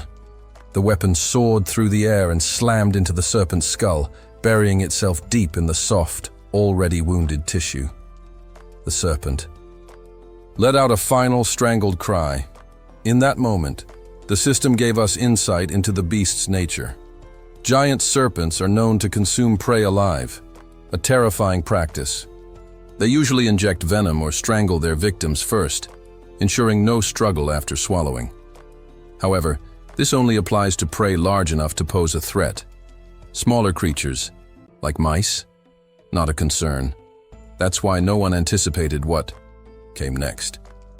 A flashback revealed a tiny mouse leaping with pinpoint accuracy into the serpent's open maw, vanishing into its throat in a heartbeat. It wasn't an accident. It was a calculated suicidal gambit, and Jun had been the mastermind. Watching from afar, Jun chuckled to himself. "Open the warehouse," he commanded. With his ultimate eyes activated, Jun observed the mouse's location, inside the serpent. Two skills were now available, warehouse and shop. Inside the monster's stomach, Jun issued a new command, release gas. The serpent's belly bloated grotesquely. Then, Jun added a second component, burning papers, already ignited. The result was catastrophic. A sudden, violent explosion burst from within the creature, shredding it from the inside. The serpent thrashed and roared in agony before collapsing in a heap of scorched, twitching flesh. Elsewhere, the Queen of Rats flinched, her body spasming as though she could feel the same pain the mouse had endured. Jun stepped beside her and asked, "Are you all right?" She nodded quickly, still shaken. "Just startled." "You did? Well," Jun said softly. The Queen exhaled, tension slipping from her shoulders. As his ultimate eyes scanned the battlefield once more, Jun reflected. He hadn't landed the finishing blow, but that was intentional. The real credit would go to his vassals, Han and the werebear woman, and because of that, he'd earned 6 times the experience points. It was an investment well made. The scene returned to Han's final attack. As the spear struck, the werebear woman surged forward, her transformation nearly complete. She moved. With relentless fury, claws tearing into the serpent's body as it struggled to retaliate. Then, gathering all her power, she leapt high into the air and came down like a thunderclap, her final strike smashing directly into the beast's skull. Crater formed beneath the impact. The dust settled. The serpent did not move again. Panting, the werebear slowly turned to look back, just to be sure. And then, ding. System notification. King Serpent has been slain. A wave of experience flooded their profiles. Because it was a level 40 boss, a VO, significant sum of 1 was also deposited into the Shatine's treasury. With the serpent defeated, Kamayan Station's threat level had been neutralized. A new outpost could now be constructed on the site. More notifications began flooding in. Several skills had leveled up. Among them, Domestic Domain Declaration had reached level 15, granting Jun 3 additional skill points. As always, each advancement came at a cost. Jun clutched his chest as the familiar piercing pain returned. His domain expanded outward, stretching to claim new land, inch by inch. The system issued another prompt. A suitable being has been discovered that meets the requirements for citizenship. Grant citizenship? Still gripping his ribs, Jun gave the command. Granted. Citizenship granted. Total population, $1,000. With the population now at 4 digits, a new passive perk unlocked across the board. All citizens have gained the skill. Base salary. Jun exhaled shakily. 1,000 citizens, 1,000 loyal subordinates, and the game had only just begun. A new notification blinked before Jun's eyes. A passive ability named Base Salary had just been activated, its effect startling. Grants all citizens a 100% bonus to experience and earnings. Jun blinked, stunned. Was this real? Curious, he immediately pulled up the status window of one of his citizens. There it was, clear as day, a full 100% increase in both XP gain and profit. He stared at the numbers, then leaned back, letting the information sink in. It was far more powerful than it first appeared. Even if he set their share of the profits to 0, the system still rewarded them. The bonus remained intact, unwavering. It dawned on him then, this wasn't just a reward system. It was a morale engine, something that encouraged loyalty without needing full transparency.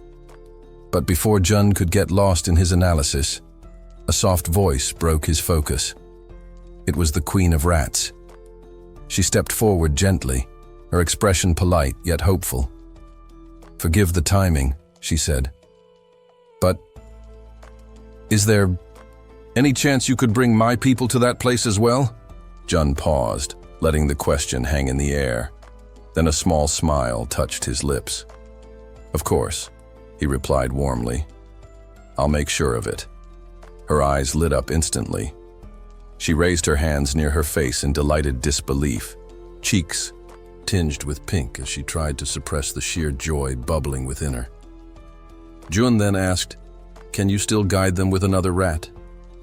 Now energized and confident, she nodded. "Yes, I'm ready. I can do it again. No problem." "Great. I'll inform the others to follow its lead," he said. "You guide from here." Back at the metro station, the massive corpse of the slain serpent remained coiled across the broken floor. Its lifeless form loomed like a monument to the group's earlier struggle. Then, from the shadows, a small mouse emerged, quick, alert, and carrying purpose in its tiny steps. It was their new guide. The group, standing at the edges of the scene, watched it scurry forward. One by one, they began to follow, careful not to drift too far from their unlikely scout. They stepped past pools of blood and bodies of fallen monsters, weaving through the remnants of battle. Han, trailing behind, struggled to process what he was seeing. The werebear woman glanced at him. "You all right?" she asked. "Was this your group's doing?" Han quickly shook his head. "No, not us," he replied, then turned the question back at her. She shrugged. "Same here. When I arrived, it was already like this." A brief silence passed between them before a chilling thought surfaced. Someone or something else had wiped out this orc territory. And whatever it wasn't part of their group. They moved on, stepping over shattered weapons and twisted bodies. Blood painted the path ahead. The air still hung heavy with the scent of battle. Han finally spoke again. "The giant serpents. Gone. That was our biggest threat. Maybe," the archer chimed in, eyes scanning the shadows. "But don't let your guard down. We don't know what else is out there." Just then, the mouse leading them paused. It turned around, squeaked loudly, and waved its little paws as if to say, "Come on, keep moving." Toji raised an eyebrow, amused. "That rodent's got personality." Moon tilted her head, curious. "Is this part of June's skill set?" They kept moving, the mouse confidently guiding them deeper into unknown territory. Meanwhile, Jun observed everything from afar. His gaze swept over the group as they followed the tiny guide through the ruin-strewn landscape. So far, no additional threats had appeared. The area seemed stable. Then, his attention shifted to a glowing notification in the corner of his vision. 3 skill points were now available for use. A passive ability, base salary, was now fully active. And in that moment, Jun realized his influence was only just beginning to take shape. Jun stared at the system message glowing in front of him, a flicker of anticipation lighting up his eyes. Now came the question, where to invest his newly acquired points? With his territory recently expanding, the decision was clear. He needed to enhance his ultimate eyes, a skill that had already proven invaluable, especially when combined with the Queen of Rat's unique abilities. Without hesitation, he issued the upgrade command. The effect was immediate and agonizing. Unlike the familiar sting in his chest from previous skill enhancements, this time a violent, skull-splitting headache crashed down on him like a tidal wave. He clutched his head, gritting his teeth as waves of pain tore through his mind. When the torment finally eased, Jun opened his eyes, and everything looked different. The upgraded skill allowed him to perceive more than ever before. Over each monster's head, detailed data floated. Levels, yes, but also height, behavior, patterns, intelligence ratings, and individual traits that made each creature unique. It was as if the world had opened a new layer, revealing all its secrets at once. He nodded to himself, reassured. This was worth the pain. If he wanted to assign appropriate quests to the right people and minimize resurrection costs, he needed this power. Knowing the enemy's strength ahead of time could mean the difference between victory and disaster. Still riding the high of his successful upgrade, Jun turned to his next priority, dignity maintenance. With more people coming under his leadership, building trust and earning loyalty was no longer optional. It was essential. He focused, selected the skill, and confirmed the upgrade. But just as the system began processing his request, a sudden thunderous noise shattered the calm. The sound tore through the air, violent and jarring. Jun's concentration broke instantly. His instincts screamed danger.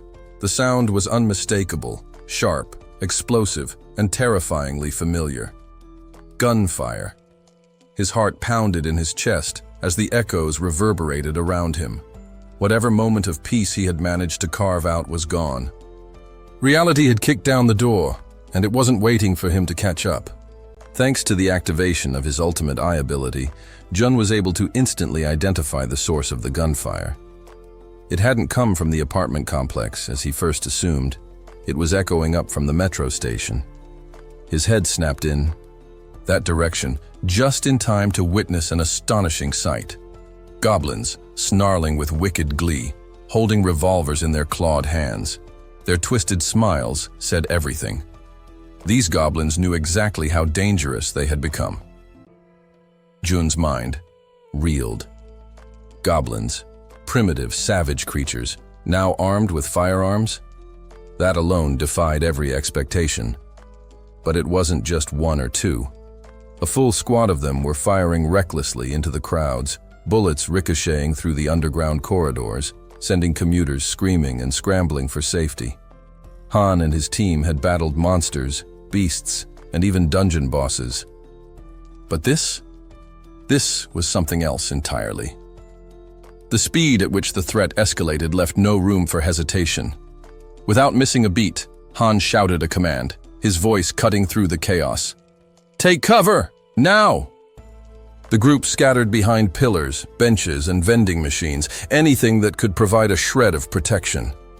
The sound of gunfire thundered on, drowning out everything else. Peering from behind a concrete column, the archer's hands trembled. "How the hell did goblins get guns?" she whispered, disbelief in her voice. Han, crouched beside her, narrowed his eyes. "I don't know," he muttered grimly. "But we can't engage them head-on. Not like this." Then a glint of hope sparked in his eyes. Moon, their trump card. With a fierce glare and jaw clenched, Moon activated his teleportation ability. He vanished from behind cover and reappeared in the midst of the armed goblins, silent and sudden. His spear glinted once in the dim metro light before it pierced cleanly through the back of the nearest goblin. The creature let out a dying shriek as it collapsed. The others turned, startled, but it was too late. Moon, eyes burning with purpose, unleashed a brutal flurry of close-range attacks. His movements were fluid, efficient, merciless. Each goblin that lunged toward him lost its head within seconds. Blood sprayed across the platform like dark mist, but Moon didn't flinch. He was a whirlwind of death among the chaos. From a distance, more goblins raised their revolvers, lining up their shots at the lone warrior. But just as fingers squeezed triggers, arrows flashed through the air, striking their hands and making them drop their weapons in screams of agony. The archer didn't miss. She had waited for the perfect moment, and she delivered. But the assault wasn't over. Toji, clad in dense knight's armor, roared as he charged forward like a freight train, the werebear woman right behind him. The two warriors plowed into Wai, the remaining goblins with unrelenting force, slicing through them before they could regroup or retaliate. From behind the chaos, the man with glasses and the poison wielder watched with wide-eyed amazement. The synergy, the timing it, was flawless. Their team wasn't just strong, they were prepared, as Moon and the archer maintained Overwatch Toji, and the werebear finished the job, pushing deeper into the metro station and clearing out the last of the goblin squad. When the gunfire finally ceased and the smoke began to settle, Jun approached the fallen revolvers cautiously. His ultimate eyes flared to life once more, scanning the weapons and the custom ammunition beside them. Details streamed into his vision composition: craftsmanship, origin. He gave the mental command to register both items into the system. Quiet chime confirmed it. The revolver and its specialized bullets were now officially cataloged. Jun stood frozen, staring at the system message. A firearm. In the system inventory, he knew exactly what that meant and what it could mean. On one hand, firearms could revolutionize combat. Even unranked civilians under level 10 could potentially defend themselves or hunt low-level monsters. That would lead to a surge in XP generation, a surge in profits, stronger cities, a safer population. But the risk? Enormous. He couldn't just release firearms into the general store. Not yet, maybe not ever, because Jun understood one hard truth power. once made easy to wield, was nearly impossible to contain. Jun still couldn't bring himself to fully trust the people entering the shelter. At this stage, he had been letting in newcomers without discretion. No screening, no verification, no standards. He welcomed everyone, offering food and protection, under the assumption that he could manage whatever consequences came his way. Sure, the rapid population growth had its advantages: more hands, more skills, and the beginnings of a community. But Jun also knew that things changed the moment firearms enter the equation. Trust becomes fragile. In a world this unstable, it only takes one wrong person to turn everything upside down. He understood that beyond supply limitations in a post-apocalyptic world, human emotions like envy, fear, and resentment could ignite dangerous tensions. Introduce weapons into that mix. An accident or even deliberate harm were no longer just possible. But inevitable. Jun concluded that while firearms were indeed valuable tools, they needed to be distributed with extreme caution. Only those who had proven their trustworthiness and loyalty would be allowed access. Opening the system interface, he implemented the changes. Verification first, then loyalty threshold. With that settled, Jun already had someone in mind to be the first recipient. Back at the metro station, a group stood among the fallen goblins, their grotesque forms littering the ground. Without warning, a gun shimmered into existence above the ground, then dropped, clattering softly in front of Moon. The suddenness of it startled him. He stared at the weapon, then approached it carefully, step by deliberate step,